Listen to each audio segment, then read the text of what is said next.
Koutou. Brilliant, there we go.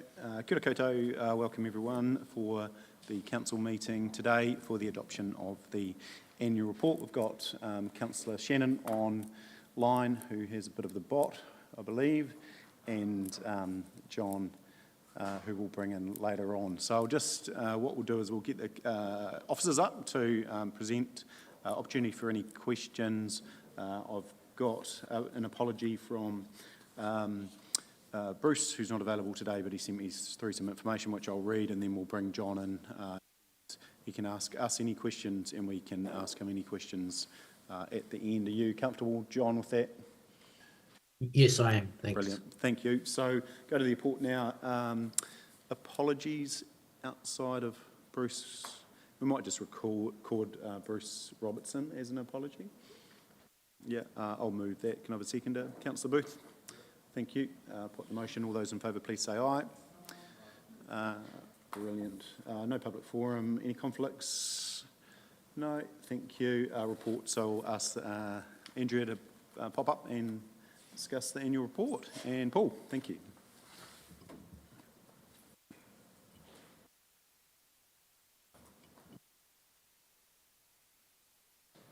Thank you, Your Worship. Today we present to you the annual report for adoption. Before I hand over to Andrea, I just wanted to thank Andrea and her team. They put in huge hours, a huge amount of effort, and no shortage of skill either in bringing this report together. So it's, I'm quite proud of the team. I've only been acting in this role for 3 weeks, but joining at the point we did, in the eye of the storm, as it was at the time, was quite exciting. And like I said, they put in a huge amount of effort, sort of working weekends, evenings, and goodness knows what. So I'd also like to mention that the way we worked with Audit New Zealand this year was quite constructive, and I'd like to thank John Mackey for that as well. But I'll hand over to Andrea to speak to the report and answer any questions. Thanks, Paul. I'd like to present the 22-23 annual report. It's come with a lot of work, not just by finance, but all of the officers involved. It takes a lot of work to put together essentially the first 100 pages, which is essentially the business side of it, and then obviously the back financial 100 pages that my team's responsible for. I'd just like to essentially let you know that at the year end there was a $16.6 million deficit. $9 million of that is tied up with depreciation.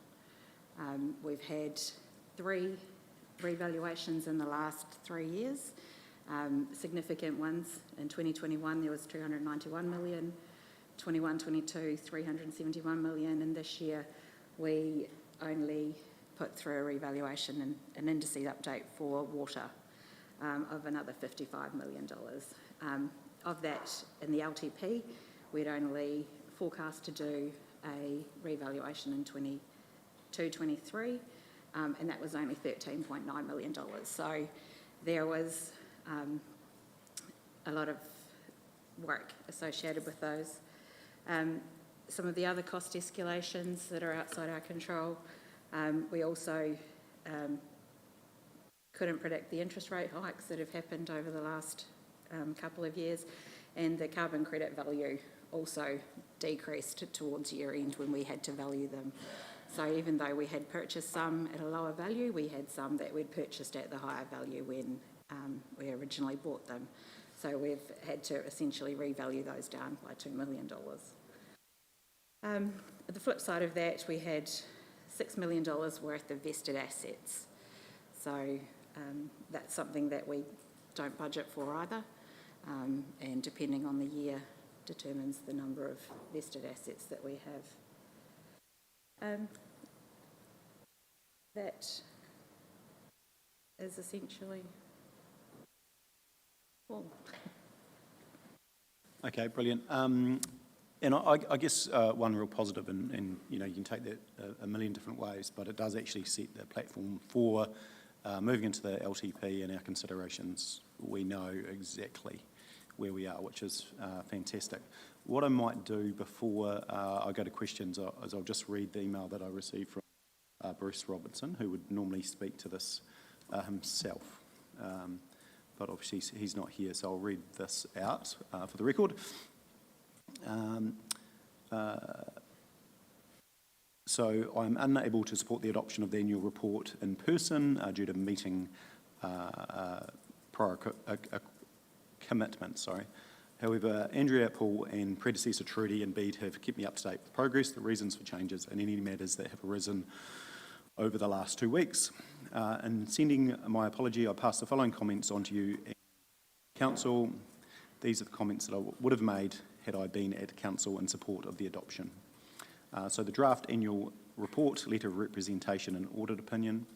I have read the annual report, which of course has been reviewed carefully by the Audit and Risk Committee previously and subsequently reviewed the letter of representation, the draft audit opinion and now the additional paper John has provided outlining some standard questions he will ask Council. I would like to note that the annual reports warrants careful attention by your Council. It is now audited and it is an important baseline as you consider the development of your LTP, given that it is a clear and readable document. Using it for that purpose is so much easier. The draft annual report can now be adopted and your signing of the statement of compliance along with BED confirmed. The letter of representation is standard, although I note 3 new specific items at the bottom of page 5. They relate to the contamination of 2 North Street, the fair value of infrastructure asset and assumptions behind their revaluation. I am comfortable the annual report has covered these matters in its preparation and disclosures. The proposed letter also asks us to represent that Council is it a going concern? In short, we have the capacity to pay our bills as they fall due over the next 12 months through to November 23. I am comfortable we have no issue with with Council being a going concern. Lastly, I note their unadjusted errors have been listed in the schedule to the letter. I concur that these non-adjustments are not material and would not affect the reader of the financial statements. Consequently, I am comfortable with the representations and recommend that you and BED sign the letter of representation. And just some concluding comments. I'm deeply grateful for the work Andrea and her team. John has noted the challenge of a late sign-off to the 21-22 annual report, while at the same time Andrea and her team had to deal with finalising and having the current annual report audited within the compressed time frame of 4 months since balance date. The commitment of her team, and I would also like to highlight her own personal commitment to clearing the annual report, has been very. I would hope in Council in adopting the annual report would note a vote of thanks to Andrea and her. I also like to pass on my appreciation to John and the audit team. It's reasonable to reflect that we were disappointed with the audit service for 21-22, not just its lateness, but the way in which the audit was conducted. John has shown a totally different approach with this audit, one which I might characterise as pragmatic and timely. Again, I would hope Council would acknowledge the substantial change and the appreciation for the service. Also recognise that this is BED's final annual report as Chief Executive and express a personal vote of appreciation for his commitment to our external reporting. It is important to him as well as his recognition of its importance to Council. When needed, he has put his shoulder to the wheel as well. My deep thanks to him. And just on that note, we have, over the last 7 years of BED's tenure, gone from having a very simple audit and risk function to one that is, very fast heading towards best practice, where we didn't have independence before. So that's good. So I can now go to questions from everyone, and feel free to jump in. Councillor Booth. Thank you, Mayor Nigel. The other revenue, you've got vested assets at 5.996, 8.1 million. Now that's not cash, is it? No. Okay, so it's shown as total. So that's in the total revenue number. so therefore, really, our deficit was 22.6 million rather than 16 million operationally. Would that be correct?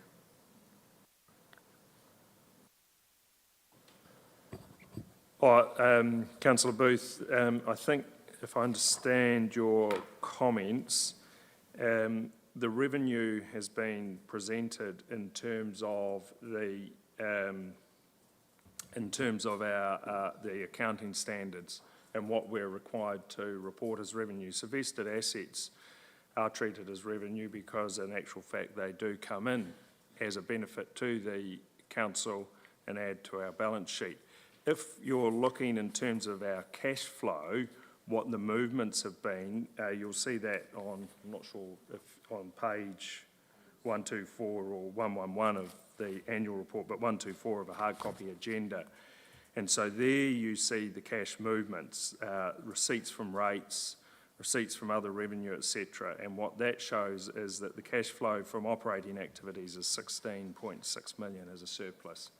So that, it's, to your point, what is recognised as revenue isn't just cash, it can be non-cash items. Just as in expenses, depreciation is recognised as an expense, but in actual fact it's a non-cash one. So it's the accounting standards that dictate that. But if you look at the cash flow, that tells you the movements of cash in and out for an operating basis. Yeah. Councillor Pye.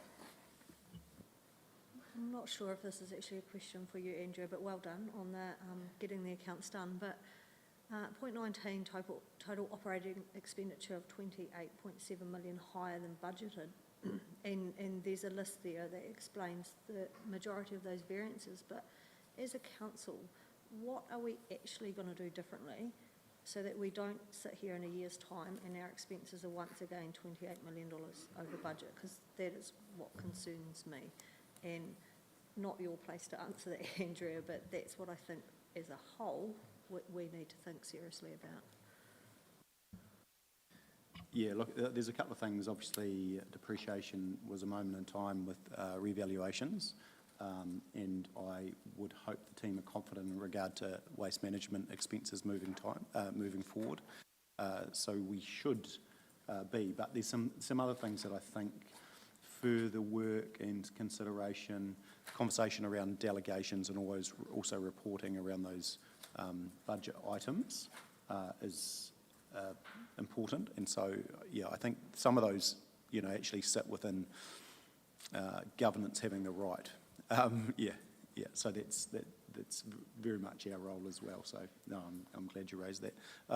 Yes, Councillor Scott. Thank you, Andrea. Well done, team. Long hours and you've got there, so well done. My question is just around good governance, actually. Independent auditors report. I just wondered who's actually received that, because I don't believe I have reviewed that, and would have thought that should have come to councillors as a whole. So that's my one question around good governance. And two, just on page 8, it references 10 groups of activities as follows, where everywhere else references 9. So then I got confused. Do we have 10 or do we have 9? So just a question. I think it's 9, not 10, because I read it. Yeah, thanks. John, did you hear that? Would you be able to speak to that in regard to, so it was around the auditor report, wasn't it? Independent auditor's report. I have not reviewed that, and I asked who has. Didn't we get that by email from Bede yesterday? No, that was something different.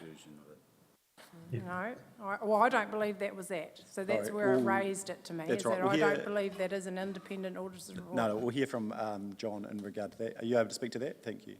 Yeah, I'm happy to speak to that. So Bruce Robinson has reviewed the report that I proposed to sign if council authorises the mayor and the chief executive to sign the letter of rep and the financial, the annual report. So Timaru will receive an unmodified opinion. So that means that we are happy that the performance information and the financial statements fairly reflect the performance for the year and the financial position.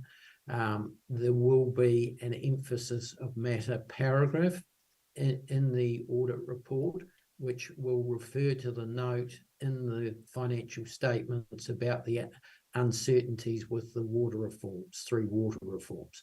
But that's no reflection on the council. All the territorial authorities, unitary authorities have got that emphasis of matter. It's just we're in an unfortunate situation where we've got uncertainty, and you know that better than I do.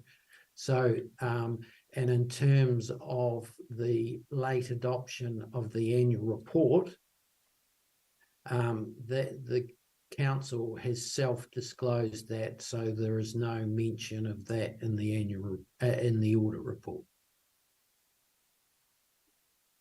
I think that's fine, but my question hasn't really been answered. Yes, we delegated the authority to Mr. Robinson to review it, but Governance 101 would suggest that as a councillor who is signing this off, I should have had the opportunity to review this.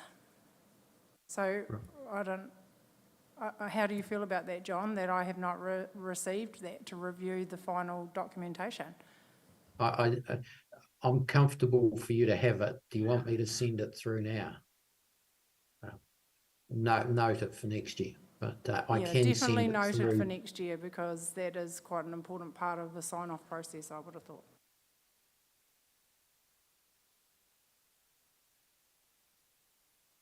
Yep, made a note. That's right. It's a good point, and we'll give some thought offline as well to that. But thank you for raising that. Any further questions for the team? Sorry, Councillor Piddington. I'm concerned with Michelle going forward, Nigel, that... Concerned with me. Yeah, well, not necessarily about Michelle, but the same sort of concerns that we have massive overspends. So how does it get to that within delegations and moving money? So I think we as a council need to be far more rigorous in how we have the financials presented. I mean, there's a massive underspend in projects. I mean, we need to start to get these things right, so you don't end up overspending $16 million at the end of each year. Yeah, I don't disagree, but I think if you take depreciation out of that, and you could argue that actually we're one of the councils that have probably approached that correctly, and maybe others aren't dealing with that, but they actually haven't allowed to depreciate quite the same as well. So there's some things that sit in there that have caused a increase in a deficit, but they're actually good governance decisions in all regard. So yeah, I hear what you're saying, but and the issue needs to be worked through. But I think you're making it slightly larger than it is. Yeah. Councillor Bird. Yeah, I mean, it's not really a time to be making statements, but the power's in our hands. We need to be cognizant of what the process was and how we ended up this way. But we as councillors now, we're the ones that have the power in our hands to make sure that going forward in this LTP, never before is going to be so much more important, and we've got to be cognizant also of where we've come through and where we're going in terms of all those other things that we've got coming down from us, for those pressures economically from around the world and what have you. We are not isolated from them. We are like every other council, but it has to be noted, but we also know that the power's in our hands to do something about it.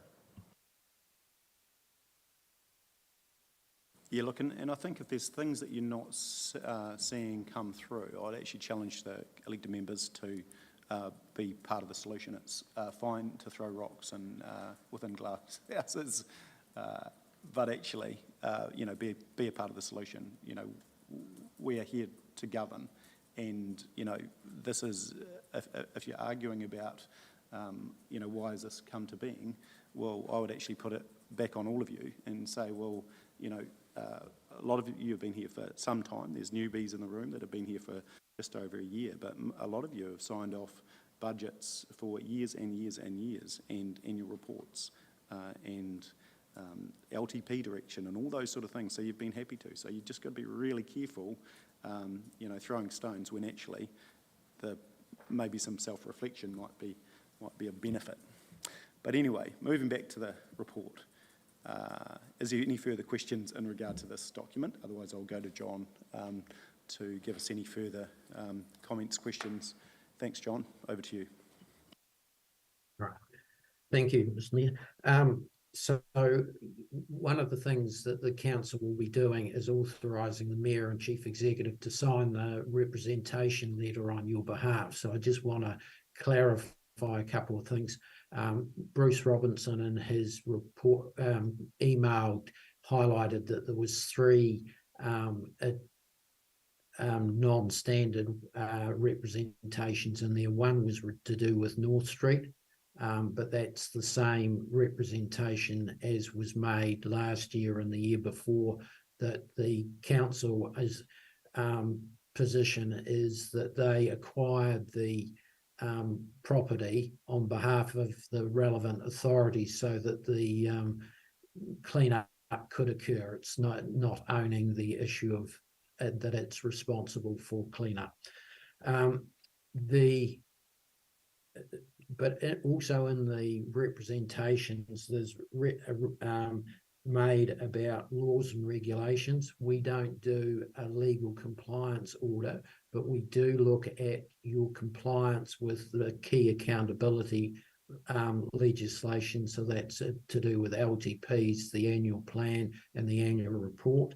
So, but what I am required under the auditing standards to confirm with the governing body that they're not aware of any significant legislative breaches that could have a significant impact on the operations of the council. So that would be if you had breached a major resource consent, or that you had a serious accident that meant that WorkSafe had closed down some part of your operations, or could do so. So the question for the councillors is, are you aware of any significant legislative breach of that nature? No, the answer would be no, and I'm getting shakes of the head around the room. Can everyone just look at me and acknowledge it is a serious question? Yeah, Councillor Puddington. The question's for everyone. Yeah, thank you. Okay, Councillor Booth, you're all good? Yeah, thank you. No, all good. Thanks, John. So related parties and disclosures is a challenge for auditors, as we do not know your personal circumstances, and it's not our role to pry into your personal circumstances. So we rely on disclosures by elected members and by senior management as to what their interests they are, held through trusts, held through partnerships, what that your close family members. So are the elected members comfortable individually that what is disclosed as in the related parties notes reflects, to their knowledge, the full position? Yeah, everyone comfortable with that? Those were the emails that had to be chased up with some, but thank you for those that were proactive and responded in a timely manner. But everyone's comfortable again? Yeah, full disclosure? Yeah, all good. Thanks, John. So post-balance date events, there's 3 types of events. There's business as usual. There's events that occur after balance date that affect the balances at balance date. So if you've got a major customer, they go into receivership, then you would normally provide for the debt to be only partially or fully written off. And then you get events that are significant enough that you disclose to the readers. So if you've had got the resignation of the CEO, then you would disclose that. Apart from, so that there is the one post-balance date event disclosure that is significant, and that is regarding the 3 waters reforms, the legislation that was passed in August And yeah, we don't know what will get passed in the coming months. But you're not aware of any other events that either should be disclosed or would require their financial statements to be adjusted? No, shakes the head all around. No, all good. Thanks, John. I know exactly what's happening with the Three Waters, by the way. I can let you in if you like, but that's okay. Conversation for another day. Okay, thanks. So finally, just looking at fraud, are the councillors aware of any actual suspected fraud? No. Sorry, And suspected fraud, OJ, that was. Sorry, Councillor Jackson, you heard that? You're all good? Yeah, no, that's cool. Sorry, no, all fine. It was just making sure everyone could hear. Yep. Okay, so are councillors satisfied that the control of environment is appropriate to minimise the risk that the financial statements can be materially misstated? Not materially misstated. Yeah, no, fine with that as well. Okay. Yeah, thanks. So in the key issues, audit issues update, I've just outlined some of the key things that we considered in the audit. So I won't take up time talking to those, but I'm happy to take any questions on those. Questions, team? No, I think well been covered. No, nothing there, John. Okay.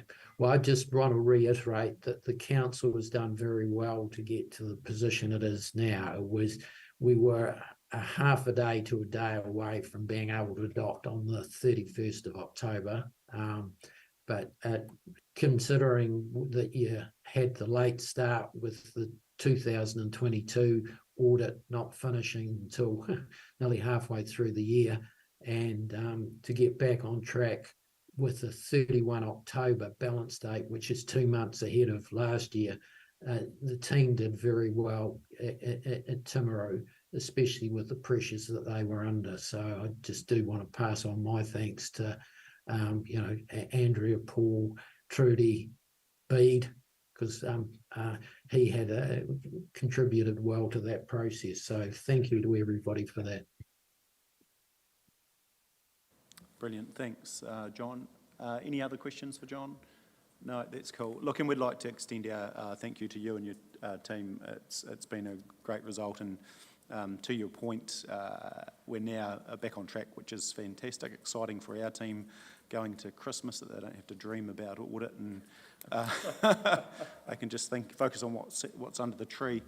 So that's nice and reassuring. And yeah, special thanks from me and our team for Andrea and all the work that you've done. So thrown in the hot seat, but you've come up performing very, very well. So we love having you as part of the team. Really easy to approach, and hey, that's saying something for an accountant, isn't it? Eh? So no, what accountant with personality? No, we do appreciate all the work that you've got. You do for us. So thank you. So we'll move now to the adoption. Page 1, the recommendations. 1, the council receives and adopts the annual report for a year ended 30th June 2023, and 2, that the Mayor and Chief Executive are delegated authority to make minor corrections plus. Thank you, Your Worship, and maybe just noting what Bruce recorded and John mentioned, that the Mayor and Chief Executive are authorised to sign the letter of representation. Maybe record the vote of thanks to Andrew and the team. Yeah, brilliant. So the third was authorised to sign the letter of rep, and also, fourth, I think we'll record a vote of thanks for the team. So everyone comfortable with those? Yeah, I'm happy to move from the chair. Can I have a seconder? Councillor Oliver. Perfect. Any further discussion? I'll put the motion now. All those in favour, please say aye. Aye. Against? Carried. Brilliant. Too easy.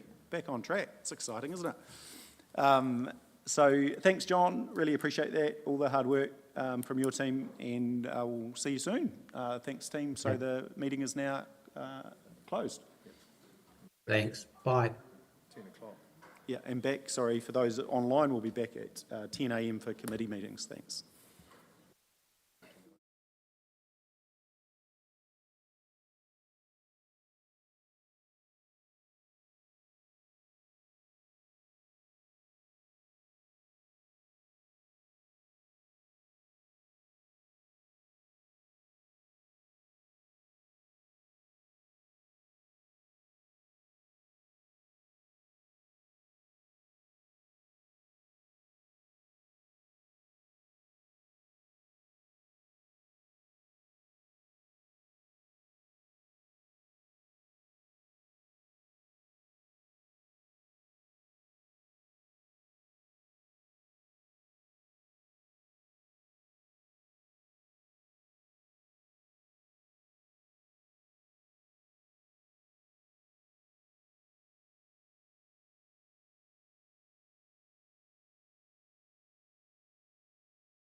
We've got a really full agenda and we have a quorum here, so we will just get started. So welcome everyone to the Environmental Services Committee meeting. I'd like to welcome the members of our community board, that are in attendance. So from Temuka we have Gai Broker, Geraldine Rosie Woods. Good to see you again, Rosie. You're a common feature in our meetings. And from Pleasant Point, Michael Thomas. I'd also just like to welcome Mr. Jason Ellis sitting next to me today. He's the Acting Group Manager for Environmental Services, so welcome. So any apologies? No, so no apologies. Any items of urgent business? I haven't had any brought to me. No, any items or matters of a minor nature? I'm not aware of any. No. And any conflicts of interest? Sorry, Councillor Pai, I think we'll cover this in the agenda, but I think we just need to have some discussion around the climate change, the climate trust. Yes, yep. So we'll that's on cover that one. off. Yeah. Yeah, it's on one of the reports. Excuse me, and yeah, I do intend to cover that off as part of that report. Thanks, Mayor Bowen. So the chairperson's report. So outside of normal council meetings and workshops, and a lot of workshops around the long-term plan, I've attended the following meetings and happy to answer any questions that anyone has on any of them. So I've had a meeting with council officers and advisors around the proposed district plan process, and we had a follow-up workshop on that with all councillors. Actually, the councillors that weren't in attendance, that's you, Councillor Piddington, and I think Councillor Oliver and Councillor Booth. I really encourage you to watch that workshop online. It's on the district plan process with Michael Garbutt and Louise Taylor, and it was really, really good. So I encourage you to watch that. I also attended a workshop hosted by the Mid-Canterbury Catchment Collective on applying critical systems thinking to catchment challenges, which was quite interesting. That was in Ashburton. And then the following day I attended the South Canterbury Catchment Collective, which is now called Living Landscapes South Canterbury. I attended their AGM. We had an OTOP meeting, which was a field trip to visit a planting project in Burke's Pass on a blustery old day, and David Moore from ECAN did well to keep the van on the road. So this is a project that's been undertaken by the Bachelors and the Burke's Pass Heritage Trust, and they've been recipients of funding from OTOP, and they have ongoing funding requirements. Councillor Scott and myself attended a meeting with the LGNZ President Sam Broughton and CE Susan Freeman-Green. Mayor Bowen and myself met with community group concerned with some aspects around the proposed district plan. And then I spent 3 days in Wellington along with Mayor Bowen, Councillor Scott and Councillor Shannon, attending the Future for Local Government workshop, the Rural and Provincial Conference, and I stayed an extra day for a final presentation for the Tuia program, which is part of the Mayor's Task Force for Jobs program, with Caitlin Hamilton, who's a young Timaru resident who's been part of this program, and I think the plan is to invite her along to council to speak about that program because it's fascinating. And then I had another OTOP Water Zone meeting last week where we considered some funding applications. So that is my report. Any questions or? No. Okay, I'll move my report if I have a seconder. Thank you, Councillor Scott. All in favour? Against? Carried. Thank you. Okay, moving along. Sorry, bear with me. What have we got next? Oh, confirmation of the minutes. So the minutes of the Environmental Services Committee meeting held on the 5th of September in the report. Would someone like to move that we confirm them as a true and correct record of the meeting? Thank you, Councillor Parker, and a seconder. Thank you, Councillor Oliver. All in favour? Against? Carried. Thank you. Okay, so we'll move on to the reports. The first report is 7.1, which, just when I find it, is the actions register update. So the purpose is just to make sure we're on top of actions that are raised throughout various meetings.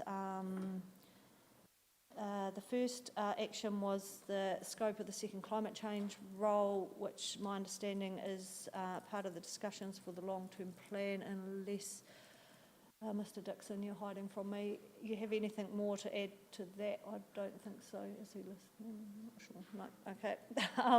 The second one is the Rakitata Revival Program update. So my understanding is there's been 2 meetings recently, and so the first one that occurred a couple of weeks ago was the Mana to Mana group that Mr Ellis attended. And did you have anything in particular you wanted to update on that meeting? I know it's difficult for you because it's the first one you've attended, but if there's anything you'd like to update us on. Thank you, Madam Chair. Yes, appreciate it was something that in my capacity as acting was a little bit left field. However, the meeting itself was actually well attended, to be fair. There were a number of discussions. I don't think any of the discussions that we had were new, but the main focus essentially was coming to terms with their what it is they were actually focusing on, which, from what I understand, isn't quite confirmed, if I can put it like that. So there was some kind of an adjournment, if you like, to the next meeting, and also there is the potential for an update from the steering group, which may have some further details relating to that. Thank you, Mr Ellis. Mr Karen, I believe you attended the steering group meeting last week and just wondered if you'd like to give any update on that. Thank you, Madam Chair. Yes, that's correct. On Friday, I was attended a steering group meeting for the Rangitata Revival. Went for a couple of hours, and there were a number of matters discussed. One of them, in no particular order, was around funding commitments. ECAN noted that their funding comes to an end at the end of December, and the Jobs for Nature funding, I understand, is also going to come to an end. ECAN did note that they had a maintenance budget of about 600,000, I think was the number I recorded. I noted that in terms of our council's commitment, our commitment to Peel Forest was a very substantial one and was the major contribution we were currently making to that. Other matters that were discussed, and the South Branch was also discussed at this meeting. Lynn's noted that there are quite a number of legal issues in terms of landowner issues down on the South Branch. DOC also voiced that they were aware of concerns of various farming interests down in that area and other landowner interests. Timaru District, through myself, also noted those were concerns we had received. What is proposed is that there will be a member of added to the steering group, and the Mana to Mana group, they will have landowner representation become part of those. That's the proposal. They haven't named anybody as yet, but that's the proposal.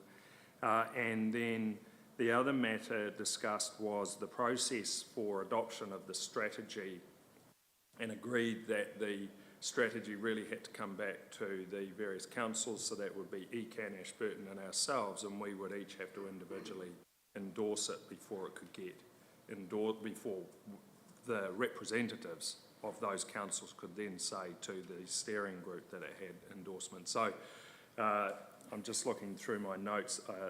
I think that covered most of the discussion. And iwi did note that this is a very, what they're dealing with here is a very long-term plan. So that really, I think, was the summary of my notes. Happy to take questions which might refresh my memory as well. Do we have any questions on that? So if the strategy is going to come back to council, we can probably then remove that item from the update report, because there will be no further update until the strategy comes back. Is that correct? Well, you could do that. I think it would be, you'd certainly want some method of just making sure it was kept live, and if there's any other updates that they are brought, whether it's via Mana to Mana group or steering group. I think they're going to host that strategy, the draft, as it stands, not as it's finalised, but just as it stands. I think they're going to host it on the DOC website so that people will be able to what is there at the moment. Okay, well, I'm pretty comfortable it will be on our radar, and so we could remove that from the action item because we don't probably need to talk about it every meeting until the strategy comes back. So if everyone is comfortable with that, the recommendation is that the Environmental Services Committee receives and notes the updates to the actions register, and can I add that we note the second action on the Rakatata Revival Program update is now closed. Does somebody want to move that? Thank you, Mayor Bowen, and a seconder. Thank you, Councillor Oliver. All in favour?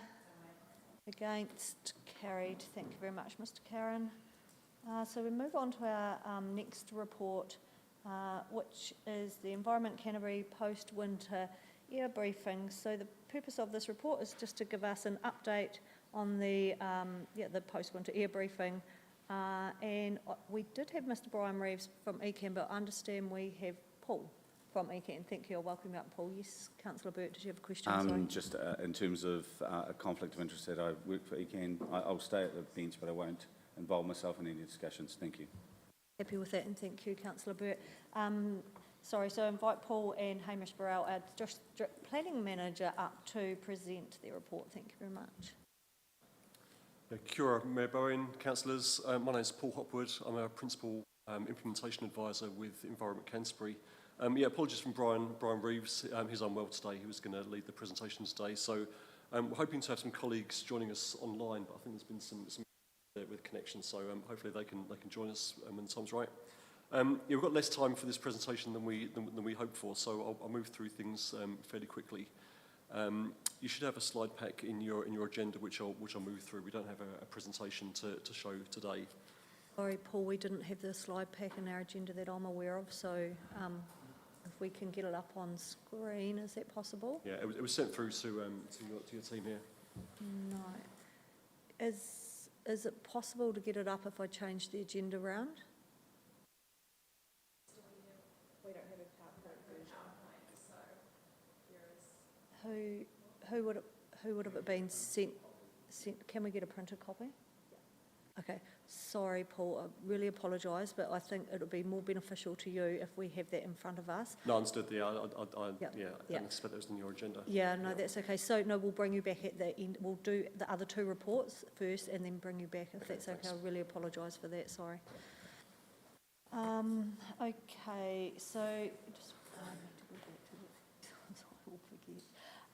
so we're going to move on to item 7.3, which is the climate response policy. So invite up Mr. Taylor, welcome Reese, and Mr. Dixon to present this report. So the purpose is to consider a draft climate change policy. So just bearing in mind this is just a draft, so Mr. Taylor is keen for feedback from councillors, and then as it states in the report, we'll be consulting with local iwi, and then we'll bring it back to council early next year for adoption.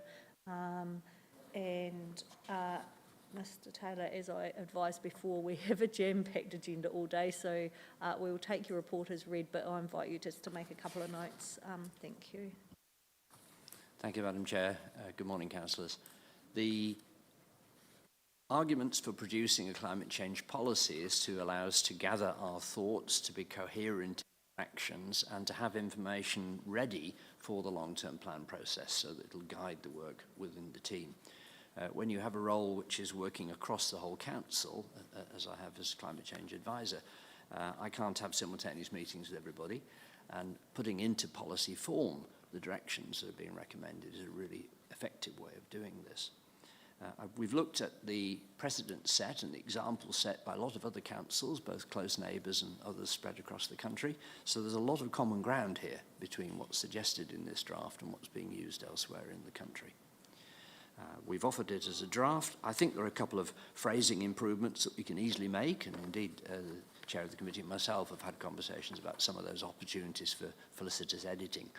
but the direction is established here, and we'll welcome your comments and input so that we can bring back a completed policy statement to a meeting early in 2024. Thank you, Mr Taylor. Are there any questions? Comments from any councillors? Mayor Bowen?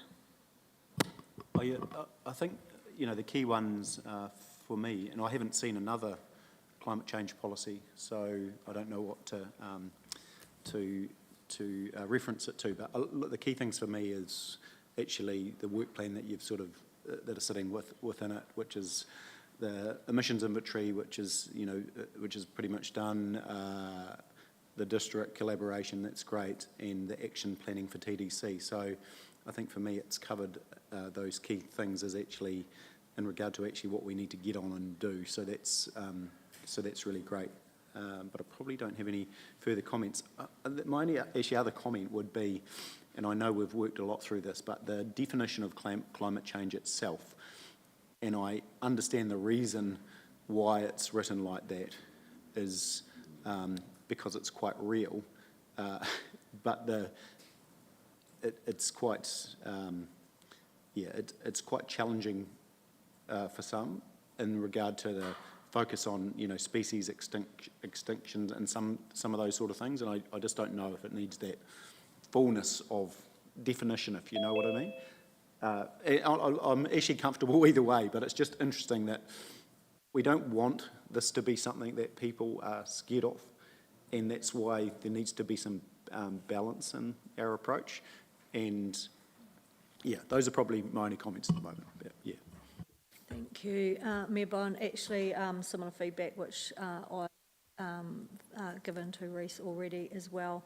Some of my other feedback was kind of along the lines of being clear about whether CCOs are included in this or not, and actually having a focus on not just mitigation but also resilience of infrastructure and things like that. And I had a very quick look at Ashburton District Council's one this morning, which I think there's some things in there that Mr Taylor and I could have a look at and pick up, but definitely Mr Taylor was open to feedback, so if anyone has any, now's your chance. If not, is there anything else? Oh, sorry, Councillor Booth, of course.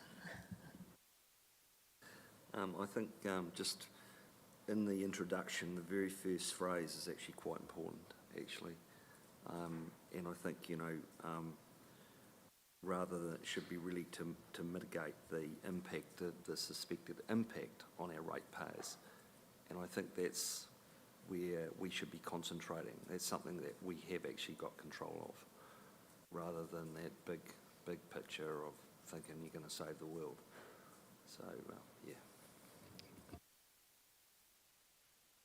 Thank you, Councillor Booth. Any other questions, comments, feedback? No? Okay, anything you wanted to add to that, Mr Taylor? Briefly, on the point of referring not just to tackling what little we can do, but usefully on emissions, you're absolutely right that we have to put climate adaptation in all the points where it needs mentioned in the document. So, yeah, agreeing with you, Councillor Booth, yes, a focus on adaptation, adaptive responses, accompanied by doing more of the good and less of the bad in terms of our council work in-house. Yep. Great, thank you. If there's no other comments, we'll move to the recommendation. So the recommendation is that the Environmental Services Committee adopt a climate change response policy for use principally within council and to inform the long-term plan. Does somebody want to move that? So that is that we're going to adopt a policy. This policy is in its draft form and we will adopt it. So I guess the recommendation is giving Rhys the okay to carry on with this work and bring us back something. Is everyone okay with that recommendation? Yeah, it's not clear though, is it? No, okay. So shall I reword the recommendation? Just perhaps slightly, yeah. Okay, so the recommendation that the Environmental Services Committee endorse a climate change policy for council and council officers continuing to work on it. Sorry, that's getting a bit wordy now. To bring back to us to adopt in February. Is that okay? Okay. should it, excuse me, Madam Chair, but should it be endorse a draft policy, maybe? Okay, Yeah. thank you. So I can move that from the chair. Does anyone want to, Councillor Booth, I'm getting a bad vibe from your corner.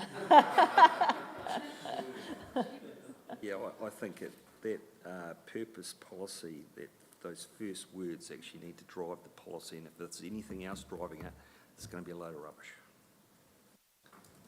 So the recommendation is going to be that the Environmental Services Committee endorse a draft climate change response policy. No, we're still not going to get that right, are we?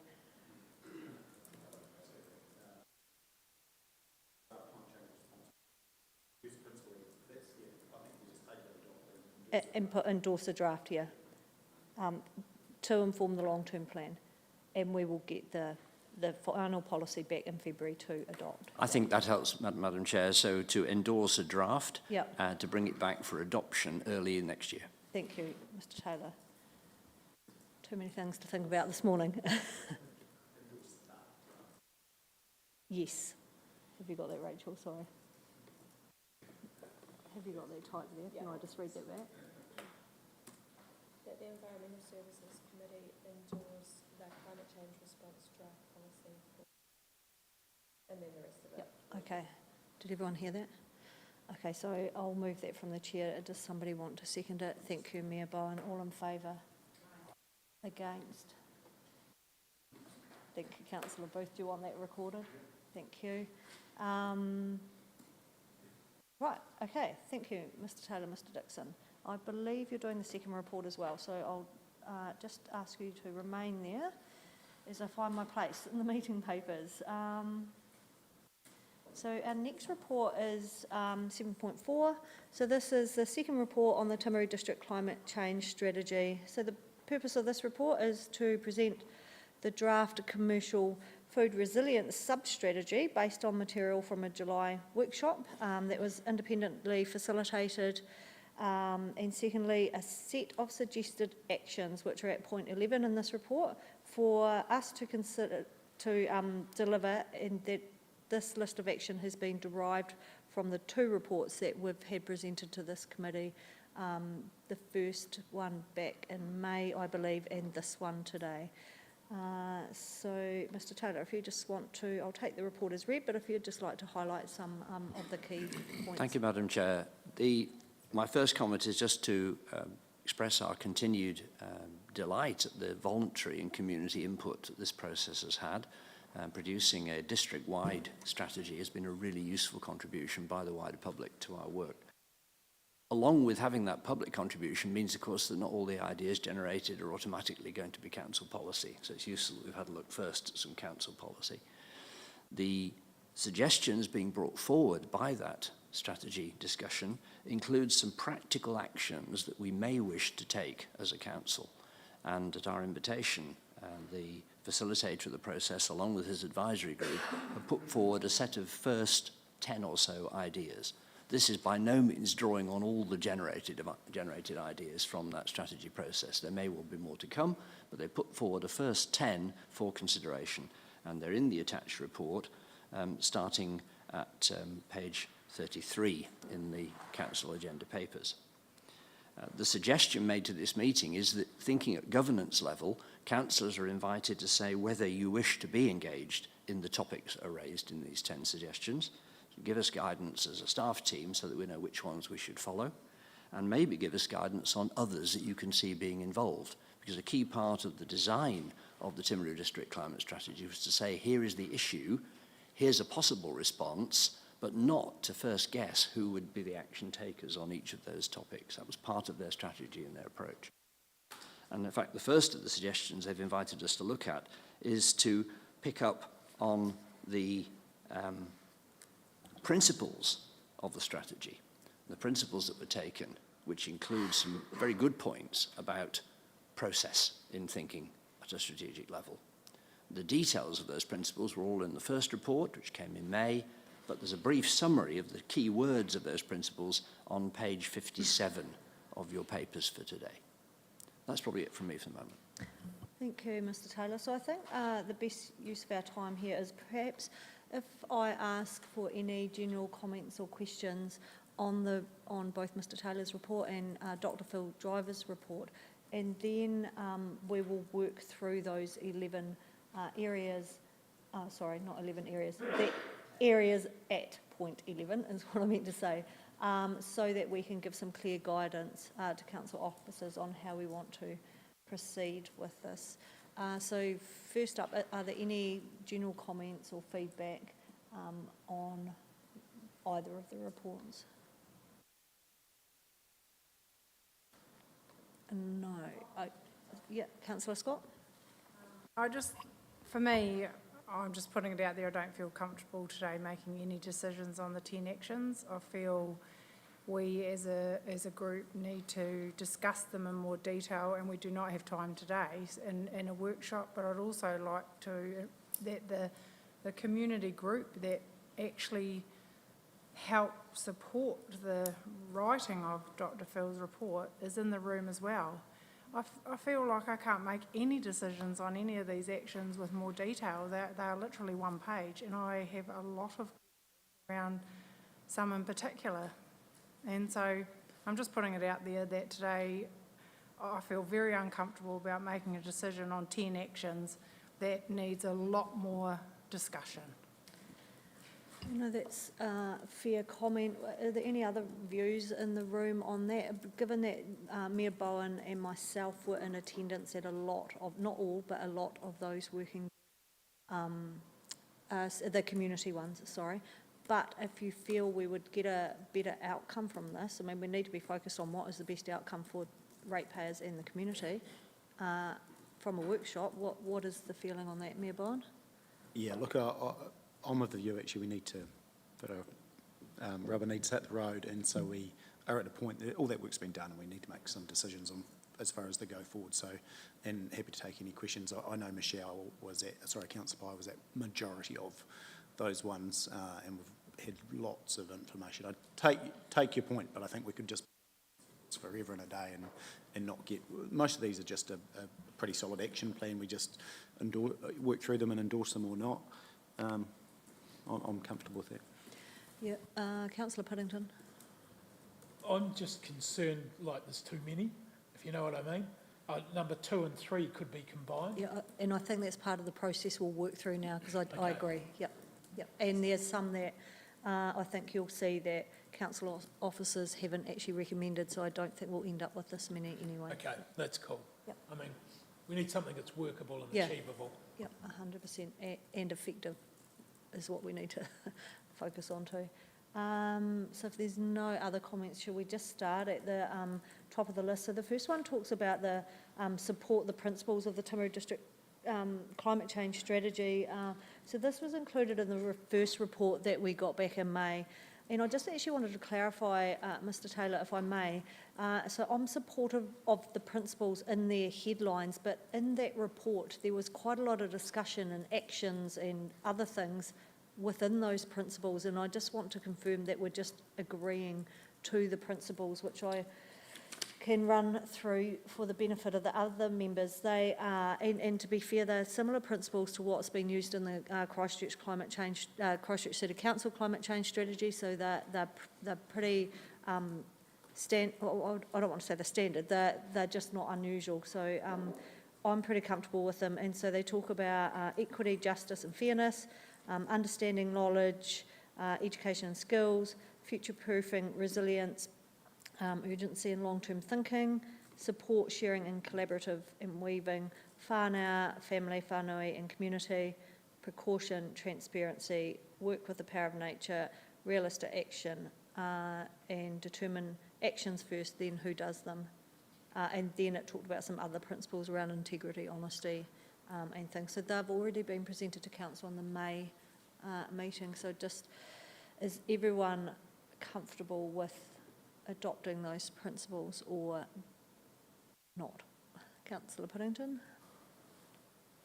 Yeah, look, I'm keen, because as it sits, it's just, you're sending someone to a document you can't get through, you know, without any understanding. But perhaps we should see those principles so we can read them and have some time. Yep, okay. So how about we, they were presented to this committee in May, so I'm here without, perhaps if you could provide some feedback on them once you've had a look at them, we can see it, but they're pretty just standard principle and values and guidelines on how you make decisions going forward. You could wordsmith them forever, but I don't see that there's anything wrong in there or missing, is my view.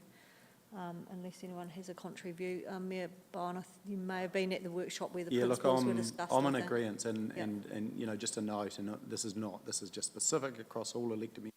Yep. If there's a paper references to something, you have to do your work to go and find the information. So you need to come fully armed with the information that you require. The onus is on you as elected members to be able to make a decision. We're not going to put papers down the road just because you haven't actually made an effort to go and find something from a May paper. We just have to get on and get some of this stuff done. And so that's not meant with disrespect, but this is our role.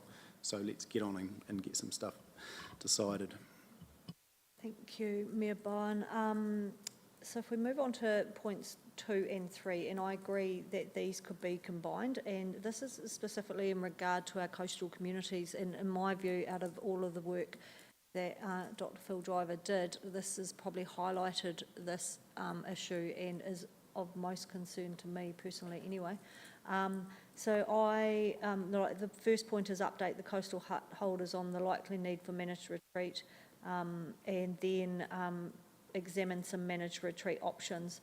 I wouldn't like to go to hut holders with a message of we need a retreat without some options, so I'd actually like to see those 2 points combined.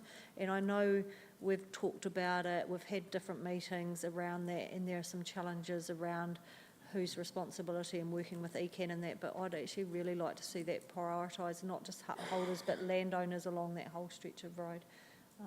Is there any other commentary or feedback on that action point, Mayor Bowen?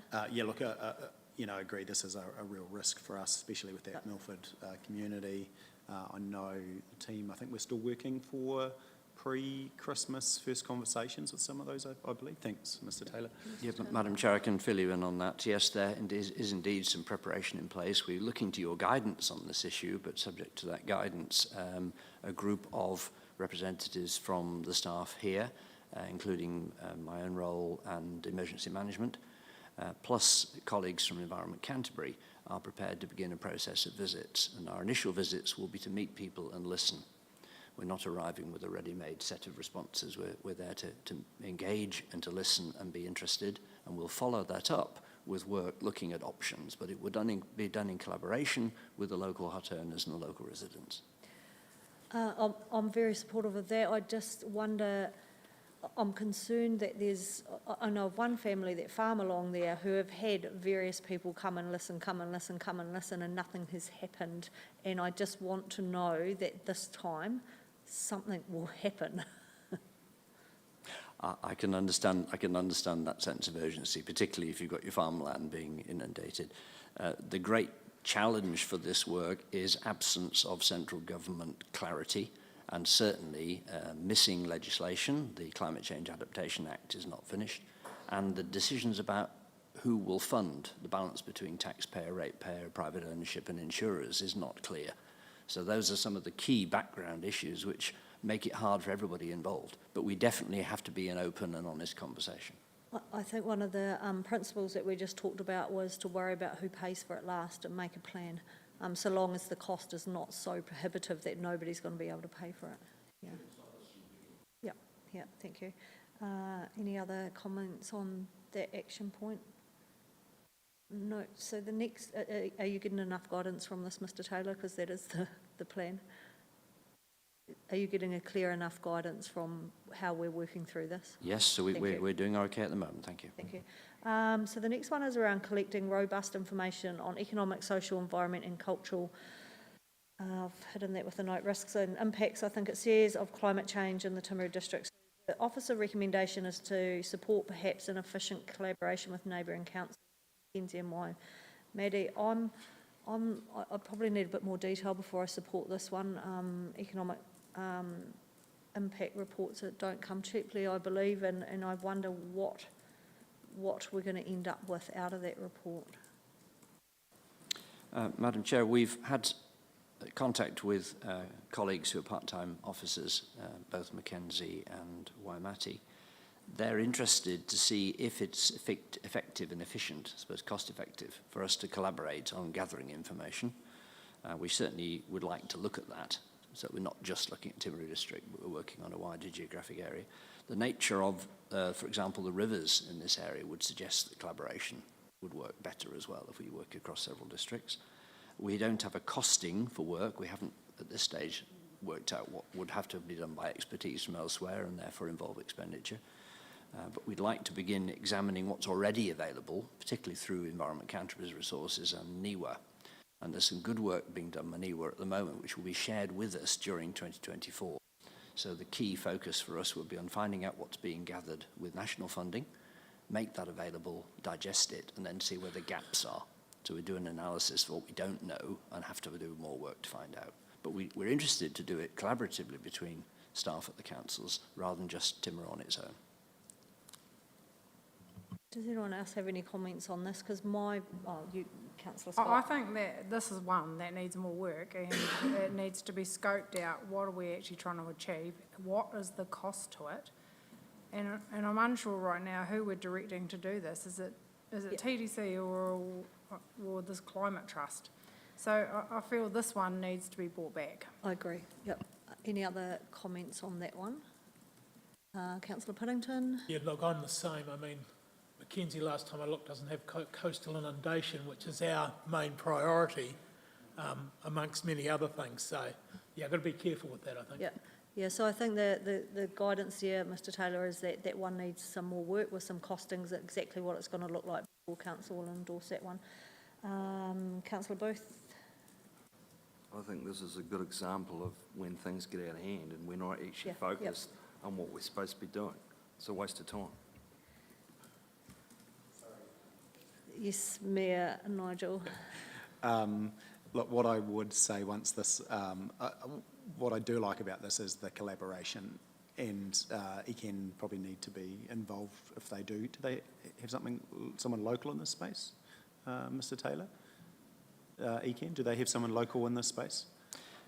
Environment Canterbury would definitely be able to contribute information, and we would hope that the climate change partnership across the whole county, whole region, would allow councils to share information effectively. See, I don't see this as something we can launch into tomorrow, but I do see it as being very relevant to the climate change partnership regional level and potential collaboration with our neighbours in 2024. Yeah, but I agree with the sentiment of the room that we need to identify what we're trying to achieve. Yep. But the collaboration is good. Thank you. Okay, trying to speed the process up. Point 5, any thoughts on the resilient food supplies for the district, given that commentary has that we have 3 days here if we get cut off by bridges like we have done in the past. Any steer from the governance group as to whether that's something that council needs to be working on? Councillor Scott.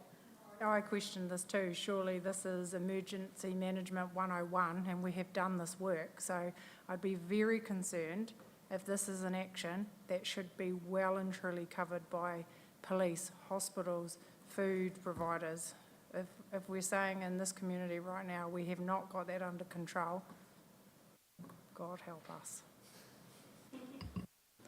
Any response? Mr Dixon, looks like you want to say something? Yeah, well, just a comment, I guess, on that. If you think back to the 2019 Rangitata flood event, we came extremely close to having no food in this district because everything comes from Christchurch and it's just-in-time delivery. So there is perhaps a little risk there, I think. That's reliance on a supermarket. It's not. So what this is saying is, how can we provide food without reliance on supermarkets? Surely we know how to do that. I know how to do that. My community that I live in would know how to do that. So is it more not an education process around what we would do as a community? I went to a Federated Farmers presentation last week at Rural and Provincial, and we were told we have sufficient amount of food in this country to feed us all for a very long time. So I'm a little bit confused. If we're relying on a supermarket, well, there's an education piece in here for how to feed your neighbour. Thank you. Councillor Scott-Mearborn. Yeah, to feed your neighbour, I love it. I think there is definitely an education piece, but it sits with, for me, it sits within a role of the civil defence team. I would have thought it's a response to an event as opposed to climate specific. So, in my view, needs to come out. Okay, thank you. Councillor Booth, did you have something to add? Biggest risk is KFC will run out of chicken. Biggest risk or your biggest concern? Thank you. Okay, next one, I note that officers doubt that the scale will significantly initially, but do see some scope here, but I think perhaps that's probably not one of our priorities unless somebody has an alternative view. I'm not seeing any, I'm seeing shakings of the head. Next one is to enable and inspire reduction in non-commercial transport carbon emissions through education campaigns, and perhaps done with or region-wide, which the officers support this and have value in mitigating emissions, and suggest a coordinated educational action with ECAN and NGOs. Any views on that one? I'm probably okay with that if it's achievable within your work pattern, Reece. Anyone? No. Same, I think it's an education piece, but, you know, it does need to be provided for in some shape or form, but I agree with you in regard to capacity is the question. Capacity is the problem, yep. Capacity and priority is. So probably not the highest priority, Mr Taylor, but if you're able to get to that. Supportive, and then there is some enable and inspire some property water-based management to increase drought resilience, and there was something similar to this one. No, there wasn't. Yeah, I'm not. My commentary was I'm supportive of that, but I wasn't sure how effective it would be, and so I didn't think it would be a priority. But is there any other views? I would just wonder, when I read that, I thought, oh gosh, what does that mean for water, what's the word, quality? Like, I don't know how that works with ECAN. I know we have people gather rainwater all the time, but yep. If we were encouraging it, and it would be good to see what best practice would look like for that, and what would it cost a person? So say, you know, like that would be a really interesting piece to do, like if you were to do some of this, like what would the average household have to invest to do this? Like, because it's sort of a bit open-ended, like, you know, if it's $20,000 per household to do this, well, could be a major barrier. So it'd be an I'm not saying it's not a bad idea, just saying it feels like it's a bit big. Thank you, Councillor Scott. Councillor Burt, did you have something to add? Yeah. I mean, remember, these are aspirational, and in this one it does qualify by saying other councils in drought areas have already moved on this. We need to know what that looks like, what is moved on it, to what level, and with also underpinned by the potential costs and things like that. Yeah. Rainwater, as you say, water quality and the ability to drink, you know, is it just drinking water? Is it about, you know, the resilience of food and having water available for those things? So more detail required on this, Councillor Parker, and then I think Mr Dixon's got something to add. I'm supportive of this Action 8 regarding rainwater collection and looking at planning and regulation, especially with inbuilt and more intensification with housing. We've got less ground, more concrete, so we need to be looking at ways of collecting water, using our water, and growing our food. So I'm supportive of 8. Thank you, Councillor Parker. Mr Dixon, did you have something to add? Yeah, this one here is about rainwater harvesting and basically collecting rainwater from your roof to use on your garden. It's not intended for drinking water. It's just that better use. You know, we use potable water to literally use a lot of non-potable uses. So it's about harvesting that, and a lot of councils are doing it now. Okay. In fact, we've got provision in the new district plan, or proposed district plan, for actually do this, because it has the added benefit of actually reducing stormwater discharge as well. Okay. I'm Yep, Mr. certainly Taylor. supportive of those points. This is about stormwater management, Yeah, okay. and it may, in the future, if we have water meters introduced, become quite financially attractive for households to save stormwater rather than to pay for more expensive reticulated water. Okay, thank you, Mr. Taylor. So are we supportive of, Councillor Parker has indicated support. Yep, okay, so supportive of that one. Last two, thank you for your patience, everyone. Enable and inspire personal actions about doubling the good and halving the bad. So this is another education piece that, whether it sits with TDC or another entity, Councillor Piddington, do you have a view? It's the same as number 7. Surely we wrap them all together, just in the good idea bucket. Yes, yeah, okay, so we But probably just way wrap- down. Good point, yep. An education piece on reducing impact, yep, okay.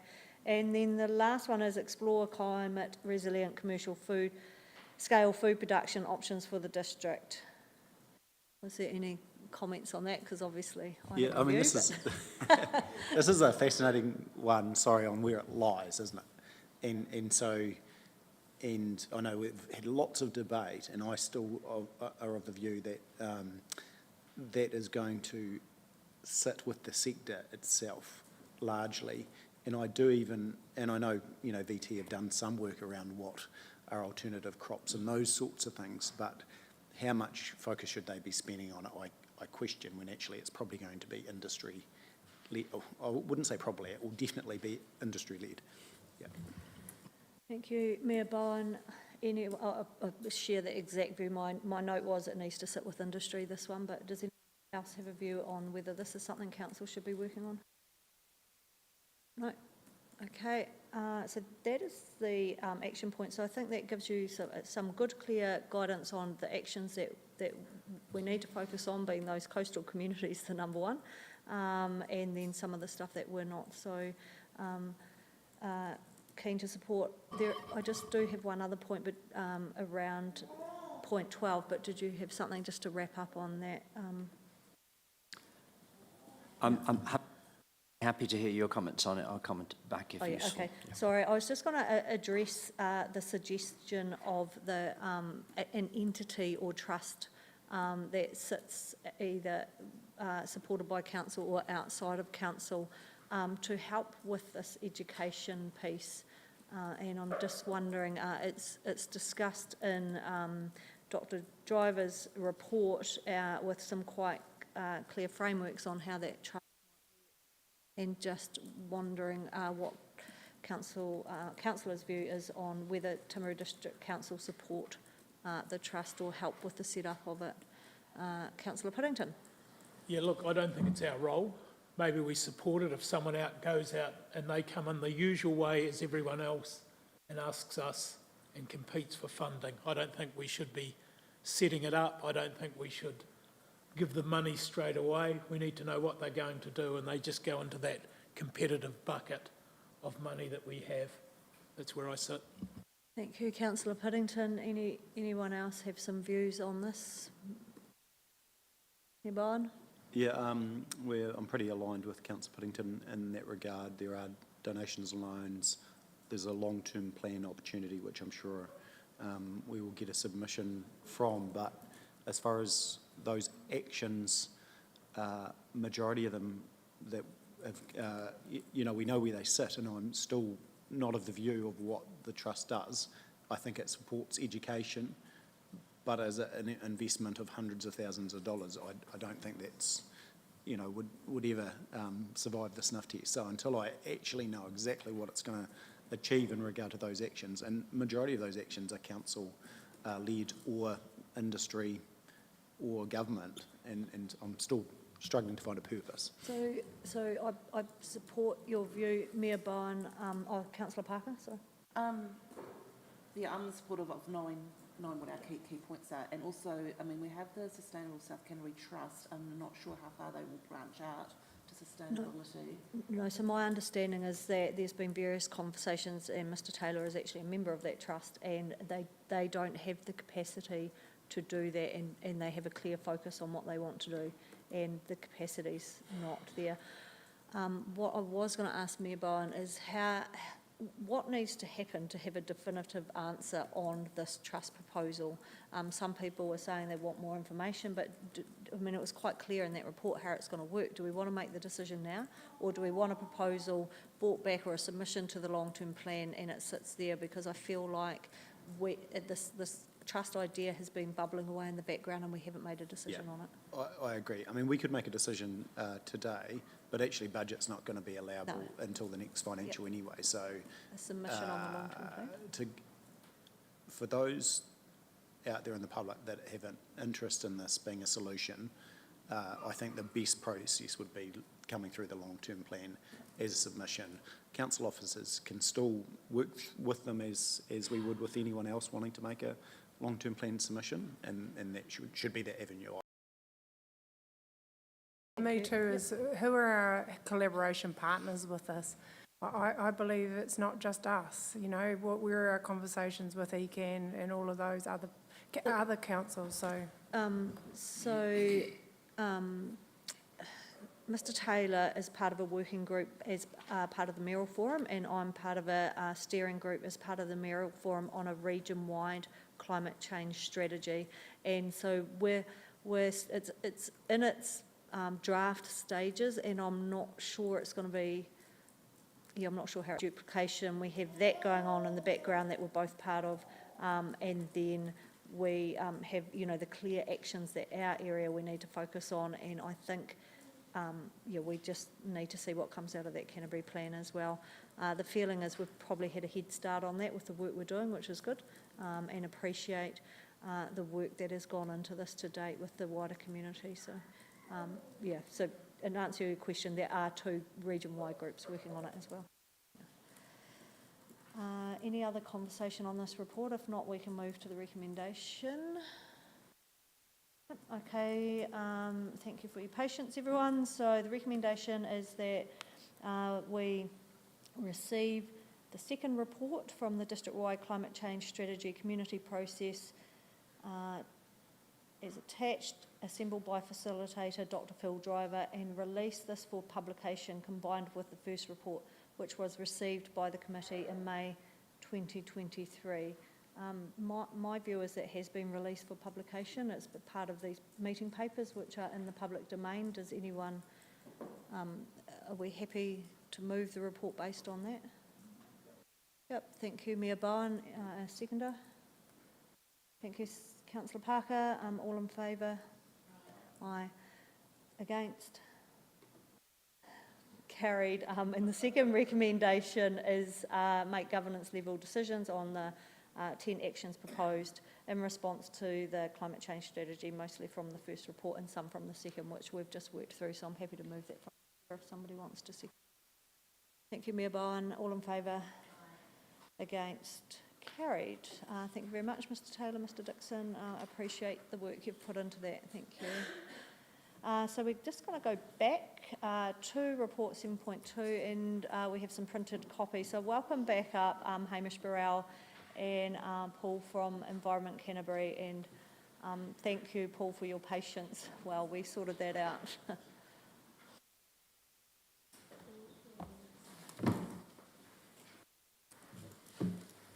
Yeah, kia ora, councillors. Thanks for assistance of Megan getting these copies to you. I apologise for not having a PowerPoint for you. We've tried to through, but unfortunately they didn't work for us. We've got 2 presentations to run through today. The first one on air quality and a second one on surface water quality. So we have some colleagues online. We've got Angie Scott and Teresa Abakane, who are air quality scientists, and Shirley Hayward, who's a surface water quality scientist.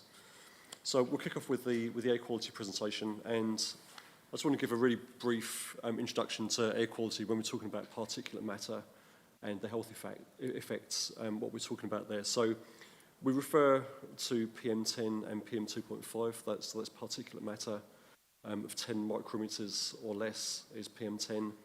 and that incorporates the PM2.5, so that's the finer fraction. And so these fine particles can get very deep into the lungs and cause health impacts.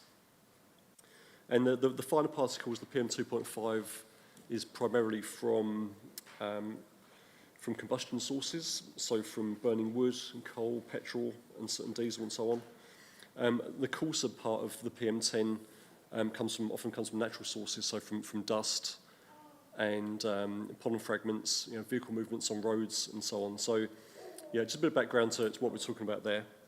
If you go on to the next slide, which talks about the health and air pollution in New Zealand update. There's an increasing body of evidence around health impacts from air quality and these particulate pollutants. And it's really showing that there are health effects, significant health effects at much lower concentrations that have been anticipated in the past. Our plans and the national air quality standards that we work to are based on older air quality standards. But in recent times, in fact in the last year, the World Health Organization have introduced some more stringent air quality guidelines, which are much lower concentrations than we have in our current plans.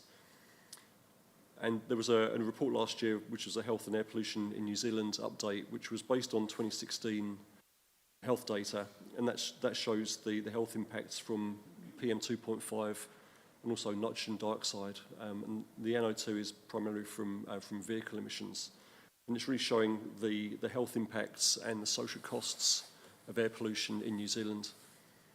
It indicates that in Canterbury, air quality pollutants have a social cost of more than $2.8 billion. And the main sources of these pollutants, for particulate matter again, is from fires, from home heating, and the NO2 from motor vehicles. If we move to the next slide, that just shows a map of where we monitor air quality in Timaru. So we have a monitor in Timaru, in Anzac Square, and there's the current monitoring site is the Washdyke Alpine one. Previously it was monitored at the Washdyke Flat Road. And so we have a role to monitor air quality and to regulate air quality to meet air quality standards that come through from the National Environmental Standards and the Canterbury Air Plan. If we move to the next slide, that shows the results of air quality monitoring in Timaru District. So we've got 3 lines there, one for Timaru, one for Geraldine, and one for Washdyke, and that shows the coarser particulate matter, the PM10. And you can see in Timaru, which is the paler line, there's been a steady progression over the years. Air quality has been improving pretty steadily. In Geraldine, air quality is pretty good. We're close to zero exceedances of the air quality guidelines. But in Washdyke, towards the right of the graph there, you see that jump up. That jump up is also linked to the relocation of the monitoring site. But it shows there are the high levels of coarse particulate matter in the air around Washdyke. The following slide shows the air quality monitoring for the finer particulate matter, the PM2.5, and that's quite a different picture. We've got higher particulate concentrations fine particulate concentrations in Timaru, but low in Washdyke. So again, that just indicates that the contribution in Washdyke is from coarser particles, the dust. Moving to the next slide. That shows a table of our air quality monitoring sites, our polluted air sheds across Canterbury, and a bit of a league table of air quality exceedances. The box on the left shows exceedances of the PM10, the box on the right is the PM2.5. And you can see on the left there, Washdyke has got very high levels of PM10 exceedances, 34 this year, and the guideline under the national standards is for 1 exceedance per year. Timaru's on 6 for this year, and moving down you see Geraldine has been pretty steadily on 1 or 0 exceedance over the last 5 years. But if you contrast that to the box on the right for the PM2.5, you can see Washdyke 0 exceedances for the finer particulate matter, whereas Timaru has 27 exceedances, and again, those exceedances are linked to home heating, so combustion sources. Next slide again, please. So that's, again, just to summarise the differences there. In Timaru, the main contribution to air quality is from residential sources, particularly home heating. We see exceedances at night, any day of the week, and particularly in winter, whereas in Washdyke, these are industrial sources from industrial boilers, dust from vehicle movements, and some of the other landscape suppliers, grain silos, other plants and industrial sources around the area. And those exceedances are primarily during the daytime and on weekdays, so they're quite clearly linked to industrial and commercial activity. And so for both those aspects, there's a role there for Environment Canterbury in how we apply our rules around home heating and industrial and land uses. But also a role for Timaru District Council in making sure that people put the right burners into their homes, and also in the land use planning around where industrial sites are and those reverse sensitivity impacts on residents close to those areas, and also potentially land use rules around unconsolidated sites and paving, for example, that might reduce dust sources. If we move to the next slide, that's a screenshot from the ECAN website, really showing some of the things that we do around improving air quality. So we provide information to the public around air quality and information on the rules, particularly around home heating. And we also provide financial assistance, so we have a subsidy scheme to help lower income households to swap out expired and expiring wood burners. And that's been run through Energy Smart in Timaru. Moving on to the next slide. That's a summary of the rules relating to home heating in Timaru. And we've been doing some work in recent years and in the last year or so, and we're also going to do some more promotion moving into next year around expiring burners. There are a number of burners expired or expiring in Timaru, and we're looking to do a mail out to properties with expired burners and promote our home heating scheme for those low income households. If we move to the final slide, that really summarises the work that's ongoing and what's coming up. And we're also looking at what our opportunities are to reduce those dust sources in Washdyke from the industrial sources. Many sites operate under permitted activity rules, but there is a requirement there for sites to have a dust management plan and to reduce dust emissions so they're not having an adverse effect beyond their boundary. So that concludes the air quality presentation, and if my colleagues are online, maybe we can take questions at the end for the air and the surface water quality. But I'll hand over to Shirley Hayward online if you're available, Shirley.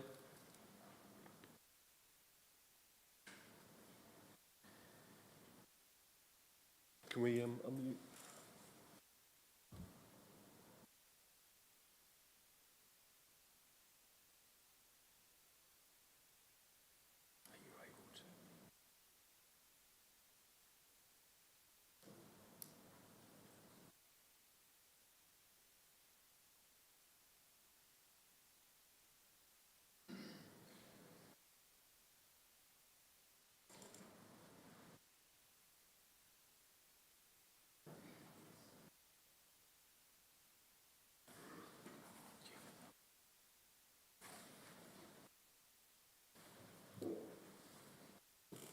Excuse me.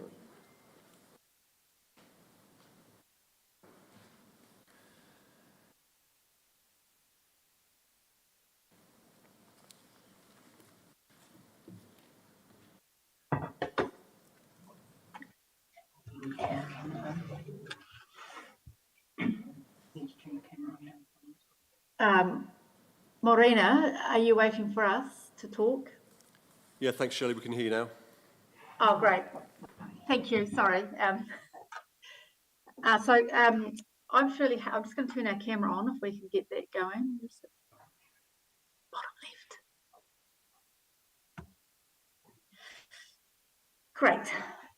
So Morena, my name is Shirley Hayward. I'm the science team leader for the surface water quality team, and I have with me Lucy Just, a hydrologist in the hydrology team. So we've been asked to give a brief talk around basically the state of the freshwater resources, and in particular going into the summer ahead. So we've just prepared a few slides, and I understand you have them in front of you. Is that correct? That's correct, thanks. Yeah, so if we just move on to the first slide that talks about the NIWA climate summary. And basically what that slide is saying that NIWA is forecasting that we're in and moving into an El Nino type weather system, and that's likely to intensify over the next 3 months. And the consequences of that are predictions of temperatures are likely to be above average for the east coast of the South Island, with frequent west and northwest winds, which will likely lead to a higher frequency of hot days. That's days above 25 degrees. I was in Timaru yesterday, and I think you had one of those days. Soil moisture, rainfall, and river flows are likely to be near normal or below normal in the east. Oops. Juggly. So if you move on to the next slide, there is a series of hydrographs which show groundwater levels for Environment Canterbury's groundwater level monitoring network, and particularly ones that are close to Timaru District Council's main water supplies. And really what this illustrates is, particularly when we look at the last significant El Nino season, which was around the 2016 period, if you can remember back then, or for somebody that can actually remember back to the 97-98 droughts. They were the last kind of significant El Nino seasons. I guess a couple of key things that we can say from our monitoring network for those periods were shallow groundwater, particularly groundwater, less than 5 or 6 meters deep. Some wells actually went dry during that period. And certainly groundwater levels did drop. One of the key things is that they do recover. They do recover as soon as you start to get some significant rainfall. But during those 2 dry periods, for the data that we do have, we can expect lower groundwater levels, and really shallow bores could potentially go dry if it becomes severe and prolonged. If I move on to the next slide, have I missed a slide? No. I'm just going to pass over to Lucy, and she's going to talk to a few slides about the current state of flows in the Timaru district. Yeah, cool. So this first map is the median flow percentiles for October across the district. So it's a percentile rank of the median October flow compared to a relative list of all the previous October median flows. And as you can see, everything's sort of average percentile rank for October. We have one that's high and one that's very high, but everything is kind of looking relatively normal there. And then 2 hydrographs for different sites. So one is Pariora at Huts, and the other one is the Opahi at Rockwood, and that's overlaid with the 2 El Nino or strong El Nino prolonged drought events.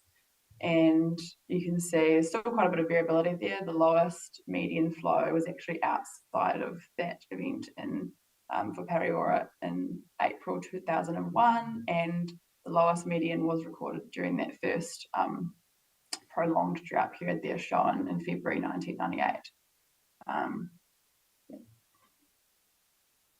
And this is the current, was it last week on the 8th of November, the minimum flow restrictions. I think there's only about 2 more have changed from green to red. So still looking pretty green in that area. Not too many sites on restriction yet. A couple on partial restriction in the yellow, and a lot of sites on normal full take. So yeah. So then we'll just move on to the last slide. So I guess the key message there is, as of October, things are looking pretty average, pretty normal in terms of stream flows.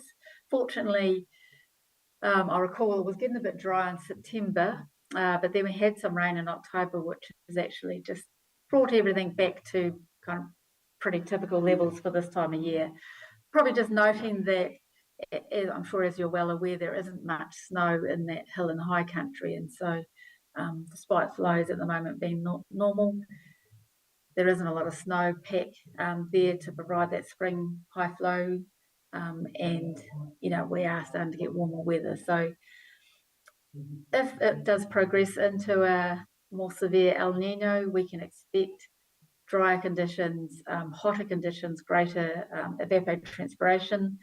The river flows are likely to become stable and possibly low. What that means for sort of more water quality issues, one of the key issues is likely to see more cyanobacteria growth across our rivers, particularly in the Timaru district. More likely to see health warnings related to those cyanobacteria blooms across our rivers. So we're anticipating that. It happens most seasons, but during a drier, hotter period, it's more likely to be across a larger number of rivers and for an extended period of time. If conditions got really severe, which we're not anticipating at this stage, other issues like fish strandings can occur that require fish salvage efforts, and we are doing a bit of work just to provide some information for the community if that does occur, how to deal with fish salvaging. So that's pretty much it. I'm happy to take any questions. Thank you, Shirley and Lucy, and thank you, Paul, for your presentation as well. Do we have any questions for anyone? Councillor Booth. Thanks for that. So considering that, then, what's the message to us? Is it therefore we should keep our reservoirs topped up with every opportunity to ensure that we're not sort of running out of water? Because that'll be the thing that we'll have. Are we sort of past that stage that we have water restrictions, on a regular basis in dry periods? I mean, perhaps Andrew might be able to answer that. Yeah, is Mr. Dixon still here? I can't see him, sorry. Oh, he's just left the building, but perhaps that's something we could ask him, Councillor Booth, when he's back in the room. Yep. Okay, thank you. Any other questions or comments? Councillor Jackson. Yeah, thanks for that, Paul. Just curious, how do you know if someone has a burner that's over 15 years of age? How do you work that out? Yeah, it's based on building consent information. So we receive information from Timaru District Council on building consents that have been issued. If someone's removed their burner and replaced it with a heat pump, we won't know about that because we based on consent information. So yeah, there's a chance that we'll mail out people that have already kind of taken out their burner, but we'll be asking people to kind of get in contact if the information we've got is incorrect. Yeah, we can adopt that. So if someone has got a burner that's, say, 30 or maybe even 40 years old, what are you going to go door knocking and say, look, we've got information here that says you've got a burner that's over 15 years old, you need to do something about it? I mean, and why hasn't that been done already? That has been done in the past, actually. We had some rules, some dates that kicked in the plan back in 2017, and there was some more proactive work done, particularly in Timaru, back at that time, when we did look for older burners in use. We'd like to take an education approach. We'd like people to make those changes voluntarily and to support low-income households to make that change.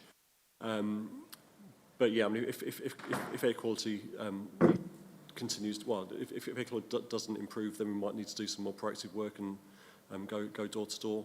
But yeah, I'm not sure we'd go back to some of the work in the past where we're looking for smoky chimneys in use. Yep.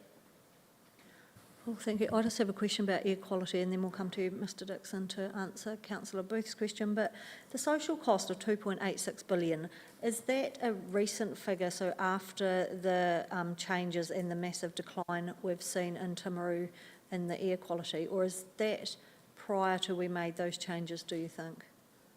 Yeah, the health data in that report comes from 2016. So yeah, so it's, I mean, it's relatively recent. It was an update on a previous report from 2006. So yeah, it does take into account the improvements that we've seen in recent years. but it really indicates that these there are health impacts at much lower concentrations than we previously anticipated. I guess it also highlights, given our previous conversation, that as we transition to a lower carbon economy, there is going to be health benefits, and I wonder if that's taken into the work that ECA have done around the RETA project with the transformation to carbon away from the boilers at Washdyke, and if that's in that report, which I've looked at, but I can't remember if it is, but yeah, thank you for that. Mr Dixon, Councillor Booth had a question around the level of water in our water reserves and if you foresee us going on to restrictions anytime soon. Does that yeah, I guess we've just been advised that perhaps there's an El Nino event going to occur, and so therefore I was sort of thinking, well, considering that, what sort of level do you keep the reservoirs at? Are they 80% or are they always 100%? And then obviously you've got plenty of options now. We've been spending all that money on the pipes and etc., and we haven't got our brown dirty water any longer. So are we in a better, more resilient position? Well, the reservoirs themselves at the moment are 100% full. We keep them as full as we can at all times because you never know when you're going to get a dry period. We are restricted at times on our water take as the rivers get lower. But there is a good flow in the rivers at the moment, no problem. In fact, we have actually got our Pariora line shut down at the moment because we're finishing off the lining of the section 2 through there. So, yeah, we are in a very good space at present in the rain. We have been doing a lot of work with the Met Service and getting some long-term forecasts, particularly around, we know that El Nino weather pattern has come upon us, which generally brings drier weather. The Met Service forecast is indicating that, in fact, South Canterbury is going to receive pretty much normal rainfall, so which is really good. So at this stage, certainly not anticipating any water restrictions, but, you'd never know. You are worrying, dependent on the weather and nature. So, but thank you, Mr. I have a Dixon. question, Michelle. Yeah, no, I just saw that. Sorry, Councillor Shannon. Go ahead. Thank you very much, and thank you to our Environment Canterbury teams for their presentations this morning. Just looking at where the air quality is being measured in Timaru. So if I'm looking at that map there, what that suggests to me is that Anzac Square has an air quality issue, not necessarily all of Timaru, just looking at that map. And are there any plans to be measuring it in West Timaru, for example? Because to me, it's a very different environment. So if we're presenting figures that are representative of Timaru, which is a large area, should we really be just presenting figures from Anzac Square?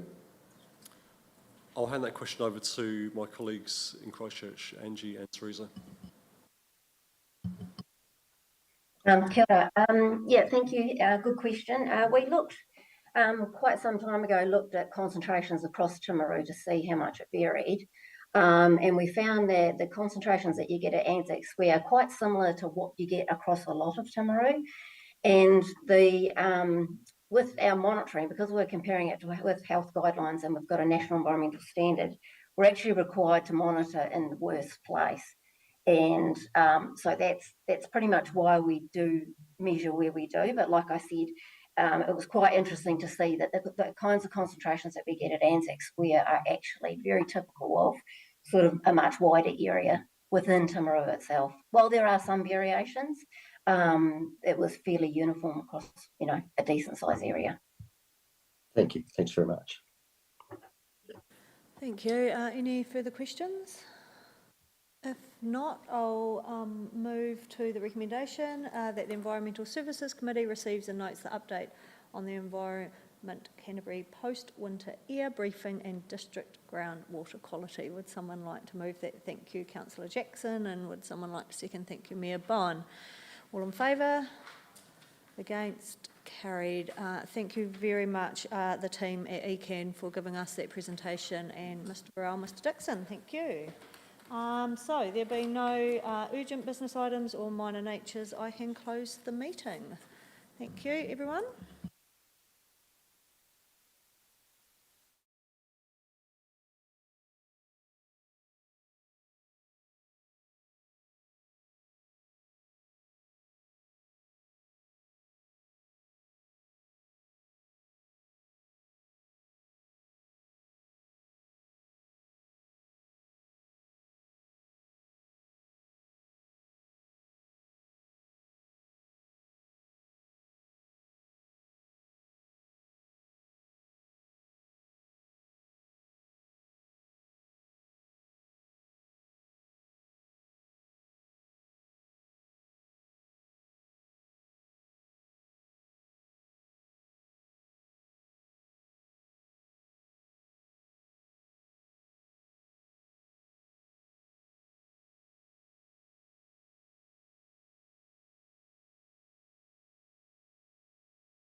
Morning, and I welcome you to Infrastructure Committee.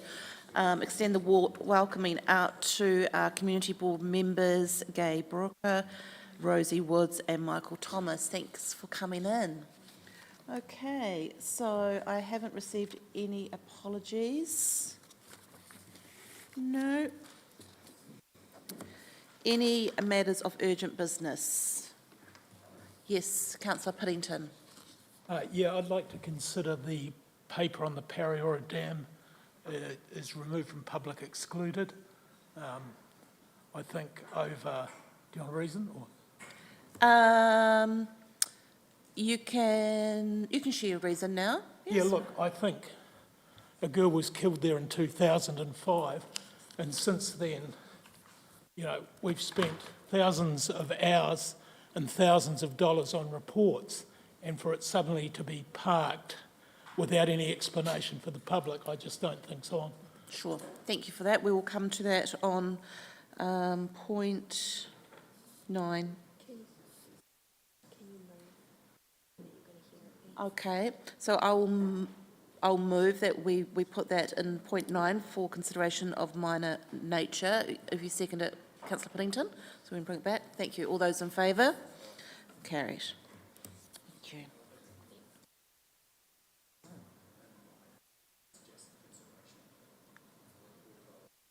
Okay. Yeah. We'll bring it. Yeah, we'll bring it in there. Yeah, good as. Okay. Any conflicts of interest? Oh, sorry, Councillor Booth. We'll just go back to minor nature. Yes. I'd just like an update on State Highway 1 and the road out at Ashbury to Waimatato there. An update on State Highway 1 from Ashbury to the showground. To showgrounds. Are we able to accommodate that? So we'll move that into minor nature. You move that. I'll second it. All those in favour? Aye. Thank you. Before I move on, any other minor natures? Lovely. And no conflicts of interest? No. Chairman's report. Since our last meeting, I have attended council tenders and procurement meetings, workshop, citizenship ceremony council meeting. I've attended the City Town Steering Group meeting. I've met with Mayor Bowen. I've also met with Group Manager Andrew Dixon, and I've also attended the Aorangi Stadium Trust Committee meeting. I'll move my report if I get a seconder. Thank you, Councillor Oliver. We'll pass that. We'll move on to confirmation of minutes 6.1. So this is from Tuesday, the 5th of September. Any matters arising? Happy to move. Councillor Jackson, thank you. Seconder, thank you, Mayor Bowen. All those in favour? Aye. Pass. Move on to our first report of 5, which is the update. So we'll just work through these one by one. Welcome, Susie. So the first update is a section of Local Government Act and roading naming policies. So the update is that this was provided by email to the councillors, and it's also loaded on the hub. Happy to close that one off now? Yep. Okay, Waka Katohi, further information. So we see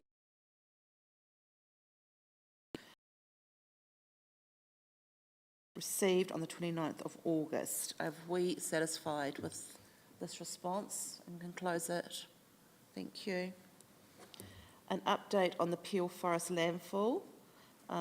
So we've got some progress going on there with the approval, and consent is ongoing.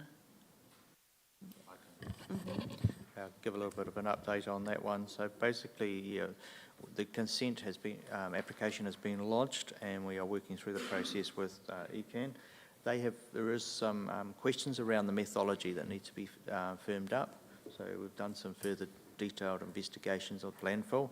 just to make sure that when we do excavate, that the environment is protected, that we still control stormwater management if it happened to rain during the excavations and those sorts of aspects. So we are about to complete that, and we also will have further stakeholder engagement meetings out there with the Pure Forest community and other key stakeholders to discuss that methodology and just to lock it down. That's where we're at this stage. Level of comfort there. Good. Okay, we move on to Waka Kaitahi, State of the Highways. So council informed and provide update for the beginning of the new calendar year on both work programs and funding information. Satisfied? Susie, anything? Just the update that was provided through media release late last week in regards to the issues that they are having on that section, and then also the further issues that they're having with the water main underneath the pavement close to showgrounds. Yes, Member Owen. Sorry, and through you, Madam Chair, James Cagle reached out just the day before that, but from that I don't think there's probably any other update that's not in the media release, I would expect. Okay, the next one is seal extension policy review. So that's going to be part of the long-term plan 2024 to 34. Yes, thank you, Madam Chair. So that is sitting in with land transport. We are looking at as part of the wider land transport program that we're developing at the moment that you will have seen when we've had the roadshows around what we're working on. So yes, it will be reviewed and brought forward through the long-term plan development process. So there's likely we'll have some carry forwards from that because we didn't fund an extension, a proposed extension. Potentially yes. Yeah. Yes, potentially yes. Yeah. Okay. And then we have got the City Town Steering Group. So the update was that invitations to be provided for all future meetings to councillors. Yeah, and I believe Selena had sent those out some time ago as well, but it was just to get an action, but it can probably be closed. Okay, that one closed off. And then we've got the Pararara Dam update, which we're receiving on report 11.1. So close that one. So the recommendation is that we receive and note the updates of the action. Please. Councillor Scott, seconded Councillor Booth. All those in favour? Aye, passed. Thank you. Okay, we're moving on to 7.2, which is second of our report on the Gladstone Road stop. So, Susie, you are going to, I'll take the report as read. Susie is available for any questions and a brief overview, if you like. Yes, thank you, Madam Chair. So this is just to start the proposal for stopping. So it's not actually agreeing to any proposal at this point in time. So just to make that clear, and there is surplus land at that location. And under the operative plan, the land at the end of it is still all rural designated. So there's no plans to do any further development in that area. So it's just to start the proposal. It's initiation of the process. Yes, correct. For further consultation, and if it was to go ahead, it would be sold at market price. Correct. So it will be under Schedule 10 of the Local Government Act, which requires full consultation. The owner has requested that this, we consider this road stopping, and so this process is about initiating that under the Local Government Act. The other key point to note is that the owner is liable for all the costs associated with this road stopping, and they have accepted that. Thank you. Councillor Pye. I just have a question about point 14, and it says that you've consulted with the owner of the affected adjoining property, and it says their support is not a requirement, but were they supportive or not? It doesn't indicate. Or have I read that wrong? So it's not a requirement of, we're supposed to start the process, it's not a requirement, but yes, they would have to, if they were to submit against the Schedule 10, then their support would, if they were not supportive of it, then that would be taken into consideration. And then the next step for that is if the landowner that was interested in the land and wanted to go ahead, then they would need to go to Environment Court, which would be something that would be a large, lengthy process, and they'd unlikely want to do that. But yes, so they would need support. Well, they'd need, they would not want them to go against. But the report indicates that you've already done that consultation, but it doesn't indicate what the outcome is, or is it not supposed to read like that? What we're stating is there is that the landowner requesting the road stopping has consulted with their neighbour who is adjacent to that. Okay. Sorry, do we know if the neighbour's supportive or not? Yes, the neighbour is supportive. Okay, sorry, and we thank have you. that. That's what I wanted to know. Thank you. Any other questions? No. Okay, so the recommendation is that we endorse the road stopping proposal for the initiation of the road stopping process. Can I have a mover for that? Thank you, Councillor Pye. Seconded, Mayor Bowen. All those in favour? Aye, against, carried. Thank you. Susie, I ask you to remain, and we'll move on to 7.3. So this is the adoption of the interim speed management plan for submissions to Waka Kaitahi. So just to be clarified, we submit these in for consideration. They're not a given that this is what it's going to be. And I also understand that community boards have been involved in this process.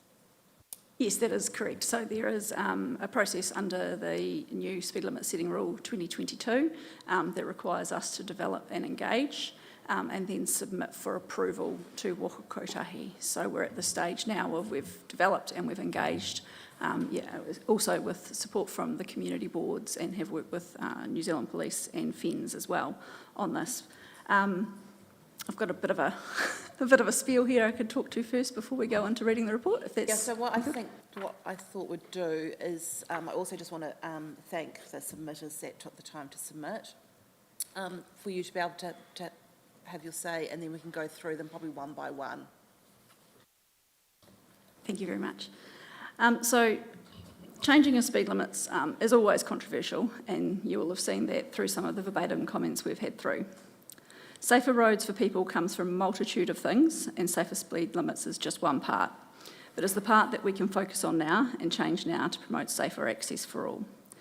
The team behind the scenes also work hard building relationships with New Zealand Police to understand focus enforcement activities, and also when budget is available to work on network improvements. Through our road safety coordination team, we work on increasing the awareness and education with drivers and other road users, joint campaigns with Students Against Dangerous Driving, advanced driver courses, and working closely with Te Whatu Ora for school travel plans and Project Zebra to educate tamariki on safe road use and crossing. And this is all alongside upcoming driver reviver that we're planning prior to Christmas, training days for learners and restricted drivers, and general advertising and promotion.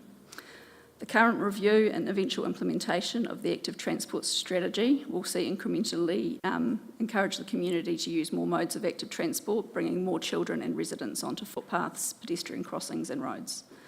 We've tried to balance the need for reliable travel time on higher volume travel corridors by allowing variable speed limits program to be in place at the busiest times, while also responding to long-standing requests from the communities for safer speeds in their neighbourhoods.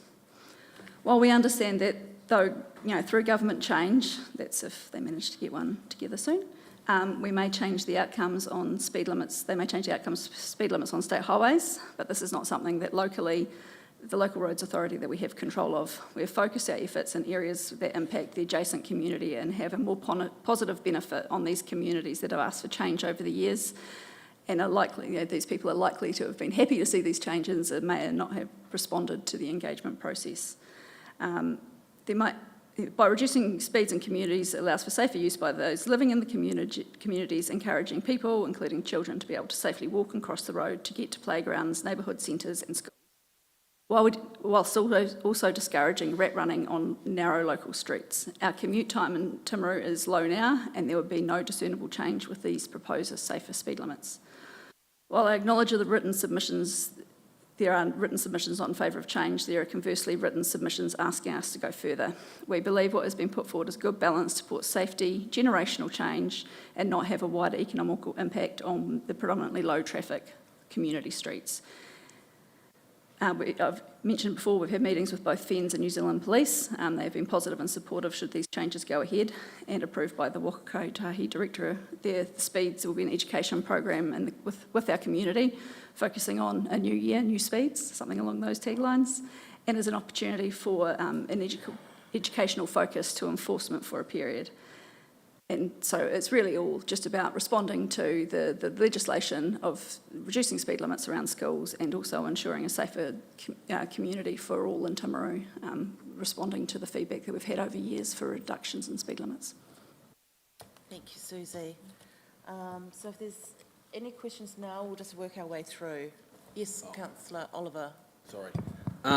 Just some concerns from the Geraldine residents regarding entering Geraldine from State Highway 79 into Cox Street. At the other end of Geraldine, there is a threshold from 100 k's to 80 k's to 50 k's. I don't know if you remember, but late last year, a young motorcyclist got killed right on the outside of Geraldine at that particular point, that pinch point on that bend. And I think this would be a really good time to put that as an amendment into this speed management plan. I'm not saying it wouldn't not have caused the accident, but I think it would be a really good time to look into that. Thank you, Councillor Oliver. Through you, Madam Chair. Unfortunately, that's on State Highway, so we aren't able to change the speed limits on State Highway. However, we have made recommendations from previous discussions with community boards and councillors, and have written to Waka Kotahi while they are developing their full speed management plan. So that was one that was included in that process. Councillor Pai. I just wondered, and I asked this at a community board meeting, I can't remember the answer, sorry. How do you determine outside of school whether you put a variable speed rate or a fixed speed rate? So the way that we have done it is we've looked at traffic volumes and we've looked at how the network should operate. So you'll note in Ministry of Education's request, they have asked for us to look at permanent 30s throughout. But we have looked at the need to balance the need for safer speeds for children and when they are most likely to be using those roads, and the need for those commuter roads. So if you were to look at Timaru Boys as an example school, you'd see that likes of Oxford Street, that is lower volume, narrow street, is a permanent 30 versus North Street and Otapua Road, which are key transport corridors. So we've taken that into consideration.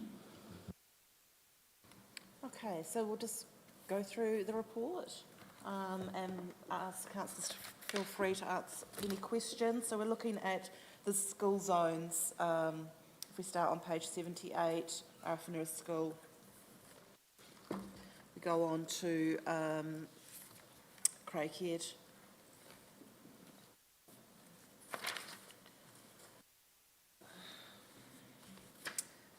Okay, Glenetti. And then Highfield. Washdyke, One Global School, and Opahi College in Temuka.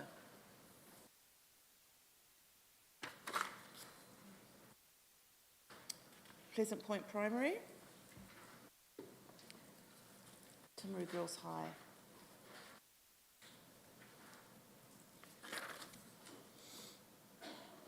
Barton Rural School,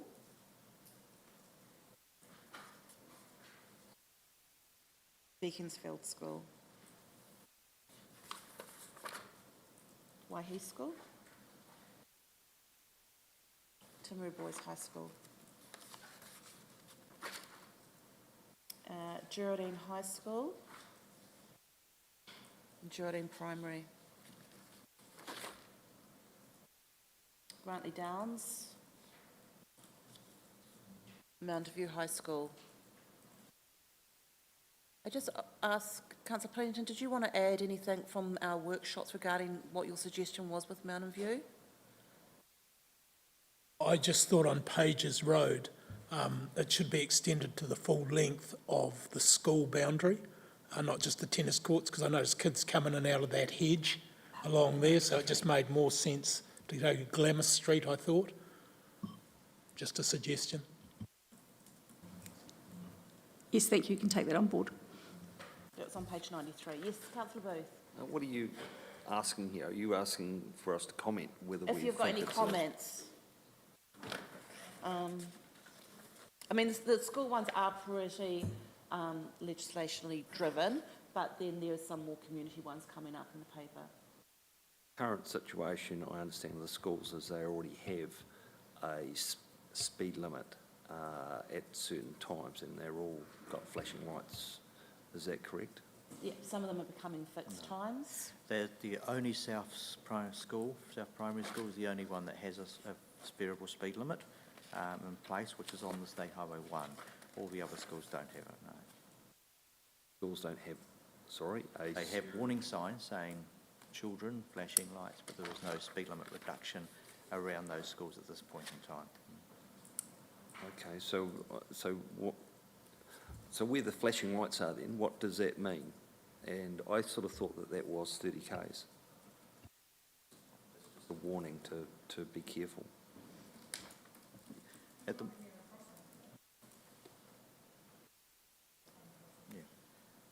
You might be able Yeah, so there's a few schools that have the warning lights, and under the old rule that was generally accepted, 40 kilometre per hour speed area. Through the legislation change, so that was in May 2022, there was a requirement to have 40% of all schools down to either 30 or 60 kilometres, depending if they're Category 1 or Category 2. So Category 1 effectively fits within the urban area where there is a high amount of active transport access, or could be a high amount of active transport access, so people walking or cycling or milling around school gates, as happens. And then in the Category 2, generally fits within a lot of the rural schools is a 60 kilometre speed limit, which is where there is a lot more school bus activity or parent pick-up, drop-off and off-school, off-road to school parking. So those were the ones that fit the 60. So the legislation has changed, so those warning signs are superseded now by the legislation change. So this allows us to get, I suppose, our ducks into a row and follow the legislation. Requirement is to have only 40% done. However, when we first brought a draft report up to the Infrastructure Committee a wee while ago, we got contacted by the schools that weren't on the list, wanting to know why they weren't on the list, and so we made the call to put all of them up together to enable that safer active travel for all schools in Timaru District. I'm happy to move through the schools unless any councillors have any specific concerns with schools. Yes, councillor Pye. Just got a couple. So on the Temuka map, we've got a whole stretch of Studham Street that doesn't have any... Sorry, councillor Pye, can you just say what page you're on for others, pardon, please? page 98. 98. 98, yeah. So we've got that whole stretch of Studham Street that has no school on it, that goes from Denmark Street to Domain Ave, and I just wonder why that's been included, because that's a permanent 30K zone, and I wonder why that's been included.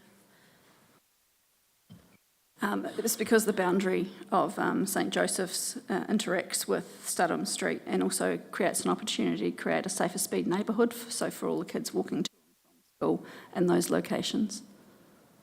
So did you do some consultation with St Joseph's and they're supportive of that proposal, or like how did you go out there and watch where the kids walk, or how do you determine that kind of information?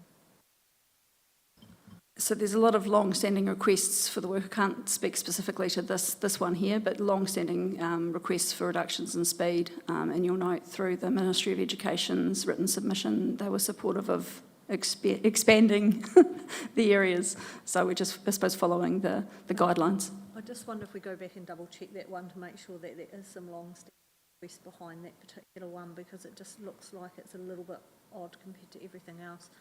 And then the other question, and I'm not suggesting this should happen, but it relates to my next question, is Wilkins Street, it doesn't go all along the back, what am I trying to say, boundary, sorry, of Temuka Primary, and so how come you haven't done that? Because that is what's happening in Winchester, and I would suggest it doesn't need to be done, and if you're not doing it in Timuka, why are you doing it in Winchester? That's a very good question, and I believe was a bit of an oversight for Wilkins Street, because as I mentioned earlier, for St Joseph's, it does need to go along the edge of the boundary.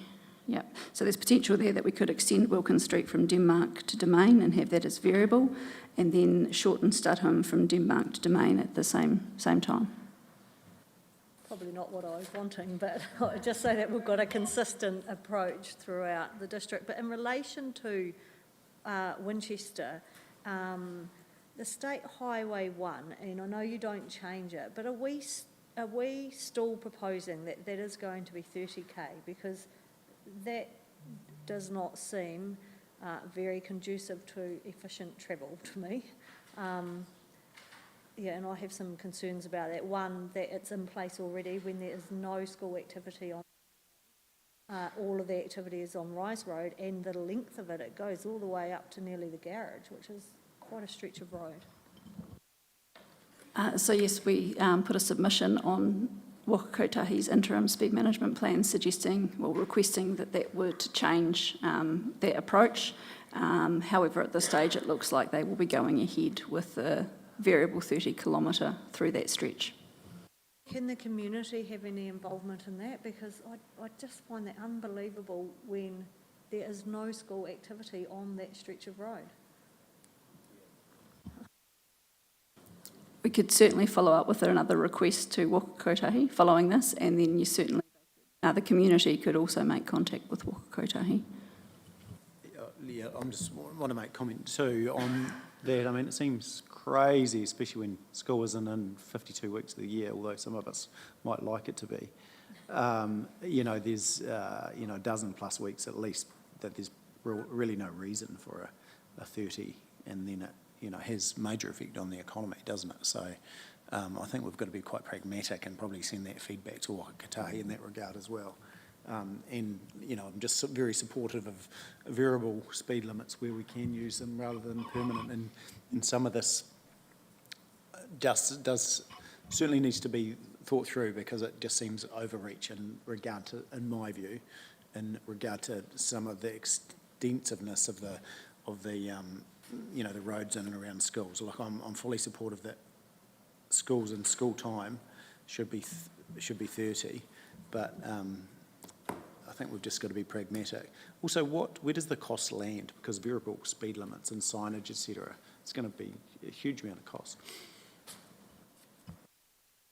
So it sits within our approved budgets and is funded out of the Road to Zero category, so we get Waka Kotahi funding extra over and above what we had got approved in the 2021 NLTP, but there still is local share that goes into that. What is the ballpark figure for doing all this work as far as variable? I think local share is around 200,000, but I'd need to confirm that. No, that's okay, that's fine. Councillor Pye. Scotty, and then we'll come to you, Councillor Booth. Yes, Scotty. Councillor Thank you very much. Just following on from Councillor Pye with regards to around St Joe's there, and I drove around each of the streets proposed around the Timuka schools, and if any of the other councillors haven't already done it, do try it, because 30k is actually very, very slow. The variable option is obviously my preference, but as Mayor Bowen alluded to, there'll be costs there, I'm sure, higher costs as opposed to a sign, and so the question would be who owns that. But around St Joseph's, I would question the Studholme to Denmark, but also the length of Denmark Street. I think if there's going to be one area that should be variable, it would be the Denmark Street from Timuka Primary down past St Joseph's, because it is actually one of our main streets. It is a busy street, and outside of school hours, it will drive the natives nuts if they're having to drive at night and in the weekends and in the holidays at 30k, which again is very, very slow. Thanks. Councillor Booth. Yeah, look, I'm concerned about so many speed limits in so many different areas, And, whereas previously it was 50 Ks, and, perhaps outside schools, I understood it was 30, and that was a temporary type thing when schools coming and going. But to have so much variation is going to be very confusing for people just driving. All of a sudden they're on a 30k road. They may become aware of the signs, but there's going to be so many different areas and places that you need to take note, and so much variability. It's going to be just quite difficult, I would suggest. I'd suggest it's probably going to be a good revenue earner for the local constabulary, and really 50 is actually a standard sort of speed, and I think around the schools is important, but we work on those directly, but not to this level. This is like slowing the whole place down, in my opinion. Thank you very much, Councillor Booth. So yes, 50 is a standard speed limit. It's also not survivable if you get hit. There's a very low chance of getting a survival rate if you get hit by a car going at 50 kilometres. So that's what the focus has been, and the legislation change has been about. It's about getting our vulnerable road users, so not just children, it's our 8 to 80. It's everyone being able to get around, get across roads safely. I take on board the points around the likes of Denmark Street, which is busy and quite wide. A lot of the other streets that we have proposed the 30 kilometre speed restrictions permanent in are lower volume streets, quite narrow, or a lot of parking on them. You've just got to look at Oxford Street, for example, near Timaru Boys to see that. In regards to the enforcement, yes, we are aware that it may take some time for people to change. That's why we'd be really pushing really hard with an education program as soon as we know we've got the director's approval in regards to getting the speed limits sorted. So there'd be a big education program of where and when the signs will be visible, and also working with New Zealand Police to ensure that we take an education first approach prior to going straight into enforcement.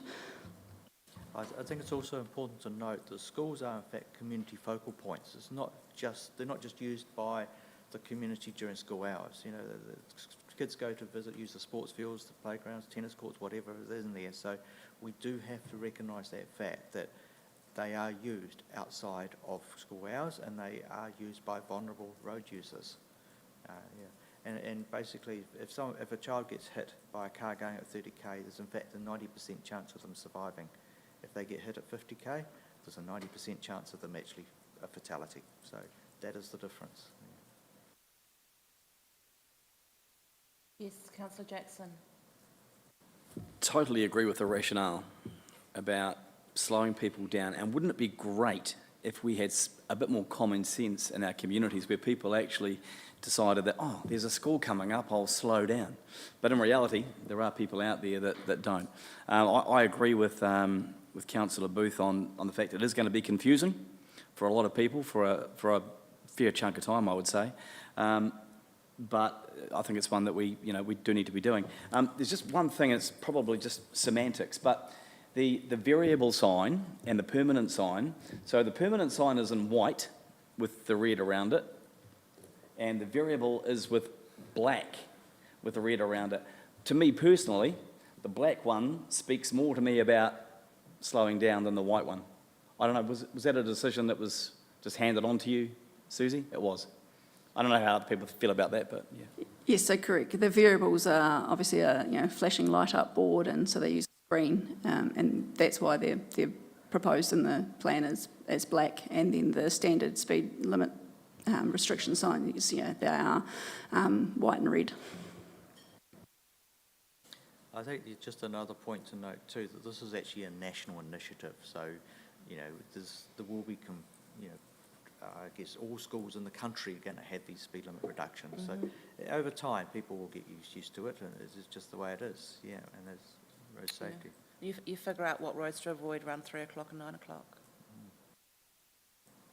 Do that now. Mm. Okay, can we move on to the other roads? Oh yes, Councillor Booth. You mentioned it was part of the Road to Zero campaign. So do you think that's going to carry on under the new government? Because, I read in the AA submission that they said you need to probably just step back, and because actually the GPS is probably going to change and that funding will be withdrawn. And, silly things like building cycle tracks to Port Chalmers, Timaru. Those things are going to stop from Wakatai, and some of the stuff that we're talking about will probably stop as well, and very soon. Thank you, Councillor Booth. Councillor Shannon has one more comment. Thanks, Sal. Sorry about that. I just want to go back to what Andrew said about primary schools and schools being hubs of activity. And I know, reading the ministry's submission, they'd love every street around schools to be 30k all the time. But I think, again, we need to be a bit pragmatic, and suggesting that schools outside of school hours are always more busy than everywhere else in the community, I don't think is correct. When I look around skate parks and everywhere else in schools around towns, schools aren't necessarily that busy. They're not. There are some, I accept that, but not all schools are that busy. So that needs to be taken into account for each individual school when we're assessing permanence. Okay, Councillor Oliver. Yeah, I just make a comment to Mr. Councillor Booth. I mean, I do road crossing regularly, and I think it would be good at Councillor Booth if you did some too, because it's quite polarising seeing a 50-tonne truck go past some 5-year-old kids standing on the side of the road at 50 k's an hour because they haven't quite seen the 40 k an hour sign on their way past. So, might be something you might want to consider. Okay, so thank you for comments, and we're going to move on to just the general roads on page 104. Start with the Timaru CBD, if there's any comments regarding proposed 104. Okay, and then we move on to Beaconsfield Road and Salisbury Road. Butlers Road, Pleasant Point. So a permanent 40 for a rural road, is that because of active transport cyclists, possibly? It's around the golf course being either side of it, having people walking across the road. You've got a bit of active transport coming through those loops as well, and also access into the huts. Right. Good. Brosnahan Road, Disney Road, Kennels Road. Sorry, through you, Councillor Parker, can we just, because we will get picked up by community on this, is everyone comfortable with going back to the CBD one, which starts back at Theodosia Street? And I admit that most of the speed probably through those roads are relatively low anyway. It's probably 30 to 40 kilometres, but because you will get feedback from residents on these ones. So is everyone comfortable with the likes of that CBD one? Are we looking at putting any further speed humps or slowing mechanisms down islands to support the reduced speed request? For in the CBD at this stage, no, there aren't any. Just picking up on the consistency, there's a lot of 30k streets there at the moment, just not through that Strathallan Station, George Street area, where we know, what have we got, 19 cruise ships coming in this year, and that active transport link as well, to make sure that we've got the ability. We haven't got funding at this point in time to widen the footpath through Station Street, but I'm not sure where that will go over the next couple of years. Councillor Jackson, did you? No? Okay. So we're moving on through to, where are we here? Cliffs Road, Tyco Hall Road, Sutherlands Road. Yes, so through you, Madam Chair, this was requested through the submission process by the community that live in that community. Okay. Dawson Street, Talbot Street. Port Industrial, Heaton Street, Hayes. And then Kerrytown, Mill Road. Yes, Councillor Pye. Just I wonder about the reasoning behind the 80k on the Kerrytown and Mill Road. Does that again come from the community, or is there more activity there? It just seems odd, those two roads and nothing else. Yeah, some complaints from the community over the years around speed on that area, but also, yeah, a bit more activity, particularly extraction from the rivers for gravels and carting that to other sites. So a lot more trucks going through there than there historically was. That would probably, does that explain both Kerrytown and Mill Road, or is that just access down? Oh, yeah. Thank you.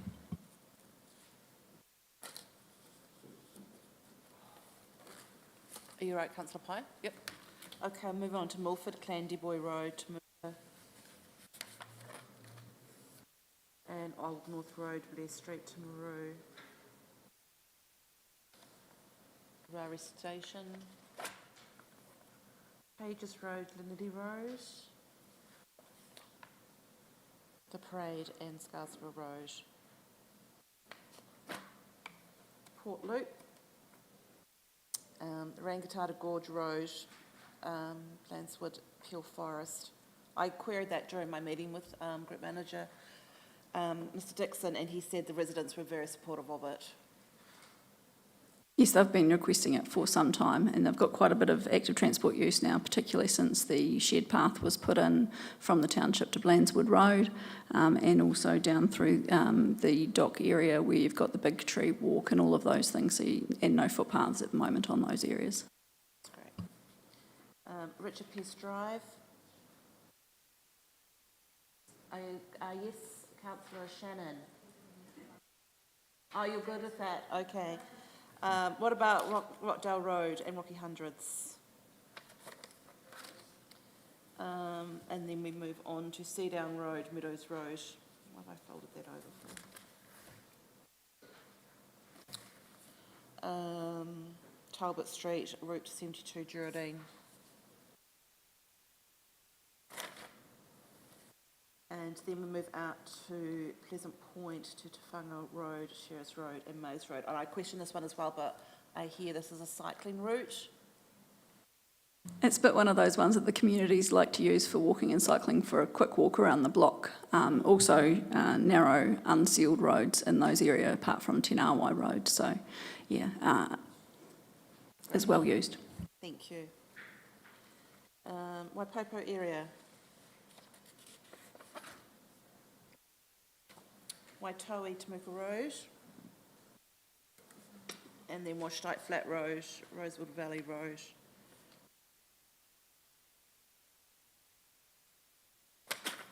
And the last one is Woodbury Settlement.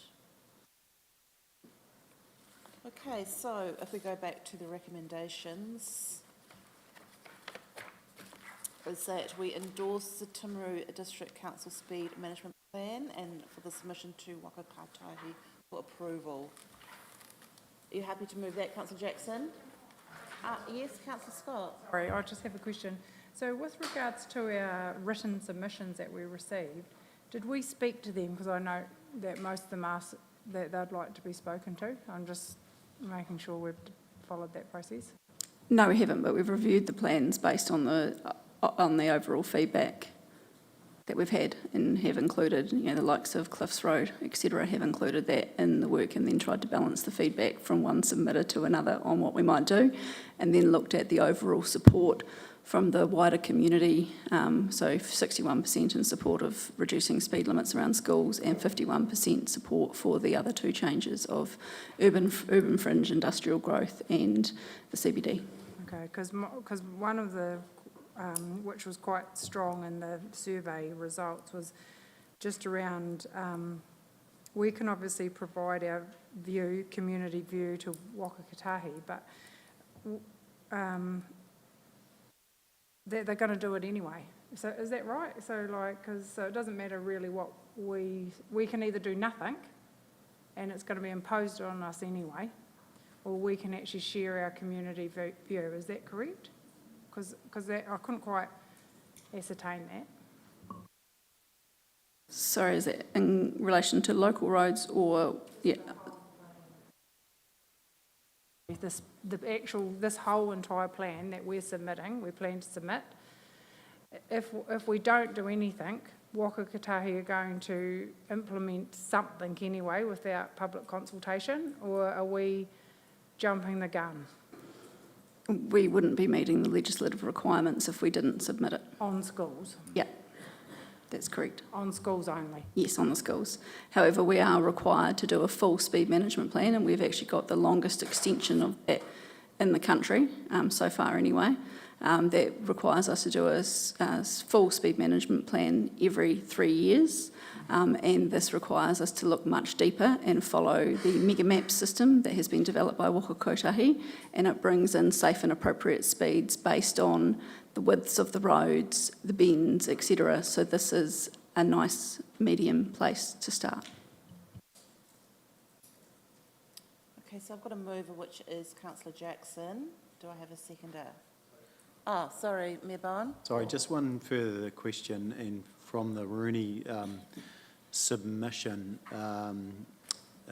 the submitted Nathan Hole asked the question, while Rooney Group is not opposed to council making road safety improvement, they should go through evidence-based community consultation. Are you satisfied that that meets that criteria, that it is evidence-based and the community consultation was thorough, is my question.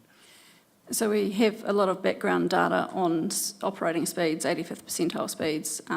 We didn't decide to include that in the interim speed management plan consultation document because we wanted people to read it and enjoy reading it.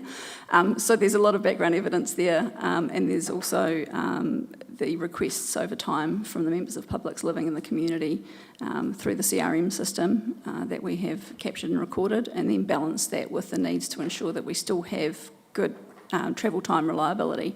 So the likes of Seadown Road, for example, the extension of the 60-kilometre sign, where has now had the industrial growth, we've kept that to the minimum and then pushed that out to 80 to get through the intersection of Seadown and Meadows Road. However, we have kept the full length of Seadown Road at this stage at 100 kilometres per hour. Yeah, I think another example perhaps is Old North Road, and the reduction in speed of 20k is going to add about 40 seconds to the trip. So, yeah, I think people do get a bit passionate about the speed side of things. But I believe we've done a very robust consultation process on this. Yeah, okay, thank you. Okay, so I'll go back. We had a mover, which was Councillor Jackson. Do I have a second? Thank you, Councillor Oliver. All those in favour? Aye. Against? Carried. Thank you. Thank you, Susie. Against. Oh, sorry. We'd like that recorded. Okay, thank you. That's Councillor Booth. Councillor Booth, you can speak. Thank you. I just think this is quite draconian, the level that we're actually going to. They transferred the ability back to the local authority. I think we've gone, 30 k's is actually very slow, and the amount of roads that have been included in this and the reductions is really going in the wrong direction in some areas, in my opinion. And where obviously the kids are very important to get to school safe, etc.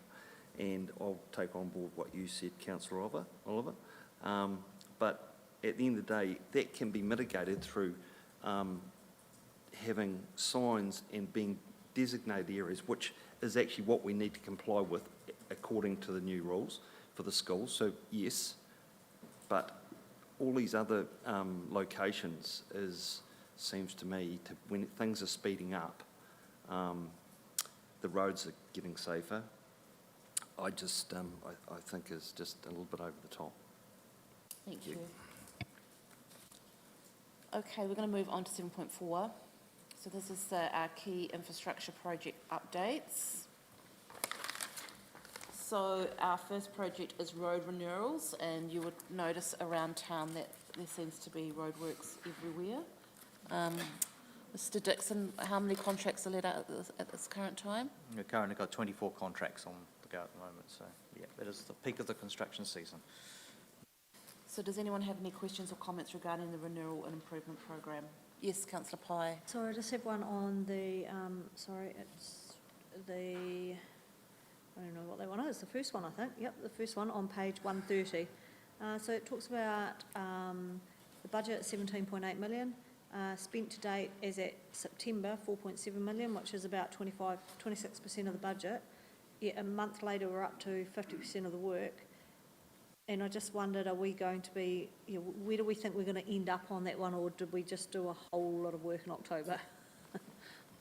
Yeah, thank you. It was a very busy month.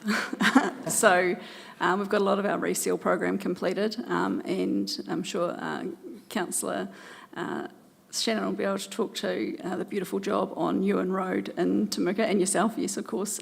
So yes, we have spent a lot of money very early. Yeah. So are we confident that we'll still meet budget by the end of the year on that 17.8 million? It will all be gone. And how much more? So we're looking at the program. Obviously, we've programmed the works up front, the big, large-scale stuff, which involves a lot of heavy spending early on, like the structural asphalt, or a lot of greater work has been done or is being done at the moment. So that will pull back after Christmas, and then we'll be moving into the likes of the urban roundabouts and platforms, etc., curb and channels, footpaths, which take a lot of time but don't cost as much money. So we will be on track for expenditure. Waka Kotahi have come to us explaining that there might be some maintenance, operation and renewal funding, extra funding available for the end of financial year, and if that is the case, then we will meet our local share as much as we can and may get a little bit more funding out of them. But our intention is to stick to budget. Yes, Mayor Bowen.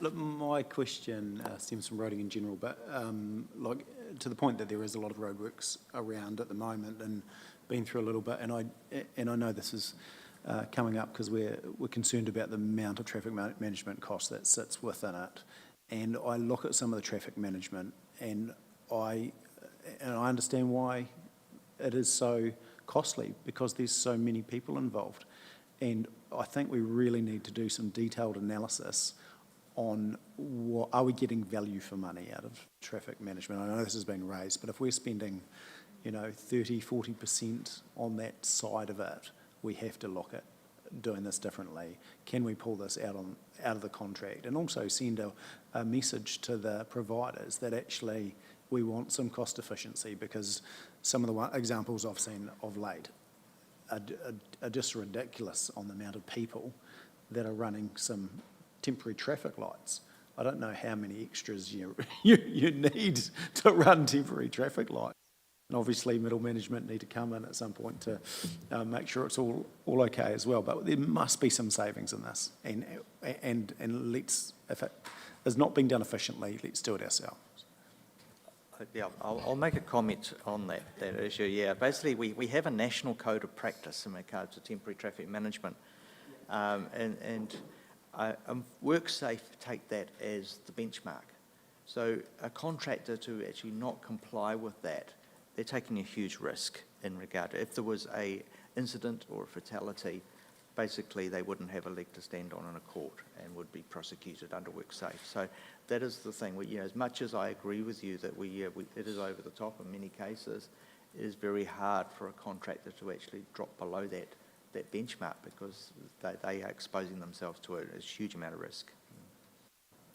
But do you not, my question would be, do you not think when some of these contract companies are reporting that they have a line, traffic management, and I'm sure it's quite a profitable line, and my question is that it's ratepayer money, we need value for money, as far as we've got an infrastructure deficit, if we cannot pull back some of these costs. So we need to be challenging those contractors. Are they delivering that efficiently? And if not, we need to be threatening that we're going to pull it out and look for alternative ways to do it. I guess we always monitor the costs on this. It's very hard to identify traffic management as a line item itself. But one of the options you've got potentially is look at Auckland Transport, for instance. They do their own traffic management. Yeah. So I think what I'd like as an action through you, Madam Chair, from this, if that's okay, because I think it needs to come back to this committee, is let's understand the numbers exactly that sit within our contracts around traffic management. Second question is, can they be pulled out? And let's start the process. So when we come into LTP, if there are some things that we can do ourselves, we can allow for some capital investment to start the ball rolling, because we can't afford to, no council can afford to, the country can't afford to keep doing what we're doing now.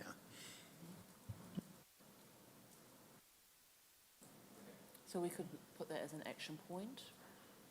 Yes, we can certainly look to that and maybe have a conversation with Auckland Transport and see how theirs is working, how they started that process. Just noting that, yeah, we have the Code of Practice, and then we have the Health and Safety at Work Act, and then since then WorkSafe have developed a guideline, and then Waka Kotahi have also developed a guideline which does again put more risk back to the contractor. What we can and do at the moment is we do obviously look at what costs are and try and limit it and try and figure out how we can make sure that we've got the least number of days for construction, and where we can, we do consider full road closure, which allows for a much cheaper implementation of temporary traffic management. It does cause frustration to the community, but we do try to do a road closure where we can, or a part road closure with residents only access. But certainly we can have a look into a piece of work there. And I suppose with that also you'd have to consider how many contracts we're doing at any one time to be able to... Yes, there's a good bit of work making sure that we've got the network considerations, particularly with, you know, the road maintenance contract, for example. We could have in any one day 10 to 20 active sites out there. It's a lot of work. But yeah, from a council point of view, at this stage, like I said, we do look to monitor what we can implement in regards to using a road closure first and foremost, and what detours might be available pending other people's roadworks, and then also, yes, looking at how we can ensure that we are getting value for money on the specific sites. But there hasn't been an overarching piece of work done. At this stage, I'd say the resources would be pretty tight to get that done in the LTP timeframes.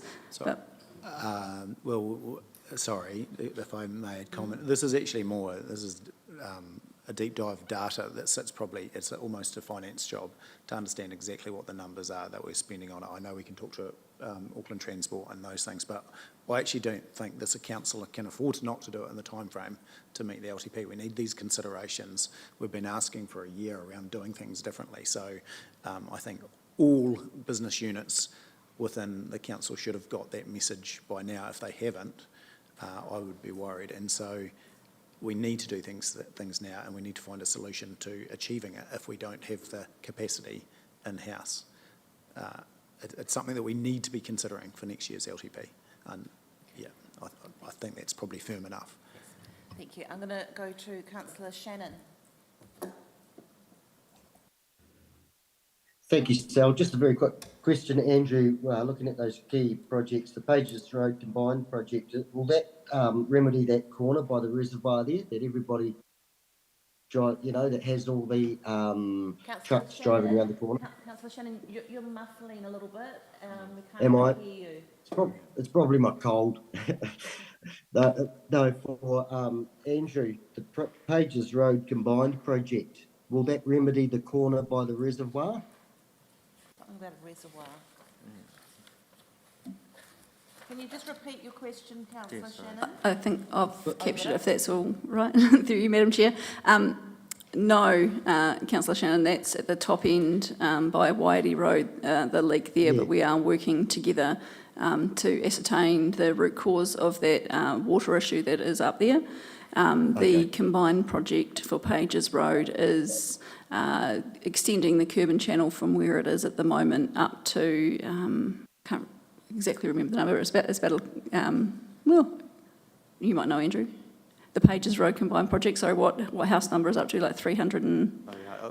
Close to Hunter Hills Drive, anyway. Yeah, so extending the curb and channel where there has been development, and extending sewer and stormwater in those locations. So that's that combined project. So no, unfortunately, it doesn't deal with the top end. Okay, thanks. Cheers. Councillor Pye.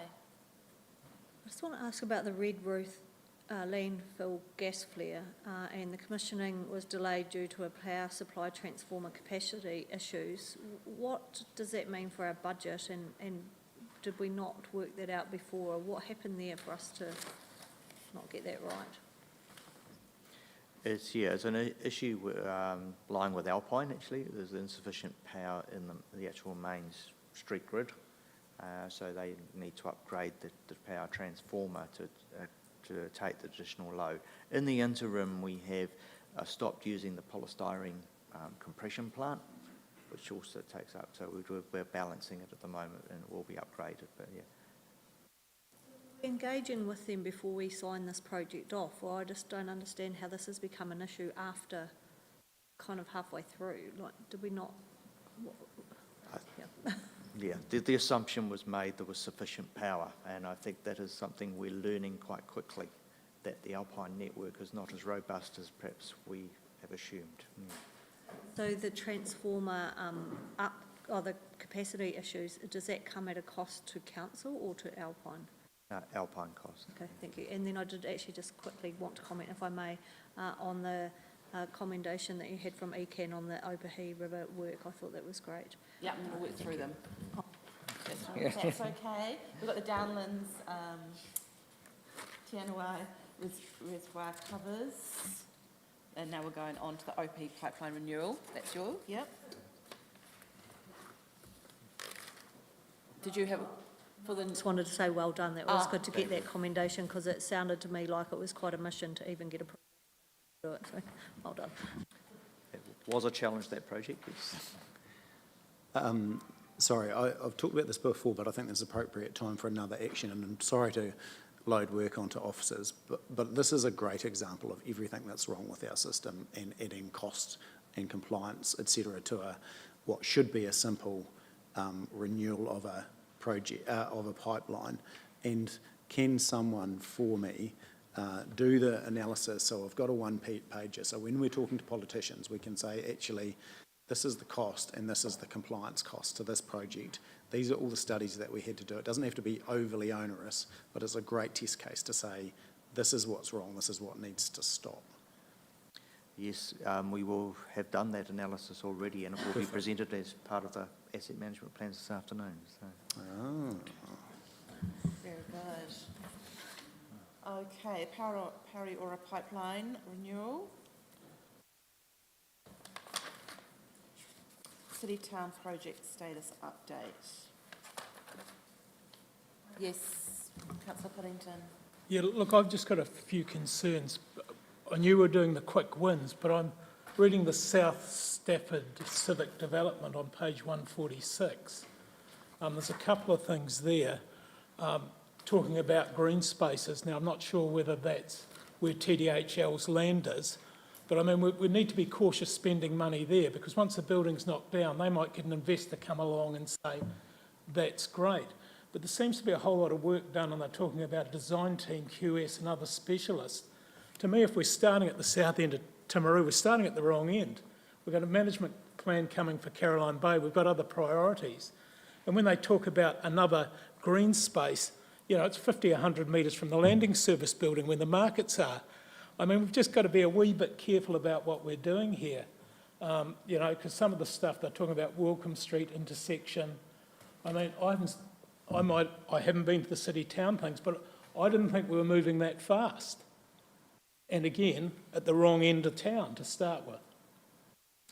One of the, I guess, the drivers in the south end of Stafford Street is in fact the theatre and the Heritage Centre development.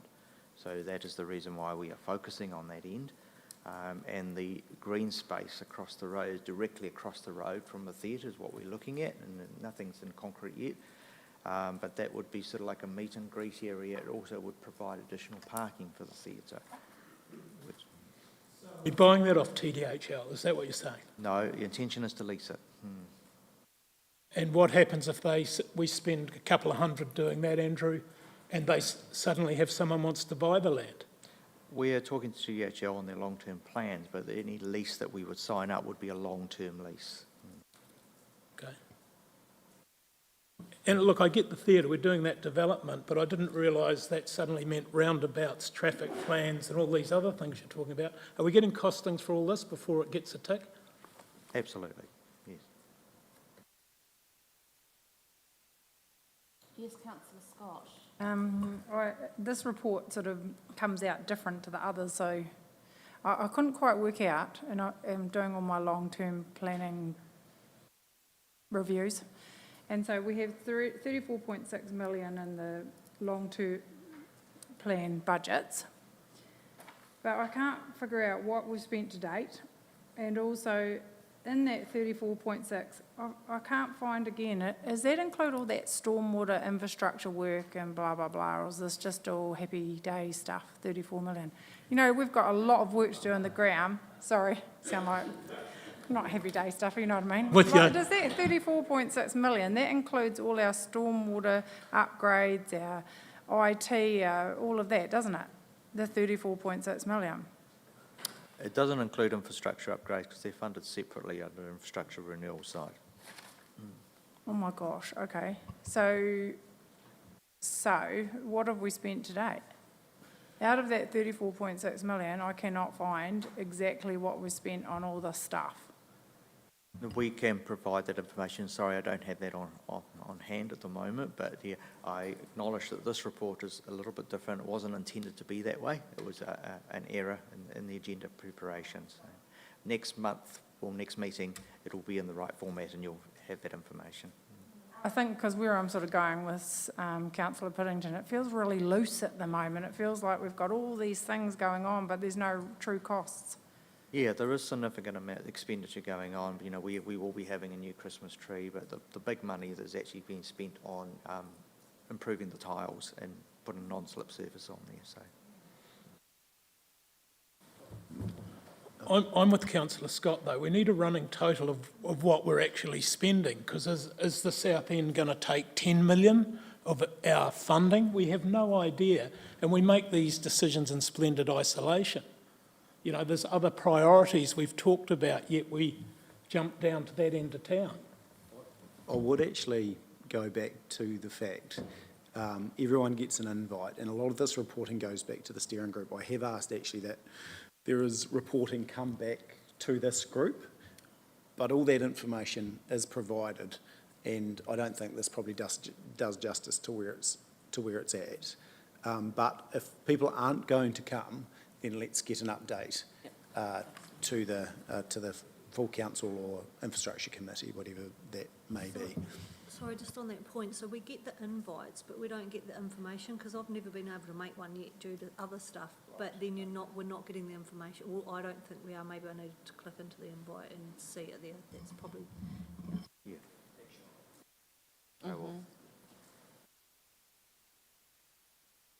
So next standing committees, the format will be different with clear running costs and action points.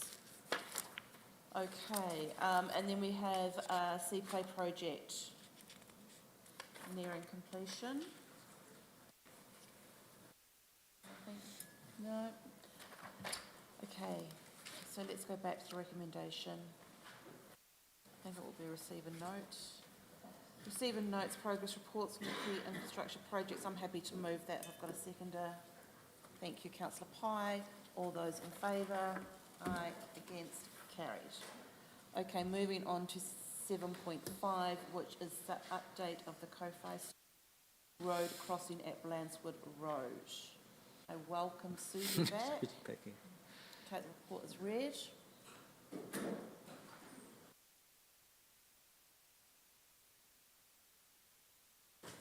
Sorry, I'd just also like to introduce you to Adam Ward, who looks after our structures and is our team leader for the operations team. So this is really a bit about confirming the level of service that we are going to provide for the Kauai Stream residents. So we've got some options there that we've considered, and the preferred option is a multi-cell culvert. Are there any questions? Susie, I have a question. What's the level of comfort that the large service and the postal vehicles are going to be satisfied with the culvert?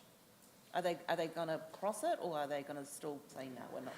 So most of the time it will just look like a concrete washover forward. They currently cross them going other areas like up Rangatata Gorge. At the moment there's one out School Creek that is also due for replacement that they are currently crossing with no issues. Great, thank you. Mayor Bowen. Yeah, look, I'm probably interested to hear from Councillor Oliver actually in regard to this area, because I am out there a fair bit myself, and I know this has been an ongoing saga probably for the residents, but 6,000 on yearly maintenance plus some other with high flood versus 330,000 of capital costs, and we're still likely to have some maintenance costs ongoing, aren't we? And so there again, I just question cost benefit of that large capital spend. Yes, the ongoing saga of the Kowhai stream forward. To be fair, they probably want the bridge, but they're not going to get it. So, look, it's been, we have a community board meeting out there at Peel Forest every year. It's always comes up. There has been some quite in-depth work done there in the past that has just washed out of the stream, involving putting in some KBM baskets and some benches trying to slow the water down. I think the understanding of the stream that it can go up really fast and it goes down really fast, so the culvert does seem like the best option. And it's becoming more and more frequent, so that $6,000 might be $10,000 or $15,000 or $20,000 in 5 years' time. So, like, I think it's a good investment. I mean, I know probably, if hindsight was a great thing, probably shouldn't have let anyone build over there in the first place, but, they're there now.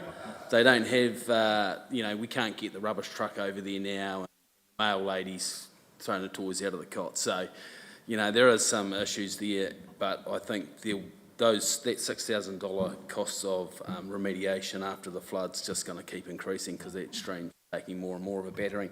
The biggest issue when I first read this was the culvert blocking, because those shingles in the river do move. Because the river comes up so quick, it's getting deeper and deeper. So I've been assured by Mr Dixon that shouldn't be an issue going forward. So a culvert is probably the best option, and I'd definitely support that. Councillor Pai. Just a couple of questions. One around the cost. At point 24, you say a consent may be required, which I find hard to believe if you're in a river. I would have thought that would be a will. And the construction cost of $330,000, does that include the consent application fees and the 7 ecological reports that we may or may not need to do the construction? And then I actually just have a question on, are we in, oh no, actually I'll stop there, I'll ask the next one next. I can answer the consent question. So we do have a global consent that allows us to maintain and upgrade river crossings where there's river crossings already in place. So we just need to check that one, whether or not there will be a full consent required for this one or not. If not, then no, it hasn't been included. That is the construction cost. I'm just wondering what exactly we're approving here, because we talk about we're approving it, but then we talk about in the funding and financial that if there's no Waka Kotahi funding, then it will be pending long-term plan approval. So are we really just approving this subject to either Waka Kotahi or long-term plan approval? I'm conscious of making decisions in isolation, and we say yes to this and then we get the long-term plan and regret it. Yeah, what we're seeking is, I guess, approving a level of service for that community. So, and it will still be subject to funding availability.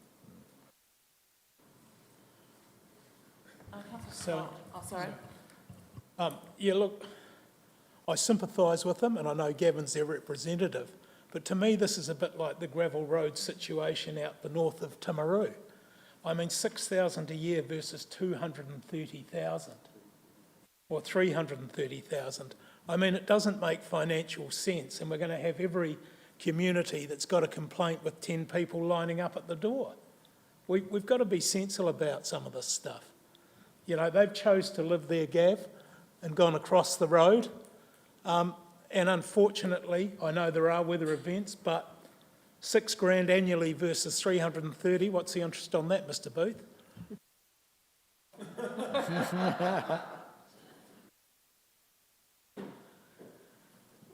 Councillor Scott. I was sort of similar question to Councillor Pai around the option 3. Is it within our current budgets? And obviously, that's one question. Is it in our current budget? If we are successful in obtaining further Waka Kotahi funding for this financial year, then yes, it would sit within our current budgets. Because I had the similar question in point 23. It says if we don't get the Waka Kotahi funding, it goes it would go into our 24-25 budgets. So I was unsure what I was actually deciding on today, because it's either going to get deferred into the next budget, or you'll come back because we've got the funding and we go from there. I feel like we've gone a bit early. Okay, yeah, basically, there is a possibility that we will have funding in this financial year. That's why we're seeking a decision rather than waiting. Yeah. So if the funding comes through, we will be ready to go and implement council's decision, whatever that might be. If the funding doesn't come through, the project gets deferred. So there's been no bridge there for 39 years. Correct. Correct. It's a long time. Yes. Sorry, question. So our share would be half that. So we're making consideration for ratepayer funding.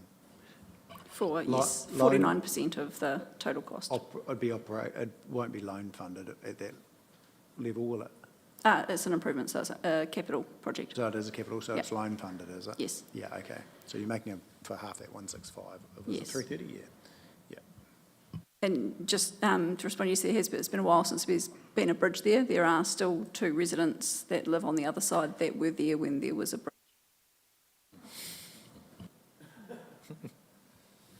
Okay. Oh, yes, Councillor Booth. I just think there's perhaps a possibility then private-public funding for if they live over there, that they spend a bit of money themselves and put some money towards it. But, you know, $6,000 against $330,000 and still a event you'll still be spending money. So and is that the priority? And if you've got a list of things that you've got $330,000, and is that actually the most important thing that you should be spending that money on? I guess that's just the thing I need to ask myself. Yeah, through you, Madam Chair, that's a very good question. It's also an innovative design that we could look to use on some of the other structures that may be coming up for replacement and may not be a candidate for a full structure replacement because of the level of service that it will provide over and above just a normal washover of Ford or normal gravel Ford or normal concrete Ford. So it gives if approved, it could give a potential view and a dynamic stream on how that might work on other bridges, keeping in mind we have 41 coming up in the next 10 years that will be up for some sort of replacement, so it would give us an option to look at how that would work. I guess, Susie, that's my point, though. If we've got 41, where does this one sit? You know, is it the most important one? Because, again, we spend the money, then we have something important come on. Yeah, I was just going to raise that again in terms of if we do this, are we setting a precedence whereby, you know, other people are going to go, I've got a Ford that similarly has issues. How many of those are there? And of those 10 owners there, is there more development or scope for more development beyond those 10 properties in that area? Do we know? Sorry, I'm not sure on the status. I know that there's empty sections up there, so there is potential that there would be more building going on those sections. But whether or not there's ability to subdivide further, I'm not entirely sure, sorry. I think there is provision on the district plan for further development up there, and there has been in recent times. So I think go back to Councillor Booth's point there around development costs, or something that we could look at to see if they actually want it. Can they actually be part of a partnership or joint venture in relation to funding that? And then that sets a precedence for us to be able to do it further going forward. Yeah, I'd sort of go along with that a wee bit, because it actually is a case for people now that they have to contribute. So it could be something that could be looked at. I'm not saying that's going to solve the problem for these people currently, but like Andrew said, there are some empty sections up there, and there is going to be a wee bit of growth up there. So whether you put a bit extra in the rates to cover some of those costs going forward might be something over 20 years or something, could be something. But to be honest, the Ford at Kowhai Stream's a bit different to most Fords. It's not just on a shingle road that a bus can travel through. It's actually going through a pretty gnarly alluvial sort of type fan that's coming out of the stream there. So it's not a just normal old Ford on the side of the road that someone's looking for a quick fix on. So are we looking at maybe having contributors with new developments or current landowners? Yeah? It's a good question to ask the residents. So you're roughly, if we have 165,000, we're loan funding, it cost is probably going to be 10K over, 20-year period. So if you look to contribution, and how many is there? 10 up there? Targeted rate at a couple of $100 might attract, a couple of K worth of cost of, so actually there's subsidy, we could be asking them to subsidise our contribution. So that might be a conversation that would be worth having. And the benefit is largely theirs, isn't it? For, a few $100 extra a year, and you had that reassurance of access, I think you'd possibly be interested in investing. Yes, Councillor Oliver. Knowing the people that live on that side of the stream, probably that wouldn't be such an issue for $100 targeted rate over years just to get that tidied up. Just knowing the people that are over that side of the river and how much they really want this to happen. Something to look at anyway. Might set a precedence for some other stuff. It's further value to those other properties that are on the other side in terms of the potential for them to be developed based on a safe transportation and getting the context now for what you're saying. It's not your average Ford. You're only, I was just thinking that it was just 20 metres across or something like that, but if it's a significant fan, what is the distance between travel from one side of it to the other? I know that will definitely be holding up the development over that side of the river, and I know a house recently that took quite a long time to sell for that reason, access.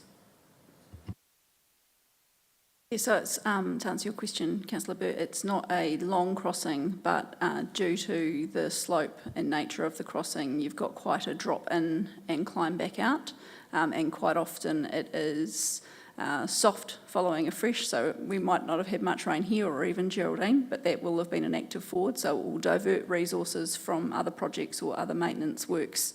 So while it may be low cost, it does have impact on other projects throughout the year, as we might go in, quite frequently to maintain their asset.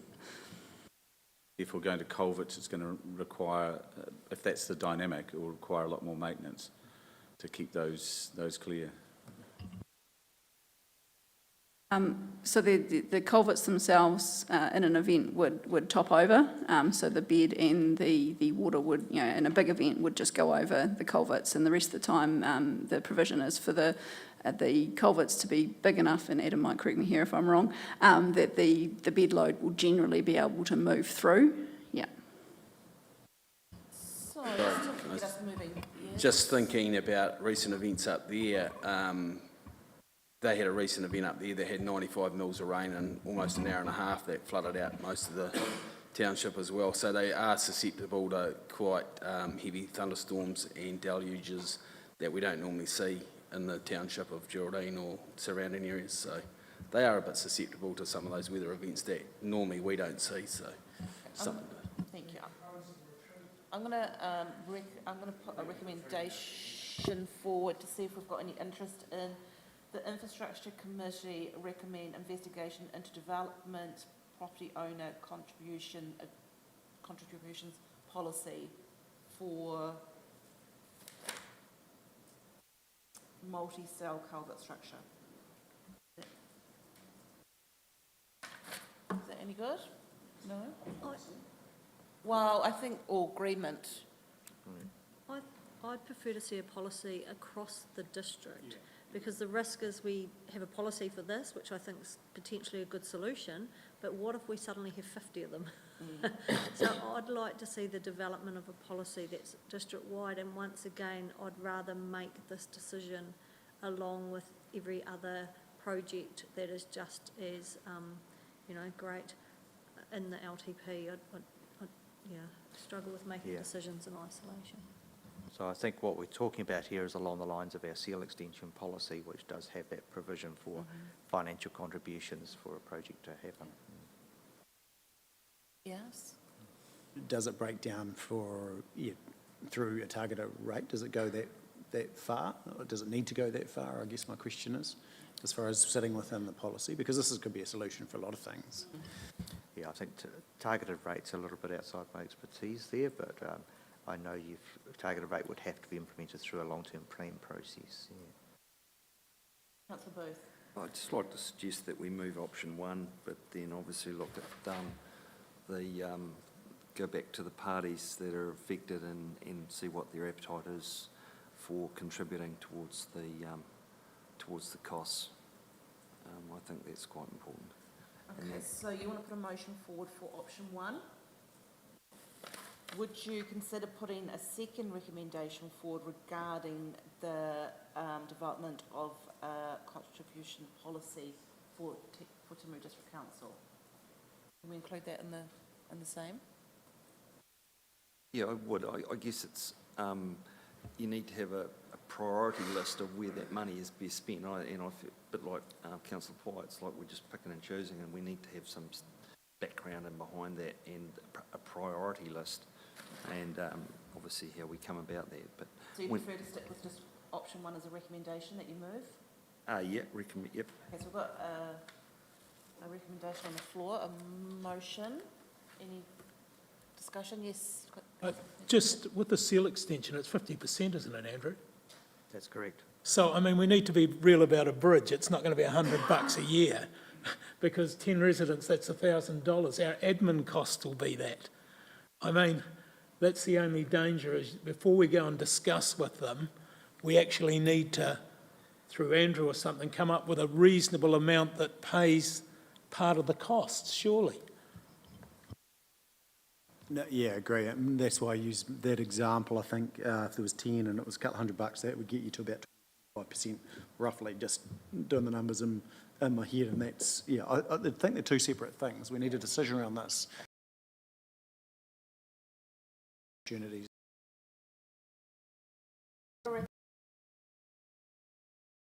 Option 1 to continue with the current maintenance costs of the order of $6,000. Do I have a seconder? Yes, Councillor Jackson. All those in favour? Aye. Against? Councillor Oliver, would you like that recorded? Carried.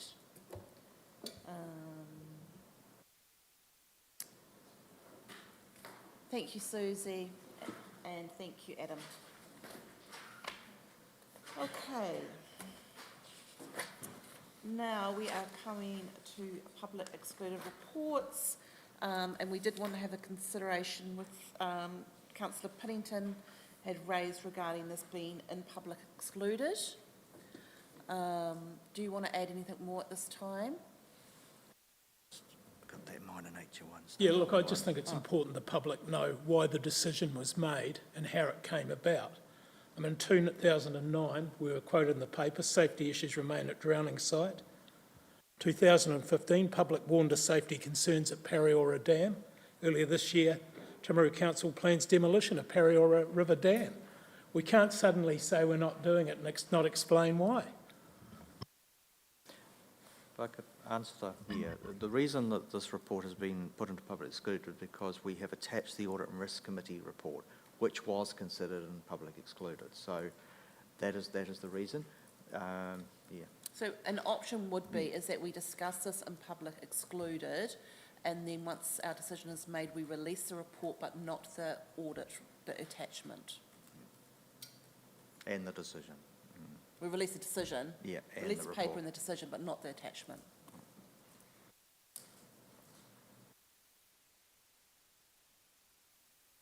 Any discussion? With Councillor Piddington, I think we should just chuck it all out there, and the only thing that I might have excluded was the name of the property owners when we discuss it.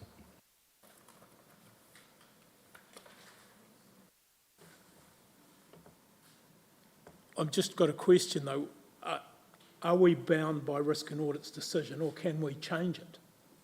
Because they don't actually have any decision-making power, do they? So I'd like a public discussion around it. Yeah.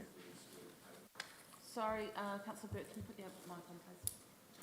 Would we have to exclude the paper or reference to the paper and just put it out there and have the discussion?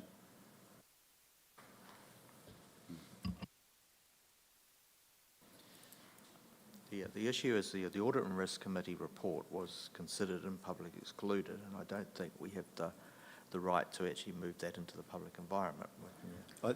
So if I speak the process, and maybe the Chief Executive wants to pop up, just thinking we'd probably need to, Audit and Risk would have to make that decision first. So maybe it is that actually, until there's a decision around this, actually the paper's delayed and, potentially because, but can you speak to process around that?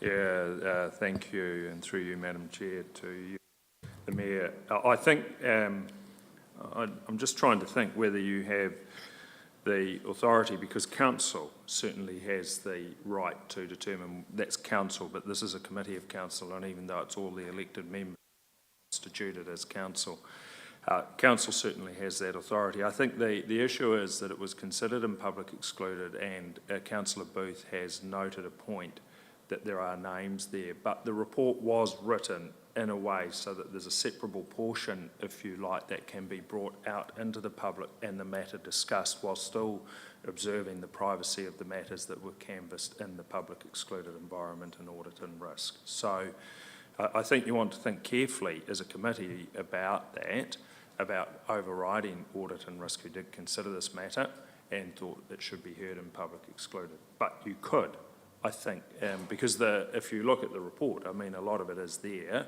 and it covers it. You could agree to discuss it in public but keep the attachment in public excluded until you had clarified that with audit and risk, because the report that covers it was written with a view that you sit as in public. So you could, I think, achieve that if the committee was of a mind, but it might be prudent at this point to keep that attachment in public excluded, because there are names in there and it is to protect the privacy of some of those people, which I think you should be careful of, the committee should be careful of disclosing. Thank you. Yeah, so support keeping it in public with the public excluded regarding the Audit and Risk Committee paper attachment. I'd second that too, because I think we set a dangerous precedent if one committee is making decisions about other committees, because don't forget it could happen the other way. Absolutely. I would support that. Yes, Mr. Karen. Yeah, that's right. I think so. You could make a resolution that the matter is heard in public, the report is in public, but the attachment to the report, noting it was heard in public excluded, remains in public excluded. But I think that there was some care taken to ensure names were removed from the cover report, if you wish. I have a level of comfort with that resolution. Councillor Pye, you do as well? Yes. Councillor Booth? Just wondering whether that would be recoverable through a Lagoima. The attachment. No, I think we'd say that, I think that if a Lagoima came, I think it's pretty evident that the committee has given quite full, careful consideration to the matter, is mindful of why the attachment remained in public excluded, and I think that would be recognised as a responsible approach to try and make sure that you balance to the point of Councillor Piddington, the public interest of hearing, but also respecting the privacy of individuals. I think that most people would observe that that's probably a fair and reasonable approach adopted. Okay, so we've got a level of comfort with the resolution. I have to move and second that. Yes. Yeah. So I'll move the resolution if I have a seconder. Councillor Booth, all those in favour? Aye. Against? Carried. Okay, so now we're going to present the paper, Pareora Dam update. Is Bill joining us? Welcome, Bill. From Parks and Recreation. Take the paper as read. Yep. Sally, sorry. Oh, yes. Just in terms of process, how does that paper get released? Oh, afterwards. The yes. one we're now discussing. This one here, we'll just, after the meeting, we'll just go up onto the website and join the other papers. Yeah.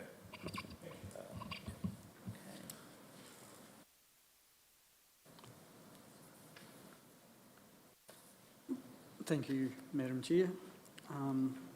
This has been a long process, quite a complex issue, and to move forward, there is a due process that we aren't able to complete at the moment.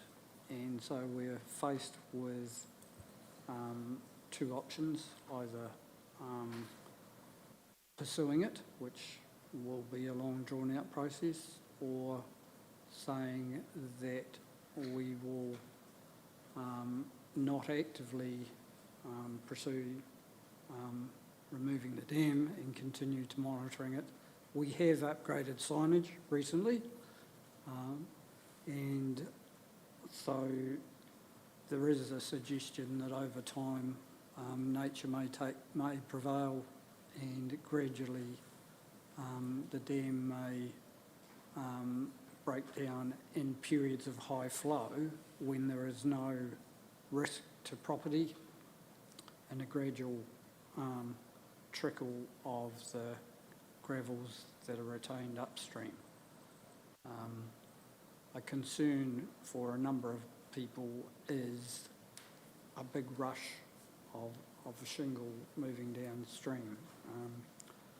So we're left with that decision. We can make the decision that we don't proceed to remove the dam at this stage. That's an easy decision, and I think there isn't an increased public risk for properties downstream if we make that decision. Thank you. Thank you. Any questions? Yeah, we'll go for Councillor Pye first. Sorry, I just can't find it in the paper now, but what is the size of this dam, and is it going to be caught by the new regulations around ponds and dams that require the PIC assessment and a whole lot of other time, cost and regulation? Yes, now there is the likelihood that this dam may end up in that scenario because it is a height of 4 metres, I think it is. It goes with the volume of water behind it and the height of the dam. Now, until we do that assessment, we can't confirm that it is caught or it isn't caught. There is actually very little water behind the dam because it's mainly gravels. Yeah.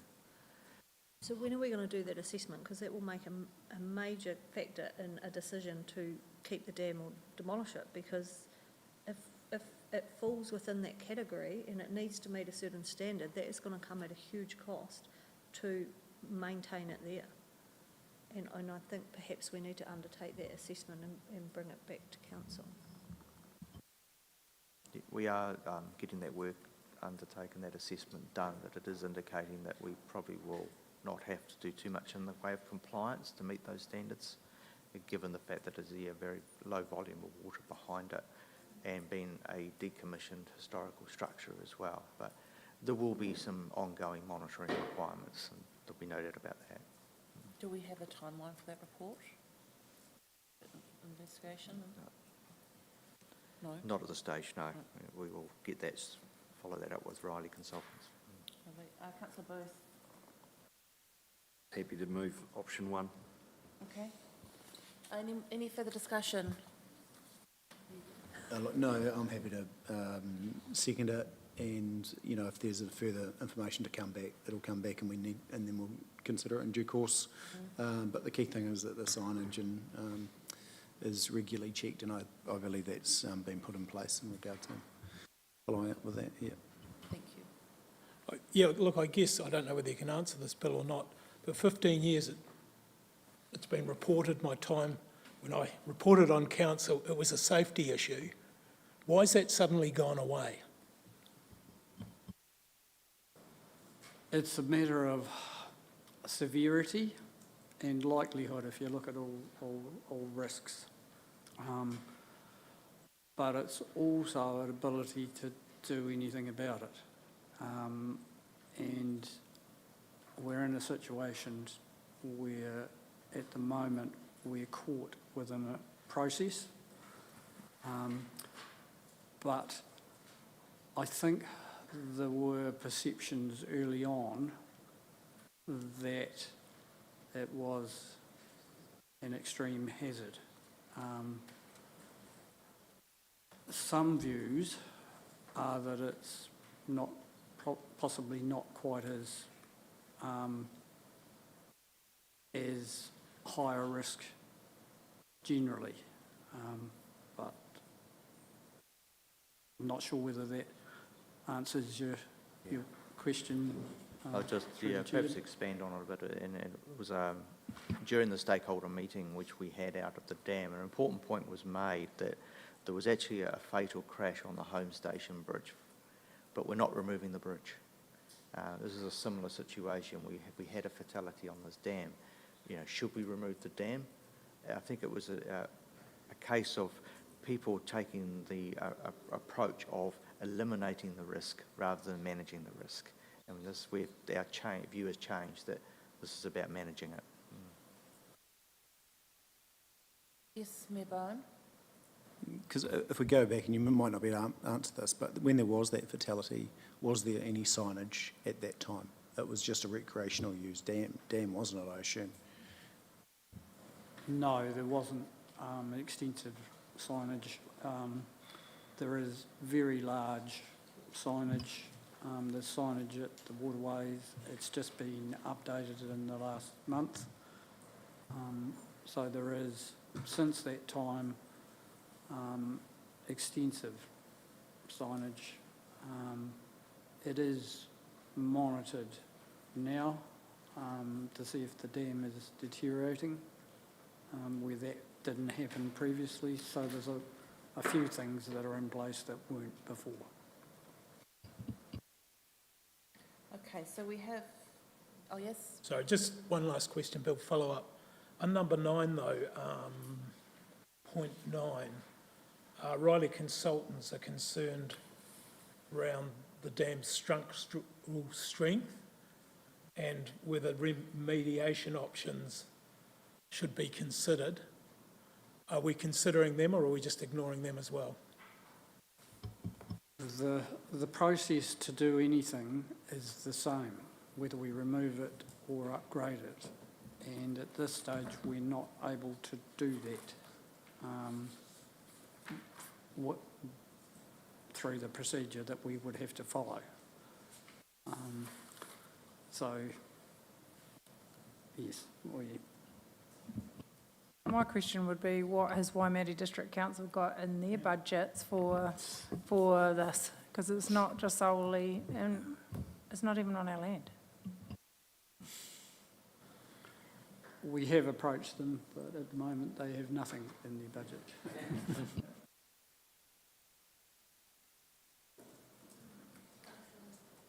Just at point 22 in the report, we actually have somebody's name, and so that will need to be made sure that's redacted before you make the public.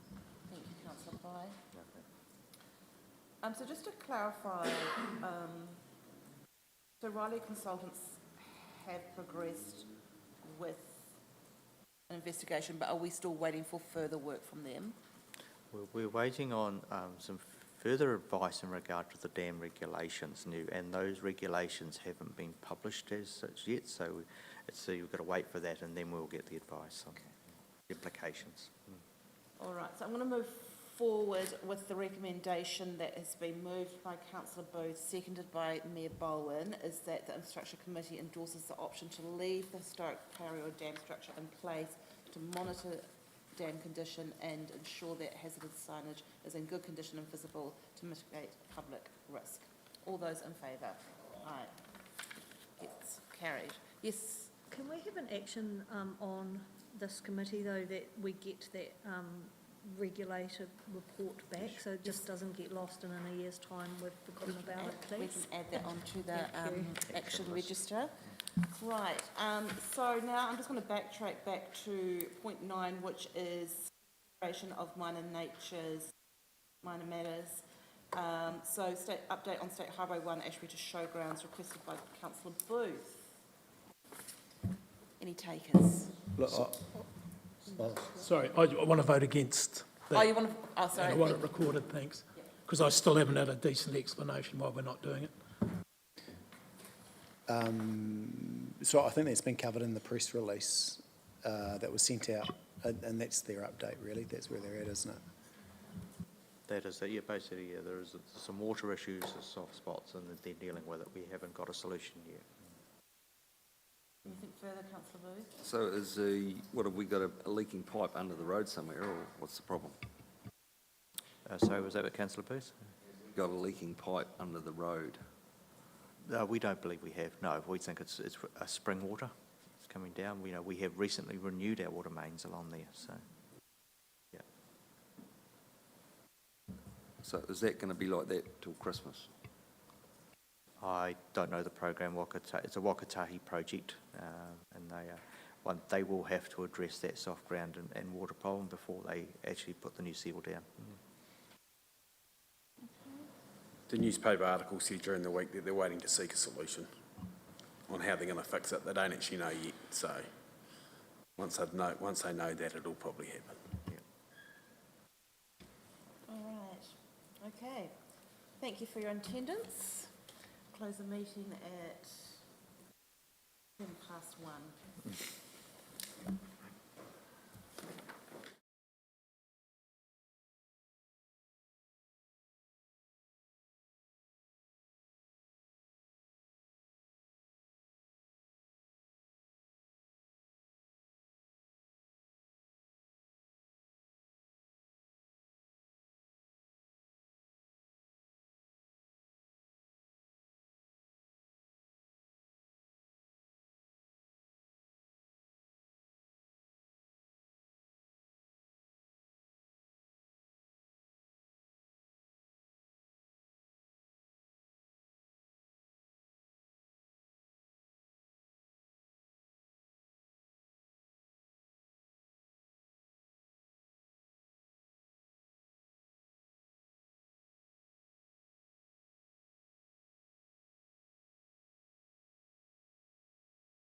Good afternoon. Welcome to Community Services Committee meeting, Tuesday 14th of November, opening at 1:15. No apologies have been received. I'd also like to special welcome to our community board members, Gay and Rosie and Michael. Welcome, team. Identification of any items of urgent business. None. Identification of matters of a minor nature. None. Okay. Declaration of conflicts of interest. Do we have any today? Nope. Okay. Chairperson's report. Okay, so since our last meeting in September, I have attended the Local Arts Scheme Subcommittee meeting, various stadium meetings, Donations and Loans Subcommittee meeting, various Theatre Royal and Heritage Facility meetings. Like Councillor Pai, I met with the CE and President of Local Government New Zealand here in Timaru. I've attended numerous workshops, enjoyed the citizenship ceremonies, and I also have had the privilege since September to attend all three community board meetings out at Temuka, Geraldine and Pleasant Point. So thank you all for the warm welcome that I received at all of those meetings. I also went to Wellington a couple of weeks ago and attended the Future Local Government event. That's probably all I'm going to say to that. I very much enjoyed the second day, rural and provincial sector meeting. It was excellent. It was great to be in the room with like-minded councils. And I've also had the privilege of meeting with the community development team and done a couple of site visits over the last month, so thank you very much. So I'll move my chair's report. Could I have a seconder, please? Thank you, Councillor Jackson. All those in favour, please say aye. Against, carried. Confirmation of minutes held on the 5th of September. I am happy to move those as a true and correct record. Could I have a seconder, please? Thank you, Mayor Nigel. All those in favour? Against? Carried. Okay, ooh, going too fast. Reports. We'll move to 7.1. So our actions register update. We just have the one on there. And that's obviously our regular update on the gallery. I'm sure that will come at our next standing committee meeting, as that is out for tender currently. Thank you. Moved by Mayor Nigel and seconded by Councillor Parker. So we'll receive and note those. All those in favour, please say aye. Against, carried. Naomi, is she coming up? Yes, she is. Oh, yes, here she is. I welcome Naomi, our Community Development Officer, to the table to walk us through our Donations and Loan Subcommittee meeting. Thank you, Madam Chair. This report is to present the recommendations from the Donations and Loan Subcommittee meeting on the 19th of September. So we'll take the report as read, and I'm happy to answer any questions from you or any other councillors. Look, I'm happy to move actually, and there's questions. Thank you. So we have Mayor Nigel is moving those recommendations. Do I have a seconder, please? Thank you, Councillor Booth. All those in favour, please say aye. Against, carried. Well done, Naomi. I'll move to 7.3, request to access museum bequest funds, and I welcome Philip to the table.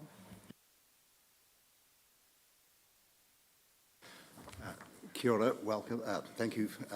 The report outlines a request by the museum for the release of 2 bequest funds which have been received over the last 10, 15 years for general purposes for the benefit of the museum. What we're proposing in this report is that those 2 bequests are applied to the exhibition development that we're planning for the new heritage facility on Stafford Street to be completed in 2025. If you've read through the report, you'll note that we did have, or do have, 600,000 in the 21-31 LTP for the development of exhibitions. That would enable us to relocate our existing displays with a bit of extra work to enhance them and to make them fit for purpose in the new space. However, we saw the opportunity to take the new space and develop something completely new and something that would be high impact and benefit not just the people of the Timaru district, but also act as a major visitor attraction for the region. The museum team have worked with an external design company called Workshop E. They are former museum professionals who have won awards for their museum exhibition designs around the country and have been overseas.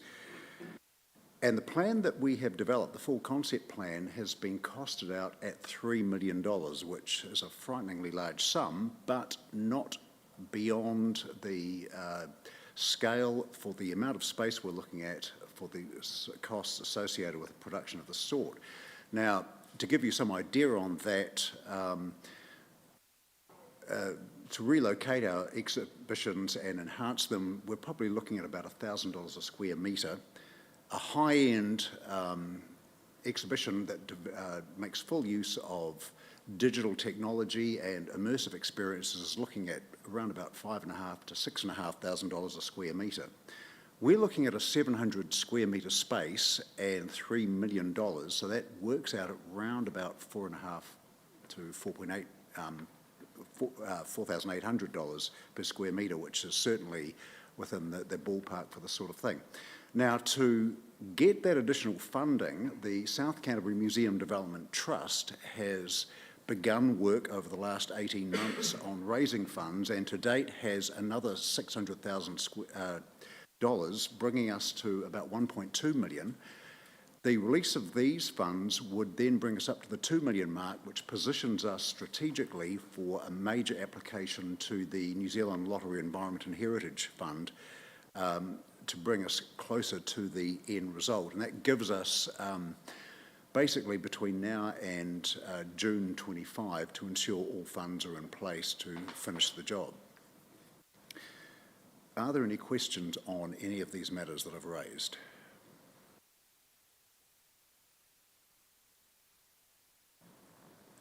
So I just wondered, with those funds at the moment that must be sitting there earning some kind of income, does that income get added to the fund, or is that income being utilised already by the museum? And if so, my question is, what are we giving up in order to use these funds? Right, so you're referring to the bequest funds themselves. Have they been generating income? Yes, they have, and it's simply been put back into that fund. So they have grown in the time that they have been with the council.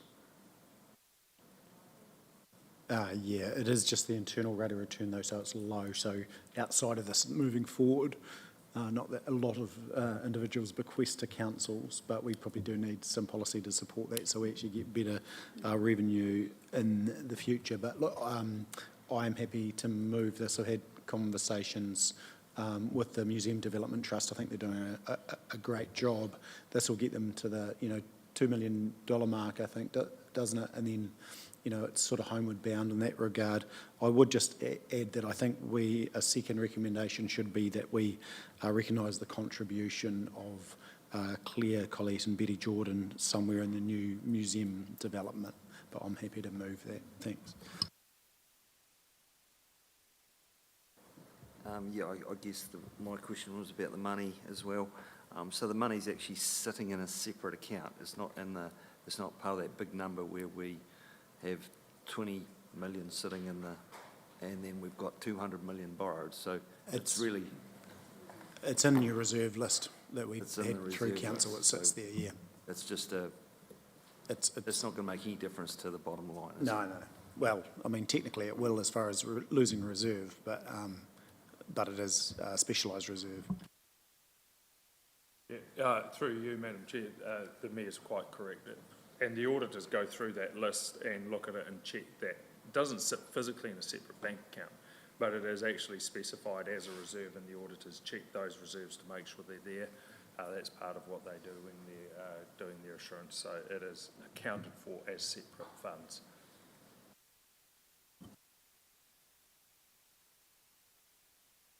I'm fully supportive of the decision. I've always been saying we just need to tidy those reserves up and use them for what they were given to us for. So I'm fully supportive of that. I just question the timing of this decision being before we've made the final decision on the theatre development. That's probably my only, and rather than go with the option to defer the decision, I'm happy to make the decision now, but of course it will be subject to the final decision on the theatre role.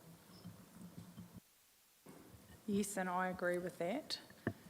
So we've got me and Nigel has moved option 1, which is obviously our preferred option, and also the acknowledgement of our of those estates of Claire Collett and Betty Jordan, and obviously the what's the right word? The designations of these bequests are subject to our theatre decision in a couple of weeks' time. So could I have a seconder for that, please? Councillor Pye, thank you. All those in favour, please say aye. Against, carried. Well done, Philip. And yeah, special acknowledgement to the Museum Development Trust for their fundraising. It's excellent. So keep up the great work, and we really do appreciate it. So thank you. Okay, team, moving to report 7.4, and I think we have Jess joining us today. So welcome, Jess.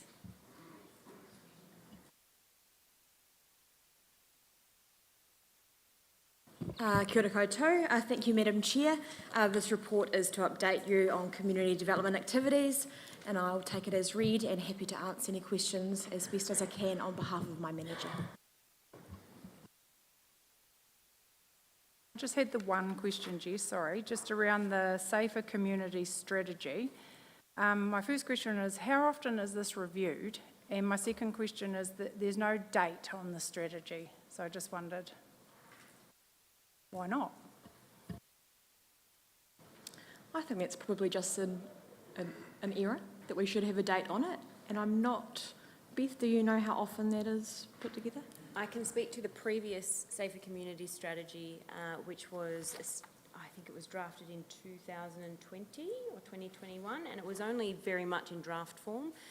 It had not been completed, and it was pending a full review. So this is actually actioning that full review process. So I would suggest that this will be a 3-year strategy, and then we'll review that again in 3 years' time. From here, we'll naturally an operational plan. Nice, thank you. Pye? Sorry, just a quick comment. With your youth advisory work, which I see you're going to bring a report back to this committee, but when you had your target group, I just wonder, do you include the TUIA candidates that we had through the mayoral mayoral jobs for task force, whatever it was called? Because I think they would be ideal candidates to be targeted, to be invited to be in that group. I agree, and the Youth Advisory is a piece of work that is being done by Claire, my manager, so it's not a piece of work that I've been involved in directly, but I can definitely follow up with that with her and ensure that those 2-year candidates are part of that program, are part of it. Nice. Do we have any further questions? Excellent. So we will receive and note this report. So thank you, Claire and Jess. I'll just move that. I'll move that, and seconded by me, Nigel. All those in favour, please say aye. Against, carried. Okay, now moving to report 7.5, and I think we're welcoming Philip back. This report is a draft operational plan 2024 to 34, and obviously Bede's coming to join, so I'll just hand it over. Thank you.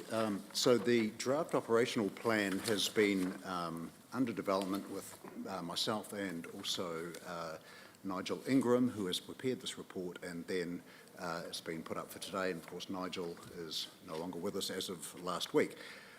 It outlines where we see the operation heading, but also looking at some options which could be considered as to how it should be run. The plan itself, if you've had a chance to look through the detail, gives an indication of how we can move forward with this operation, which of course includes not just the theatre but the museum, and considering how they might join together. There is a lot of work involved in this and that yet to happen, and that we need to look more carefully at exactly how the architecture that is being developed is going to enable us to operate, to generate revenue, and to provide the maximum community good. There is a lot of detail in here, but on that note, I think we can open it to questions. Thank you. Hey, Philip, what you're really asking for, apart from presenting that, is whether we're front with 30,000 to get a report so we can understand whether it's better to have it in-house or externally contracted, the running of the theatre, basically. Am I right there? Oh, not quite. What we're asking for is that, well, it's really to give you an update and say that what we're going to do is go away and do some more work. It's to give you an idea of where we're at, but to go away and do some more work, and then once we've done that groundwork, bring back, knowing the importance of this, to tenders and procurement, a proposal about engaging a consultant. At that point, you'll have it, and you'll be able to approve it or not. What we're really saying is to give some indication. We're not asking, it's not likely to be hundreds of thousands. That's our sort of a ballpark of what we think it won't exceed, but we need to do some more work before we get there. So that's really what, so we're not asking for any money at this point. Okay. I have to say that's actually not quite clear in the options. Because the option one is that council engages a consultancy service to provide advice and recommendations on the most effective governance arrangement and sustainable business model for the Timaru Theatre and Heritage Facility. So that's on page 29. So I would suggest that is asking for that. So if that's not what you're saying, no. Other option is that we keep it internally. We continue to work on this operational plan. So what is it? Well, then, in council officers in the financial and funding application, council officers can undertake initial work to identify the various models and their respective funding and financing requirements that are used. And then council can then, modelling can be supported, but costings of this will be brought back to the Tenders and Procurement Committee for approval once quantified. So it's down there. So we weren't intending to go and spend any money without yet first bringing it back to the Tenders and Procurement Committee.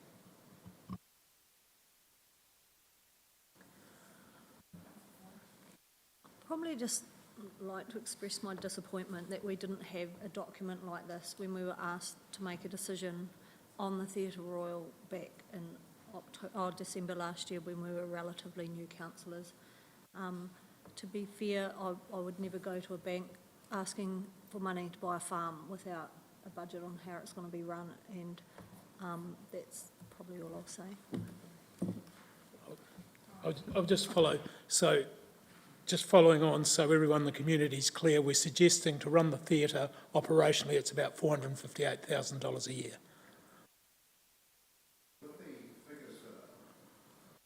With the figures that are here, this is very much a provisional budget based on initial figures, looking at similar theatres elsewhere around the country. The other aspect to this, of course, is that we're saying it will cost more, but that's revenue, that's not including revenue. So we're looking at the bottom line for rates. And the model sort of suggests that's where we should be heading. The other aspect to it is that we're also, of course, running a museum which is part of the Heritage Centre, which is joined to that. There are opportunities, we believe, for efficiencies across both by that joined up physical and maybe operational way of proceeding. But that needs to be explored further as we develop the operational model and have better detailed figures for the budget. Sorry, Philip, and if we go back to if we were to contract it out, obviously bigger centres have skilled people that could do that. Are they available in Timaru? Who would you? Obviously no one operating in Timaru. Yeah. For example, in Christchurch you have venues Ototahi, which was known as V-Base once upon a time. Yeah. In Dunedin you have a similar organisation. They're both council-controlled operations that operate large-scale multi-venues across the city. Not quite the same sort of thing that we're looking at here necessarily. I did note that Nigel had found an Australian study from, what was the name of the organisation? Charcoal Blue, thank you, which looked at the pros and cons of 3 ways of operating, which is in-house, commercial external, or arm's length, i.e. CCO. It did indicate that in Australia there's no real successful overtly commercial operation of a council-run facility. There are examples of the other 2 around the country, either direct council unit or arm's length trust or CCO, and both have pros and cons. Yeah, no, my point was I did read that and it didn't seem like anything was successful, and I'm worried the size of our town, who you would actually get to run that. Yeah, I know. And if you wouldn't, if we don't think it's possible, there's no point in spending money on a report that's going to tell us that. I don't know.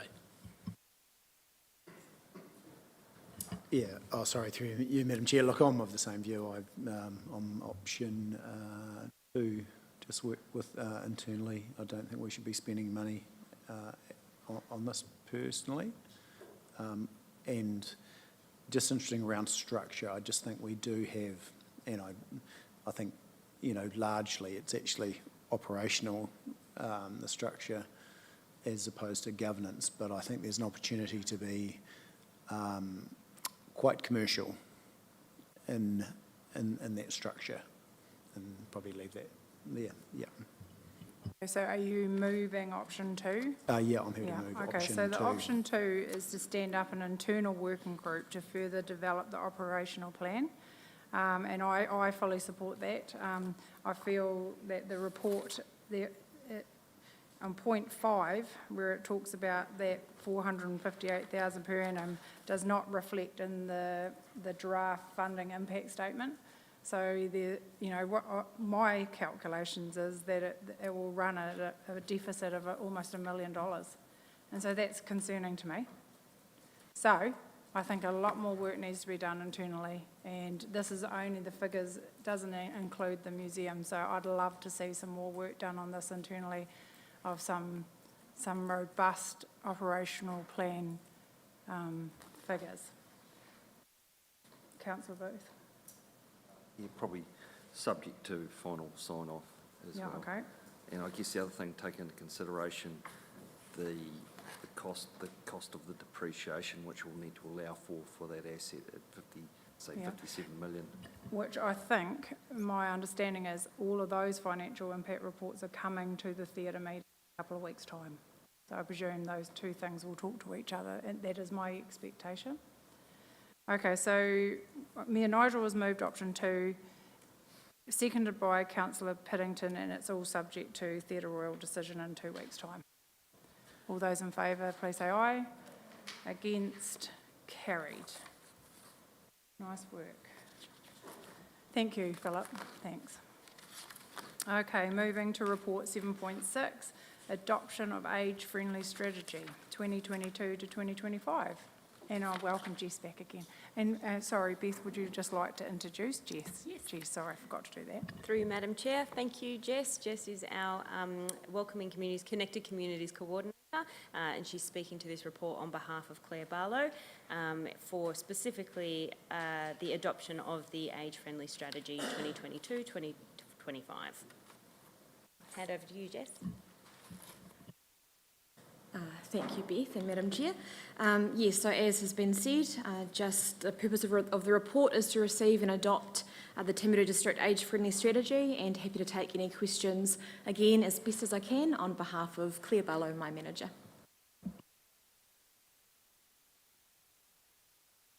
Look, I'd like to thank, I've been involved for this for some time, and I remember when I first started as a councillor having a conversation with a then SLT member at the time and having no luck. They didn't see any need to prioritise this work, but that changed and it did get picked up, and it has been frustratingly slow, but it is a good piece of work for the council, and it's stuff that we should be involved with especially with our ageing population locally. So I just want to express thank you to all those that have been involved both internally and externally.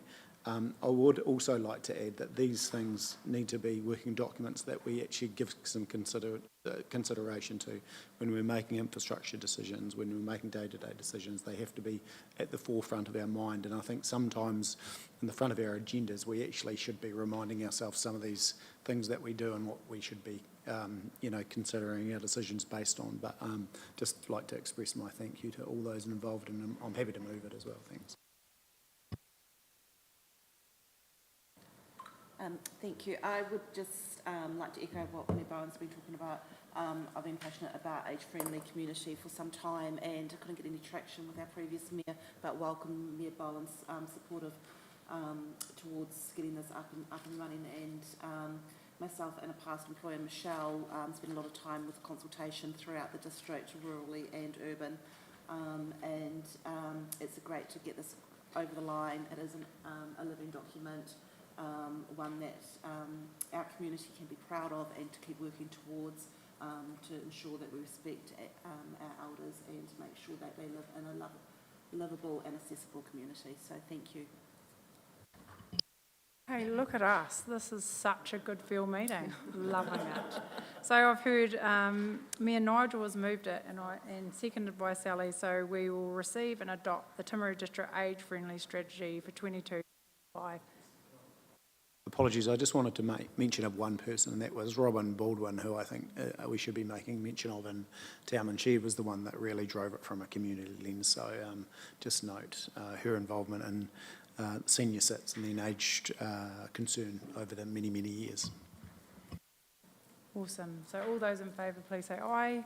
Against, carried. Well done, everyone. Thanks, Jess. And consideration of urgent business items. There are none. Consideration of minor nature matters.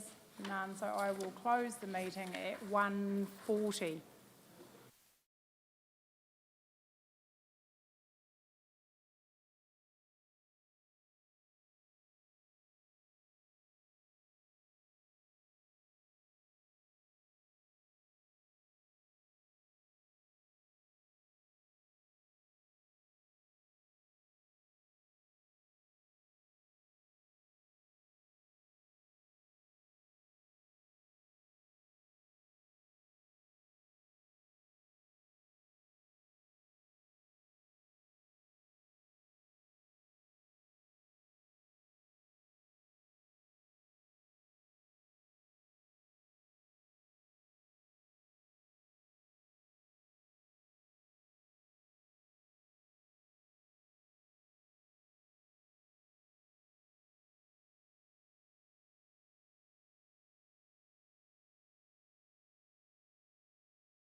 How would you like to deal with that?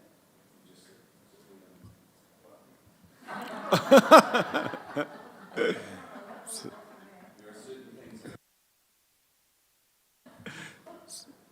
Sorry, I'd note the bid as far as having a business in town, so I'll step away from that as well. Thanks. So, that might help. So I'm just thinking in terms of that though, is everyone happy for you to have conversation but not vote for anything? Sorry, through you, I think it's just cleaner Yep. that we're just not involved at all. I'm happy Good to skull. sit away from the table. Yep. Fantastic. Noted. Thank you. Declarations of conflicts of interest dealt with. Chairperson's report, very straightforward. Here. So since last meeting, I've attended a number of council meetings, citizenship ceremony, of various workshops, meeting with the Mayor specifically, a commercial and strategy meeting with GM, relieving GM, and Aoraki Stadium Trust meeting. I'll move those. Can I have a seconder for that? Thank you, Mayor Bowen. All those in favour? For, against, so carried. Moving to item 6 on here, and that's the minutes from the previous meeting. I'll take those as you've read and everyone's happy. Is there any discussion on those? Someone like to move them? Thank you. Councillor Oliver and Councillor Pye. Okay, move those. All those in favour? Against? So carried. Moving to our reports, 7.1, and we go to the action register update. And who's going to talk to that? I could speak to yes, that, thank you. Mr. Chair, if you'd like. So we only have, I believe we've got 4 or 5 actions on the register.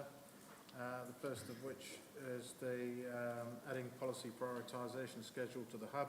I believe that's now been done, so that could probably be closed. The second is a workshop on the finance report.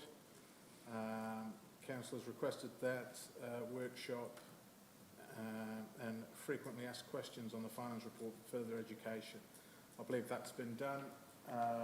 Andrea's in the back there, but I'm fairly confident that's been done and it can now be closed.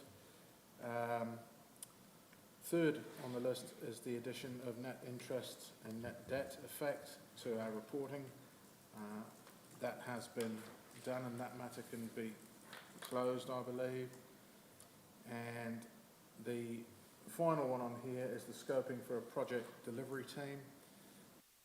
I believe there was a tentative start on this by HR, but it's been stalled, and we are looking to reboot this and come back to council later in the year or in the new year on or this committee on that. So that's ongoing. Mayor Bowen. Yeah, so just a question in regard to that. I think that's key one that we want considered for the next budget, LTP budget. So, yeah, as long as you're aware. Yeah, thank you. Any further questions? So, just so we know we're on target with these, so we're happy that the first one in terms of adding policy prioritisation schedule to the hub has been done. We're happy as councillors that we can close that one out. Okay, let me know if you're not sure. Workshop on financial reporting also we understand has been done, so we're happy with that. And the councillor's request for additional to net interest and net debt effects on the financial cover report has been done. We've seen that evidenced, so happy for that one to be closed out. Okay, with that in mind, do we need a motion to close those? Take them as read. Easy. I think they're receiving note, aren't they? Yeah, yeah, we will receive a note that's been happened and the actions in terms of closeout have been put before the council. You happy to move that? I'll second it, so that's it. Thank you very much. All those in favour? Against, so moved. Thank you. 7.2, continuous improvement update, the user experience. And we've got Sam Magic. And Beth, thank you. The floor's yours. Kia ora. Thank you, Mr. Chair. So with Atticus Bookable, we're in the process of adding other requirements such as cemeteries, flags and equipment hire. Discussions on progress with different departments as we work through the build of these items. Smarty Grants is an online program that allows grant makers to receive applications and manage the entire cycle from application to evaluation. It is anticipated that we will commence the development of the new funding platform early 2024. Okay, thank you. Excellent. Happy to take any questions. Open for questions. Councillor Pye. Just with the Smarty grants, have we done some homework on our target market and the grant applications that come through your committee, Councillor Scott? And are we confident that the people who are generally making those grant applications are going to be confident using an online system?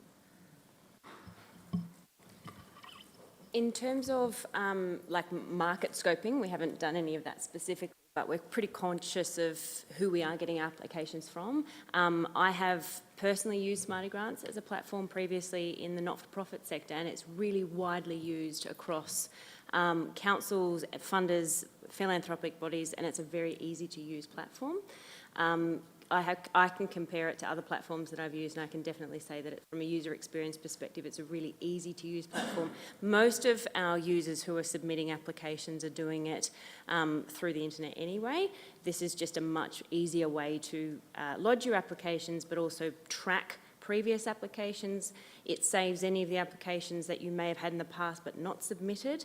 And then when it comes to submitting accountability, so particularly from an accountability on the ratepayer dollars that are being distributed through this ensures greater transparency for us as a council who are distributing those funds, but also from the people who are receiving them.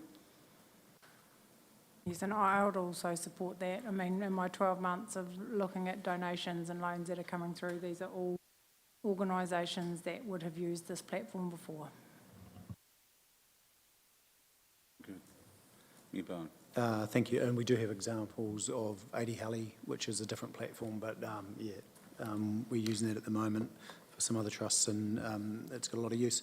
My question is around cost on that one. Obviously, we've considered that recently at 60K, and then is it 12 or 20 ongoing, and that's fine. But have we had, and funny enough, they're in the room at the moment, but have we had conversations with the likes of ET around their, because it's a lot, based on what we're putting out in grants, to make it cost effective, I think we need to wrap more into it to get the best bang for bucks.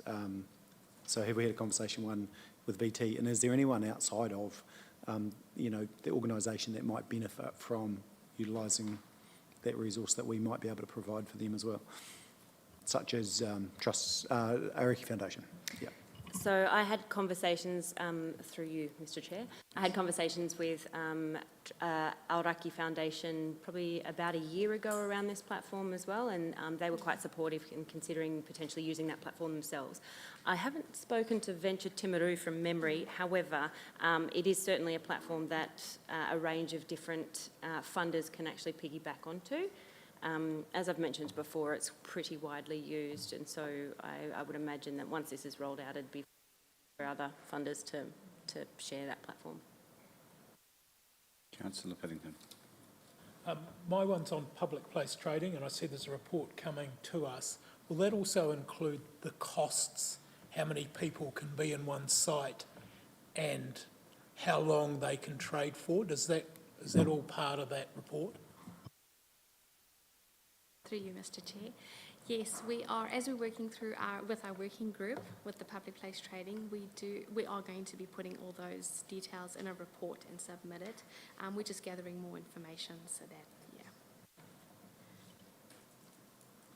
Councillor Jackson. I've used the Atticus bookable system for an event that we've got coming up down at Caroline Bay. And I did that with another charitable group, and I've got to admit, when I first started, I thought, oh God, but it was actually really, really easy. And the other charitable organisation that I was working with, she was a bit sort of as well. And once we'd both been through it, thought it was fantastic and so much easier for groups to be able to book those sorts of event spaces. So I encourage all the other councillors to take a look. It's really good, top notch. Excellent. Any further discussion? Moving on a second, thank you, Councillor Oliver, Councillor Pye. All those in favour? Against, so moved. Okay, 7.3 on page 17, Business Improvement District Strategic Plan and Memorandum of Understanding. Thank you. Through you, Mr. Chair. This matter is effectively good housekeeping before we go too much further into the LTP process, just to make sure that we've paved the way for this to happen. Vinci has authored the report and she's here to answer any questions that you might have. Any questions from the councillors? Any quick comments you'd like to make, Vinci, in regard to it? Yes, just to clarify, this was actually the last report Trudy Hurst wrote, and I helped to edit it. And it's just basically to present the MOU and also the strategic plan that was required as part of the policy. Should have been presented at the same time that the results of the consultation was done. We would put this in as just a one-liner in the revenue and finance policy, which we're going to workshop with you on the 21st. And we will not be going out for wider consultation on the principle of it, because all the affected parties have been consulted with, but it will be in the revenue and finance policy that is consulted, so that anybody can make a comment or a submission if they wish to. But as far as the policy, all requirements have been met, and it just needs the final tick so that we can actually put it in the draft revenue and finance policy. Based on that, any further questions? Okay, we have to receive a note, and there's 3 resolutions to that, underpinning that. Everyone read and understand those, and we're happy to do them as a group. Okay, so we have a mover, Councillor Parker, and a seconder, Councillor Pye. So that's the resolution to receive and note, and A, B and C of that recommendation. All those in favour? Excuse me, Mr. Chair. Yeah. Receive and note the big strategic plan and MOU, and then resolve to accept. So we have to do those separately. Okay. So we'll receive a note. Thank you. And all those in favour? Against? So the first thing is we need to also resolve to accept the business or the bid strategic plan memorandum of understanding, which I think is the first thing anyway, which is done. So the second one is direct officers to provide the $120,000 targeted rate from properties. You're happy to do that? We'll move it as a separate resolution. So Councillor, I can't talk to you, and you've been very quiet. Councillor Parker? Yes. And Councillor Pye, thank you. All those in favour? Against? So moved. And the last one, direct officers to include this in the revenue and finance policy for the long-term plan 24 to 34. I'll move that. Have a seconder. Thank you, Councillor Jackson. All those in favour? Against? So carried. Thank you. Magic. We're moving along very quickly, and we've got no... You're allowed to talk now, Councillor Bird. Or can we have a moratorium? So we go to Order of Business 8. I have no matters of a urgent business or a minor nature. Was that? 7.4. No, we don't want to do that one. Finance report, September 2023, and that's on page 34.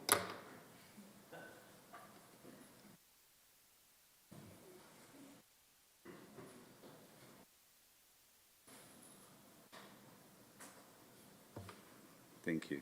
The floor is yours. Thank you, Mr. Chair. You're more than welcome just to Yes, receive and yeah, note that's it, and right, we yeah, can carry on. No questions. Everyone knows. So I'd just like to introduce Deanna Somerville. Deanna started with us as a replacement for Brad Robertson, who finished with us on Friday as the Senior Finance Business Partner. I'd just like to thank Brad for all the work that he's done in the time that he's been here, considering he started as a PwC consultant working with us, but then became on as a employee.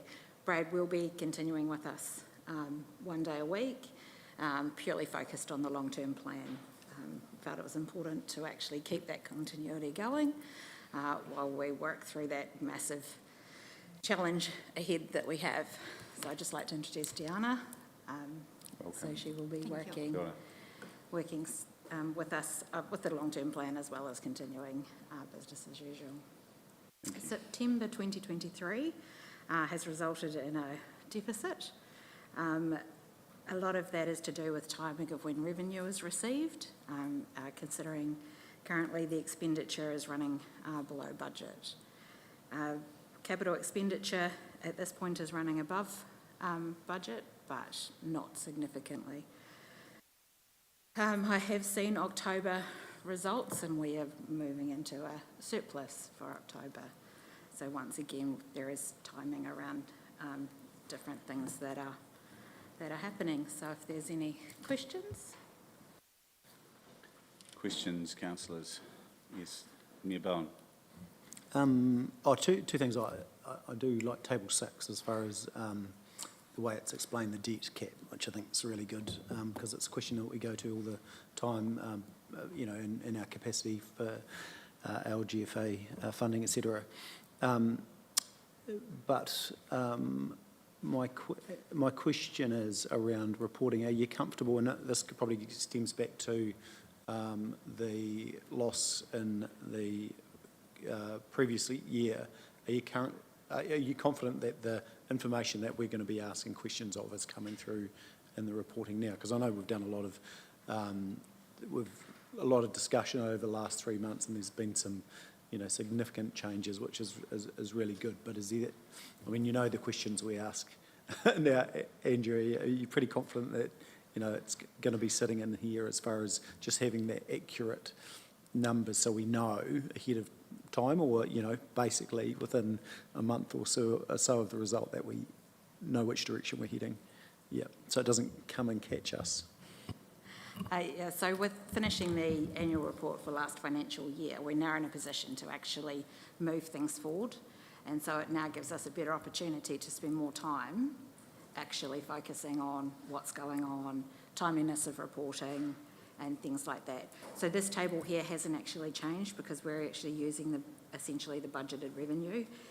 So until such time that we reforecast, which is planned for the next 6 months, then this number will essentially change.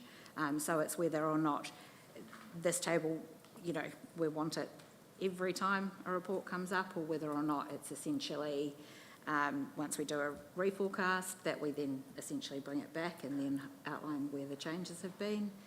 So it's that kind of work in progress, the feedback and things like that we can then take going forward. Yeah. Councillor Booth. Does that explain the 4 corporate activities on page 41, 42, all the red ink? And in particular, I would have assumed that come the 1st of July, we would reset our numbers to reflect the actual real numbers of what it is costing. And I'm looking at, say, the finance cost at 669,000, which is over budget. So why was it not reset at the first to take into consideration the new cost of interest, the new cost of money, so as we're not getting these red numbers? Because are those red numbers there because we're actually using the long-term plan numbers, or? Essentially, when the budget's set on 30 June 2023 for this financial year, essentially that's locked in place.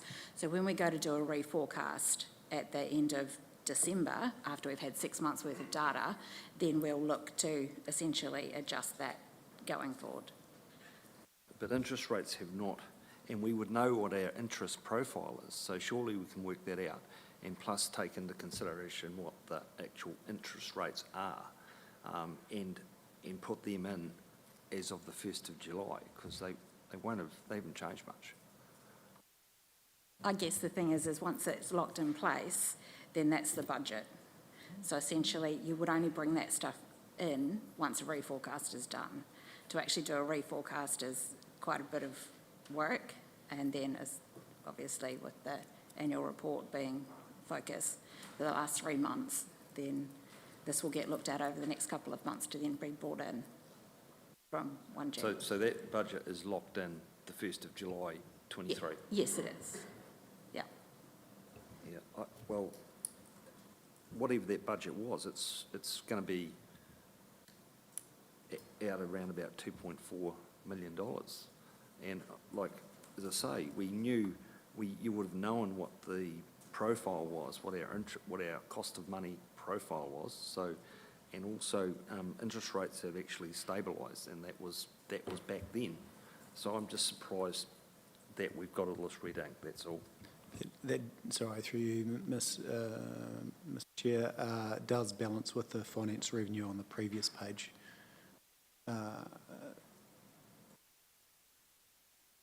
On 2.3. So you've got finance revenue on one and finance costs on the other, so it does balance itself out, although it is still in deficit.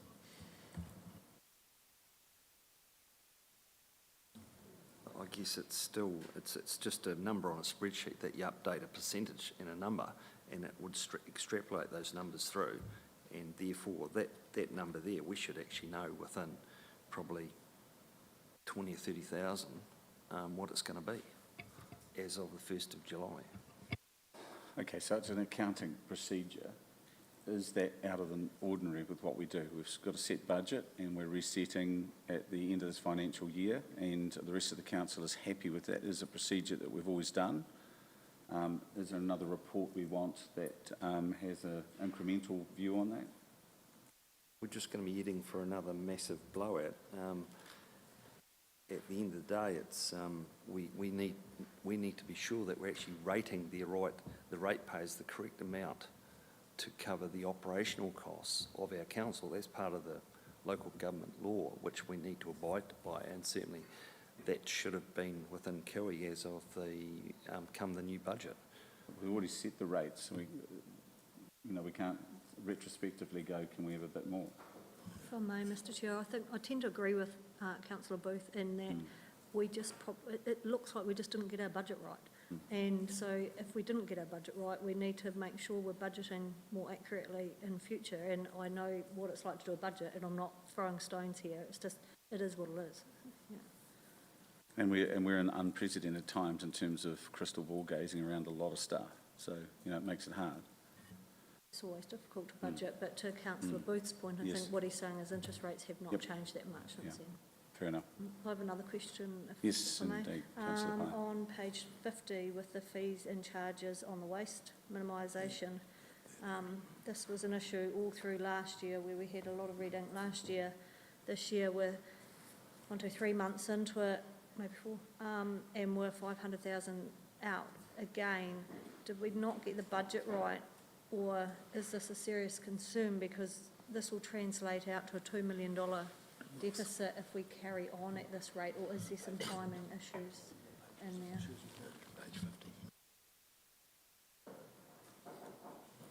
That I would have to get back to you about. Yeah. Andrew didn't hear that answer. Get back to us. Oh, yeah, because, it's my same question really, because that can end up at 500K for 3 months, is $2 million.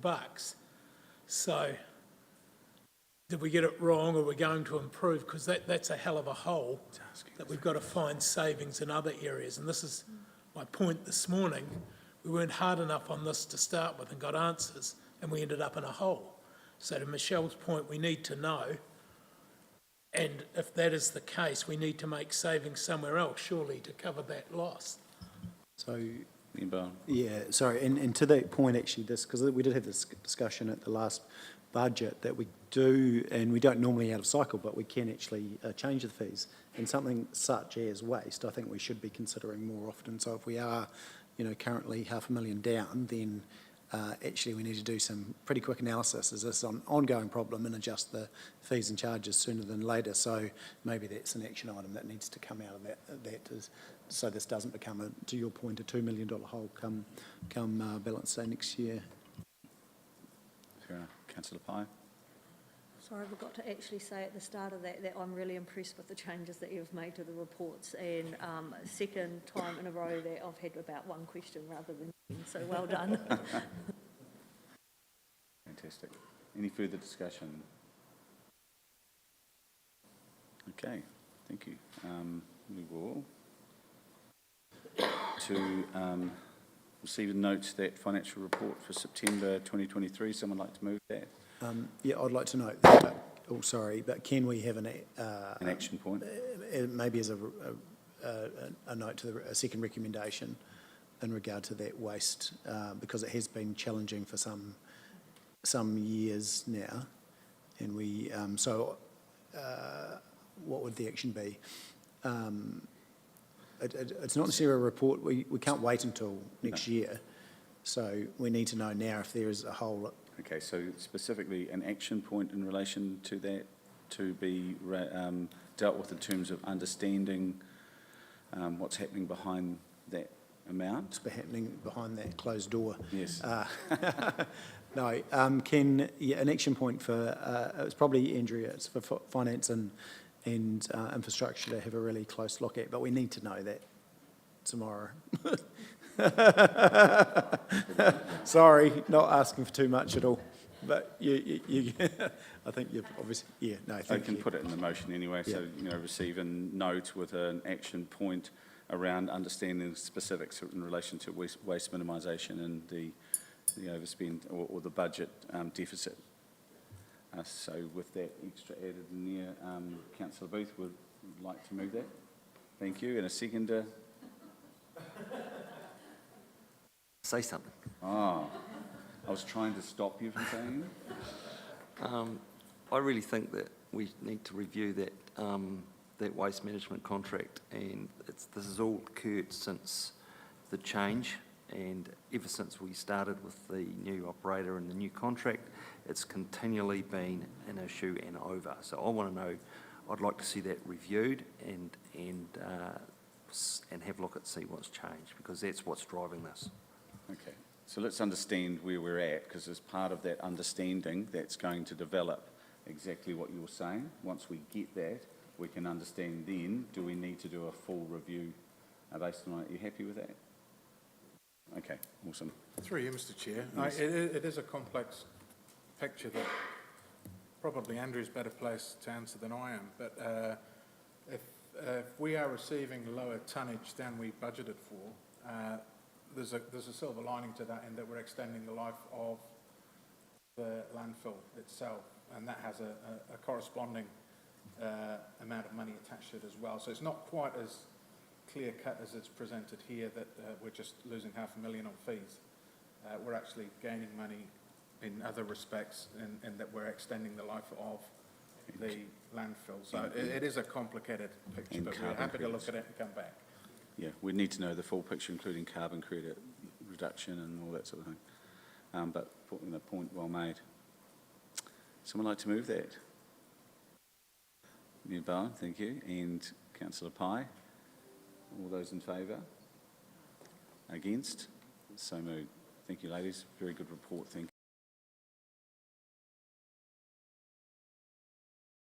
Didn't mention our compatriots down the end there from the community groups with the work that you guys do, and when you come in here and see how some of your recommendations come to fruition. So again, I know one of your numbers have left, but Gay, Rosie and Michael, thank you for your attendance and today, much appreciated. With that in mind, I have nothing of an urgent matter or a minor nature, and we have exclusion of the public. We just have some minutes, so could someone like to move that we exclude the public? Councillor Oliver and Mayor Bowen, all those in favour? Against, so carried.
Okay. So sorry, with our workshops, if we can just whip around and do introductions, just the cameras aren't necessarily going to go, so we might just whip around. If we start with me, if you guys turn that off, and then we'll whip around so anyone's watching or watching later know who's in the room. So Mayor Nigel. Stu Piddington, councillor. Councillor Michelle Pye. Councillor Gavin Oliver. Councillor. Sorry. Di Hay from Venture Timaru. Nigel Davenport, Chief Exec, Venture Timaru. Tony Howie from Venture Timaru. Lucy Scott, councillor. Councillor. Sally Parker, councillor. Alan Booth, councillor. Yes, sorry, and we've got Scott Shannon who's got the flu, so he's on via Zoom at the moment. So we'll pass to you, Tony and Nigel. Thank you. Thank you, Mayor Nigel, and also in attendance is three others. Erin, Paula and Tony Bryan. And apologies from Raylene Dejoux. So, yeah, thank you for the invitation to come to this workshop. It's really good to reignite these workshops and discuss the year that's been, and potentially if you wish to talk about the year ahead as well. So I don't really have any more to say than that. It's probably to Nigel and me. Thanks, Tony, and thanks for the opportunity, as Tony said.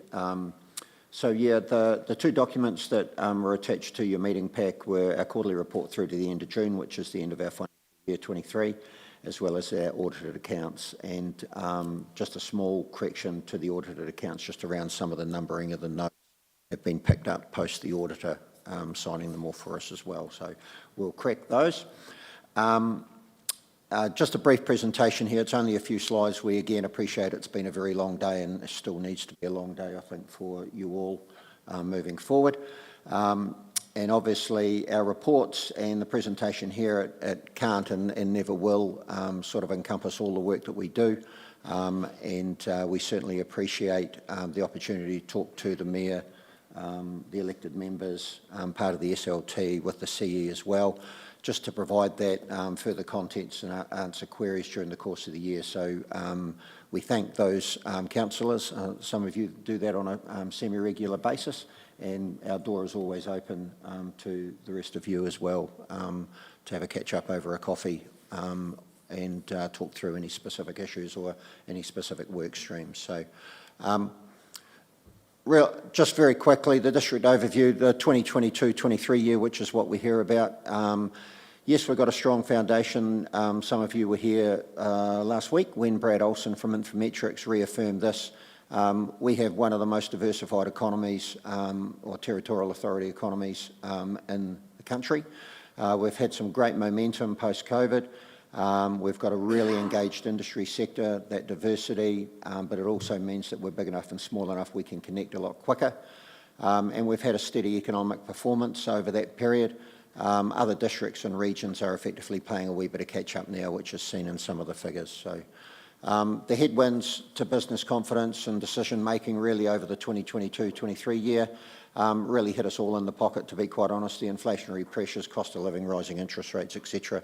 That has impacted on a number of businesses' decision-making, either around looking at the district as a potential new home, or indeed some of those businesses looking to expand, etc.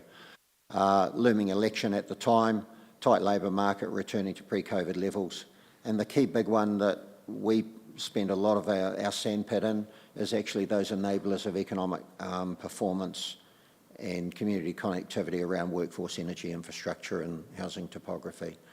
A lack of national strategies has impeded things, I believe, a wee bit, and it's been noted through our economic development fraternity, and very evident in the discussions that we've had with colleagues within the Canterbury Mayoral Forum structure as well. And this season, you know, dairy plays a big part within our local economy. There's 138 million off incomes in the 23-24 as well. The monitoring indicators that we report to within our SOY 4 goodies, 1 not so good. But having said not so good, we've cumulatively, always put in a nice word I can't get my teeth around, outperformed New Zealand through that 2020 to 2023 period, annualised up to the end of June 23, just slightly behind New Zealand. But you will remember we actually performed really well through that COVID and immediate post-COVID time, well ahead of New Zealand, and there's a bit of a catch-up there. That unemployment, a big challenge. Top's come off it a wee bit in recent times. Visitor spend, consumer spend showing good year-on-year growth, which is good. Yes, some rising costs will play a factor in there, but from the data that we've seen, there's certainly a strong foundation of growth there. And that housing affordability, we're ranked 11 out of 60 territorial authorities in the country for affordable housing. So just to remind you, that's 4.6 median household wage in Timaru. That's a full-time wage for a male between the age of 30 and 40 and a 50% of a female between 30 and 40. I don't make those rules, that's how the economists handle it. And that median wage actually puts us ahead of places like Dunedin, etc. as well. So again, it just shows that diversity in our local economy. Questions on that slide. The visitor spend and consumer spend up on last year, but what is the trend there like? Are they back to pre-COVID levels, or they've continually been going up? They're continuing to rise. I just wondered if you wanted to add rates affordability to your chart. Rates affordability. So they're above pre-COVID levels, are they? Sorry? Are they above pre-COVID Yes. levels? Are they? Yes. Oh, yeah. Yes. And one other one that we just want to put in there, just to give you a bit of context, I suppose. Over the last couple of years, we've had specific ED and visitor operational funding from Council.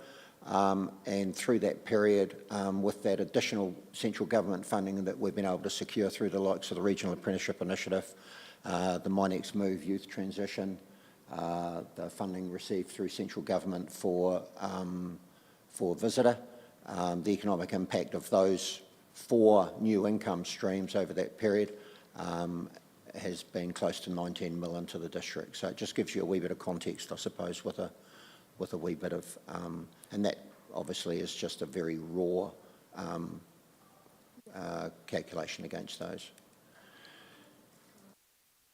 How do you even calculate that figure? Is that from someone like Infometrics, or is that... Yeah, Infometrics use a multiplier effect of that funds coming into the district, and the multiplier effect of us, A, securing it, but B, more importantly, it's that multiplier effect of its spend through the district. Oh, shit. I mean, gosh. Sorry. Sorry, can you just flick that again onto slide for me, Jessica? Sorry about that. This here, just really some high level, it's not everything, obviously. One of the big things this year, which you can't see on the screen there, is through that 22-23 year, we worked alongside Port of Tauranga and Pacifica Swire to secure a new coastal shipping service into Timaru, alongside with the support of some of our bigger exporters in the wider district. So that was something that we're really pleased to have achieved, and we were talking to them around increasing the frequency of that. That stronger voice and connection into central government came off the back of that, we called it the grunt report that the Mayor and ourselves put together, which is the bit in the middle around the food and fibre exports, 7.3% of New Zealand's total from about 1% of the population. I'll touch on the cruise ship one there. That's last season. This season is significantly larger. We're talking 19 ships and 33,000 visitors starting next Monday. And an estimated economic benefit of 6.6 million this year. So we're really appreciative of the partnership we have with Primeport and the support from District Council. The one thing, and the ships have really only gone from 14 to 19, but it's the mix of the ships. This year there's 16 big ones and 3 smaller ones, so big we mean big numbers. So yeah, there's some significant logistic challenges which we're up for, but there's a great opportunity for Mayor-elected members and TDC staff to actually spend a morning when some of those ships are in and actually tap us on the shoulder. We'll give you a high vis and you can wander the streets and talk to these visitors and welcome them to our district and help them navigate their way around town. So we'd really welcome that from, I know the Mayor's put his hand up to be a tour guide a couple of times, I think. Yeah, but I think, all jokes aside, I think it's really important that as you as leaders of our community actually come in and have a real good look and see what it's all about, and including the wider staff as well. We probably need 4 to 5 additional resources every visit. So if you've got some time, we've sent the schedule's on our website. The schedule came into council post a stakeholder meeting on Friday, and it's really only sort of 9 to 1. Just wondering, what kind of map, or do we have an app for these passengers that come off the ship into Timaru to navigate their way around our town? They don't have an app, they don't want an app because they don't want to download something every single port that they go to. So we have a hard copy that we give them. So, I mean, arguably there will be a handful of people who might want to look at the Timaru Trails app and go on the street art trail or something like that, or the heritage buildings, but we tend to notice that they don't want to just get another bit of clutter on their phone, plus depends on the Wi-Fi. And so we do a hard copy. Surprised about that, having just spent a month overseas, and every small town I went to, I looked for the app to download and to see what their town had to offer and all that. So I'm quite surprised by that. They do it beforehand. They look beforehand, like at the website and things like that. But no, we were finding, well, this is last season, this season might be different. And every, as they say within the cruise sector, every ship is different. You get a different lot of customers coming through the door, and they will all be quite different. So we only have an expectation for this season about what they will be like. And come Friday next week, we'll have had 2 visits through it, I can tell you.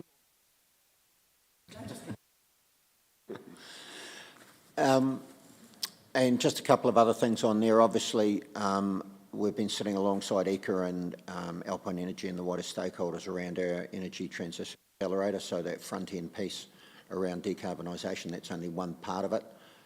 But we're in some interesting discussions with Ministry for the Environment and MPI around utilising this area as a bit of a pilot around some wider circular economy opportunities as well. So, Nigel, just on that point, we had a presentation this morning about the health benefits of cleaner air, and I wondered if that data feeds into that RETA report. I couldn't recall if it had. I found that quite interesting. Actually, it's something that's not considered normally and helps the funding story, I would imagine. Also on that page, the virtual reality driving simulators. So do we have any stats on converting that into people getting their licences? Because I see that as a barrier to entering the workforce for a number of students, and it's one thing to have that simulator, but how do we turn that into them actually getting their licence? Thanks for the question, Councillor Pye. And look, you're exactly right. First of all, can I again pass on a massive thanks to the Timaru District Council. You've been a huge supporter of this project, the first of its kind in New Zealand. All 11 are in there, and there's another 18 or 19 around the country as well. You're right. The idea behind it is, and we as a economic development agency, one of the biggest things we hear from our businesses is that when someone turns up, they want them to have their licence. So it's all about that driver education. So the data is, these have been rolled out progressively over the last 16 months. So that data over time will be built up, and what we're wanting to see and what we're now, or the developers are now engaging with Waka Kotahi and ACC finally on, is that the monitoring of those students by their national student number as they move through the modules on the simulator, and then being able to match that into those that are actually going for their licence earlier, or as soon as they turn 16, starting that process. So that data collection is happening, and the conversion of that into those that complete the modules.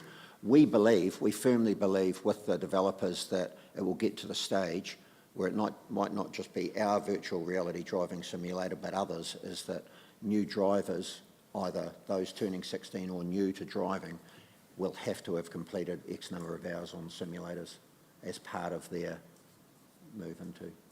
Do you think that'll convert into a change in the law? Because we employ a lot of students, like this summer we are, my son included, who are only on a restricted licence and probably more experienced at driving than a number of 23-year-olds just because of the number of hours that they've spent driving. And it's a real barrier to employing young people in our district not being able to get a full licence when they leave school. Yeah. Oh, look, I'm on the same page as you there, Councillor Pye, and it's a matter of advocating a lot louder, and also, you know, accelerating also the opportunity now, you know, and you'll know through your involvement with our Transport and Logistics group, the accelerating the some of that Class 2 stuff as well. There's just got to be a bit more, not awareness, it is awareness of the environment that we're in now. You know, we need people to get their licence safely and appropriately, but there's different ways we should and could be doing that. So, I have to say, having that aged child as well, now having the big L plates on my car, there doesn't seem a desperate passion to get their licence like in our day. You know, we were there as soon as you had your birthday. But there is some really good driver education programs in South Canterbury, and I know just with our Y work and Salvation Army, and it's just getting those out there and yes, 100% encouraging not even youth that are, you know, may have barriers. It's all youth. They just have no desire to, they don't see the importance of getting their licence. Lazy. No, and I'm talking about my own social networks of children. Stop driving kids around. No, look, you're exactly right, and you know this isn't a silver bullet. It's a key resource, but it sits alongside those driver educators like the Y and the Salvation Army and AA, etc. And you know the Y has one of the non-school simulators there as well, and we've just actually a couple of months ago taken delivery of a mobile unit. So the thing we're wanting to do, we're talking with Daniel Norday at the council because you're such a supporter. We're going to park it up here for a couple of 3 days and let you and your staff have a go on it and see how good we all are. One final comment on the licensing thing. There's actually a really good climate change argument on kids getting their licences earlier because 4 of them will drive 4 separate vehicles because none of them have their full licence. And so when you're advocating, you could add that climate change argument in there. I haven't heard too much about Scott Base lately. Is there any update on that? It's a push, pause and reset. So the budget, as is known, went from 344 mil up to just over 500, and that is it. So like any project of that size that's taken a wee while to get to the above build or the start of the above ground build, they're just pushing, pause and resetting, stepping back and having a look and going, right, we need to fit this project within that budget. So that process is well underway at the moment. We would anticipate hearing something, if not just before Christmas, then just after, as to when it will effectively kick off. Now that we're sort of, you know, touch wood through the worst of COVID, what about events that people are coming to you guys with? I mean, are we seeing like more people coming to you with event ideas? When we had the Major Event Support Fund out for applications, we had 2 new ones. And amongst that, I think what's happening with the events industry is, as one of the event organisers who's been doing some work for us here said, it's been one of the hardest hit ones from COVID because they were the first to lose their jobs, or some of the first and some of the last to get them back again, is that people are only really gaining full confidence in running events now successfully and financially to their benefit. So I think it will increase from now as people really feel kind of confident in doing it. And even whether, you know, when we had the Brews on the Bay a couple of weekends ago, I know that they had sold something like 1,600 pre-tickets, and then the weather forecast said there were going to be thunderstorms. So they had 1,200 through the gate, even though they'd sold 1,600 tickets but it was still fine. They went okay at the end of the day. But even things like that, you know, all sorts of things put event organisers off running events. And just moving on into financial performance, so income yes, operational funding from council, including and in addition to operational funding, the Major Events Fund. We ran a small surplus last year. And just to give you a bit of an overview, as at the end of June, our unallocated reserves were sitting at about 165,000. We've allocated 95k of that towards aspirational Timaru. We're looking to partner fund that with TDC as we positioned when we put RSOI in at the start of this year for the current year. We're just awaiting, we've applied for 25k of that into your Economic Development Fund. We're waiting a response in relation to that. And then we have put future foods capability. This is looking at playing to our strength, looking at our processes and going, right, what is the demand, what type of food is the consumer looking at in the immediate future, and what is our capability to adapt our processing to potentially incorporate some of that as well. So quite a market-driven focus rather than here's where we live, this is the sunshine hours, this is how much rain, so let's grow this. We've got to understand if the market actually wants it or not. So, and the one thing I would make there, it's really important, we believe that we maintain appropriate levels of reserves. It gives us the ability to act really quickly if and when things occur. Point in case COVID, we established a business support fund. Cruise last year, when it went from 0 to 14 overnight, there was no budget line there, so we utilised some of our reserves in that respect. The funding of the work associated with the RFP for Scott Basin and the subsequent engagement there as well. So, so that just gives you a bit of an overview of where we're at from a financial perspective at the moment as well. So. Sorry, Nigel, and this came up around our climate discussion this morning around who should lead certain things, and it was around commercial food resiliency, and the conversation sort of pointed towards industry largely, and not that I'm not supportive of this. My question around future foods capability is that I guess my question is the money that we are spending on that going to move the dial, or is it then again going to be more industry-led? So my question for the 45 grand that we're getting, is that going to, what is that going to do, and where's the change that we're going to see based on that? We're just finalising the project as such. The board at my request has agreed to set aside 45k for that. That is subject to us getting support and funding from industry or other organisations. So the focus of it is effectively looking at what is the food demand of the market moving forward, what is our capability. Out of that will drive what are new or additional crops or that we should be looking at and growing. So really it's an expansion of an existing strength that we've got. So a number of there's counterparts of mine around the country that have basically jumped potentially on the hemp wagon or whatever, and they're all growing hemp. Well, where's the market? So we're looking to come at it from another angle. So it's around enhancing and growing the existing capability and expansion of that. So potentially more apples, depending upon the ability to process. So horticultural, cropping, and a wider number as well. Nigel, so it is a strong economic driver of a strength. I'm really pleased to hear that you're starting with the market, and I question the report that you did last time where you were starting with the grower. All I'll say is I'm pleased to see the change of focus.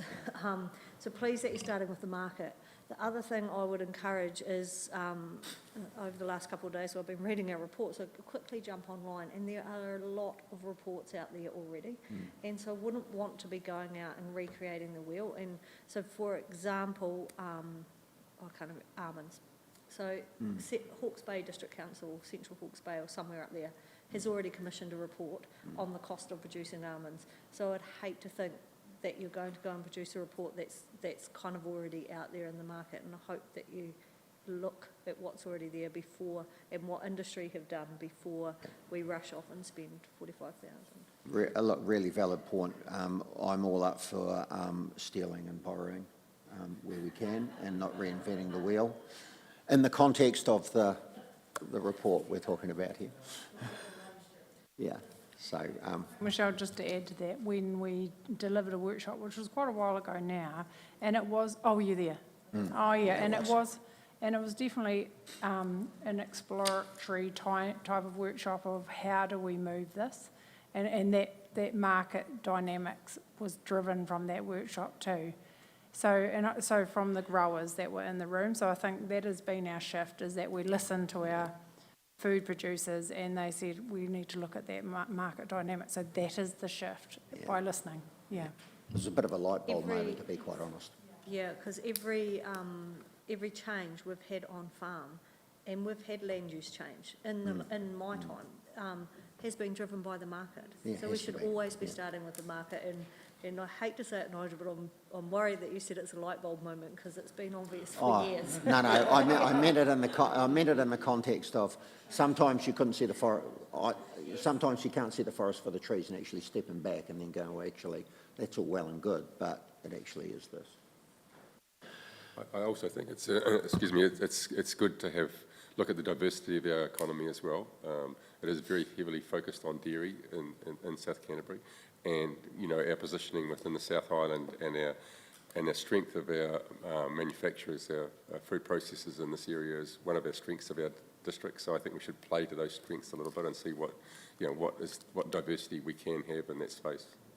There's one more thing in that. It's one thing to have diversity and that market-led, that the next step is having the regulatory framework in place, because at the moment it's very difficult to change what you do on farm because of regulation. Although it's probably easier in the horticultural space than it is in the animal space.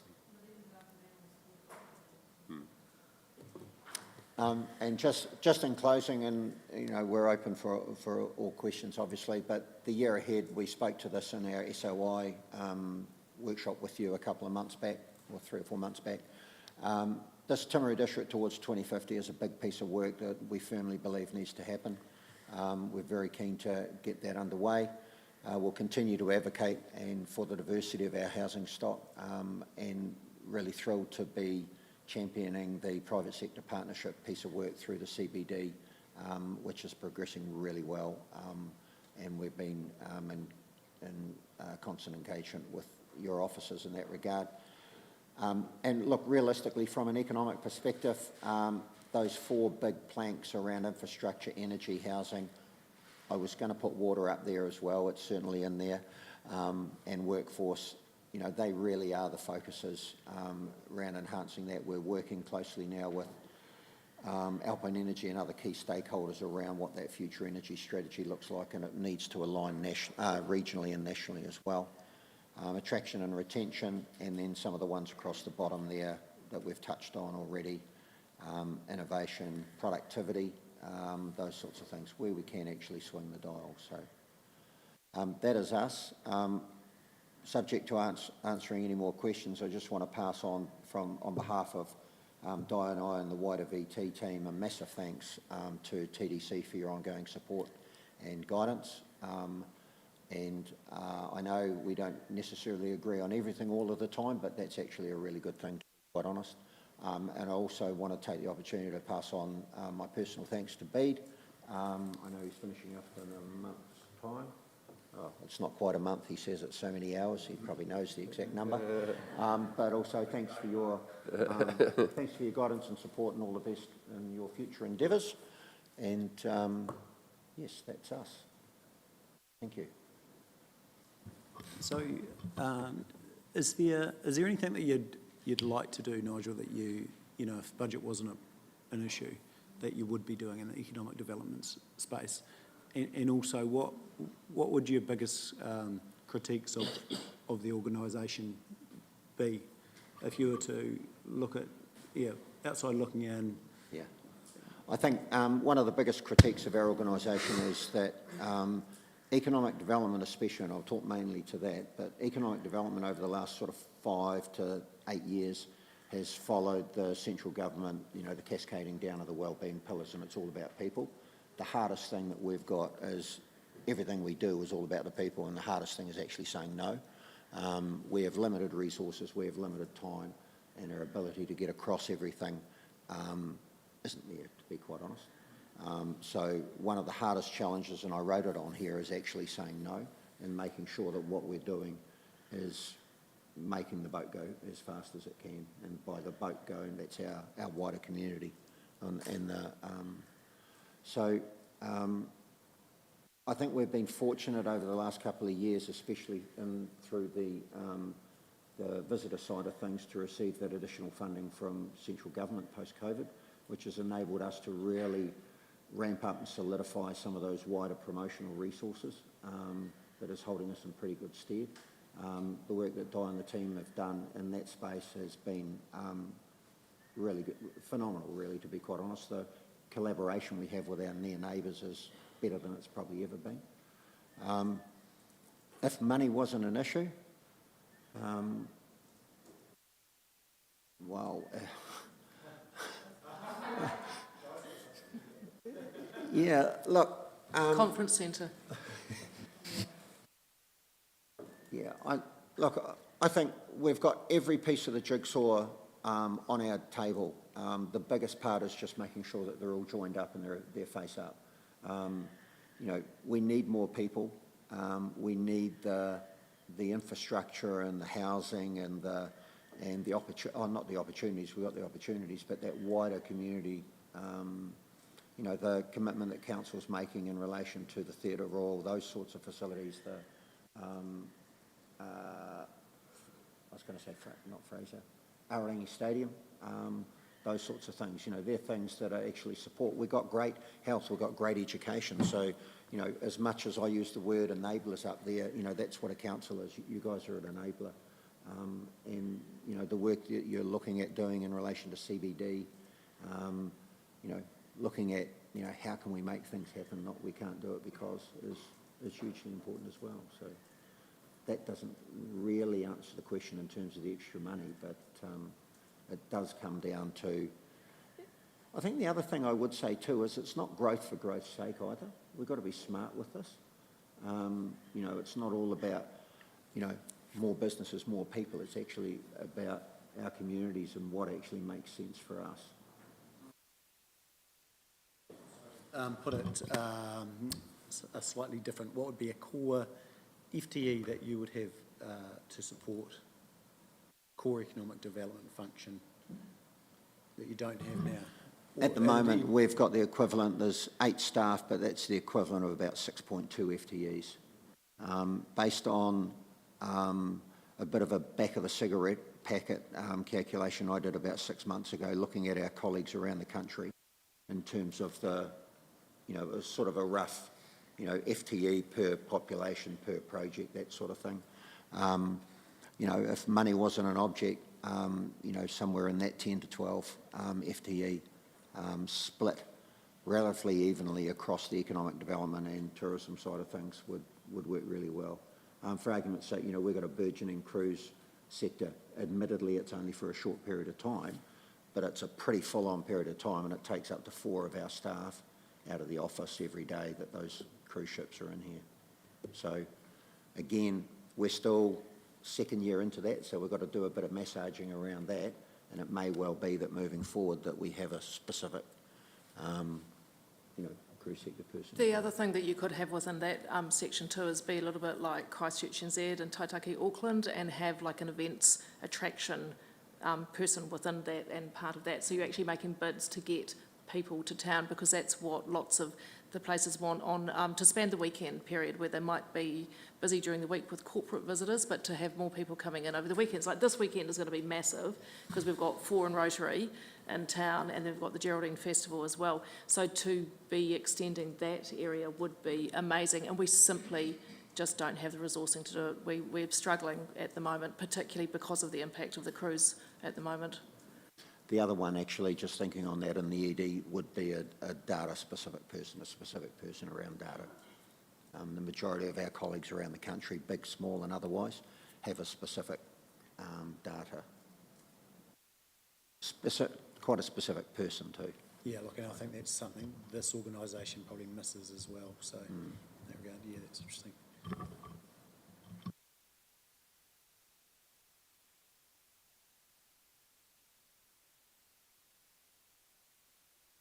Thank you, everyone. Enjoy the rest of your day. Yeah, thank you, appreciate that. And, yeah, please do. We'd love to hear from you individually around some days and times that might suit to put on the pink vest. Thank you.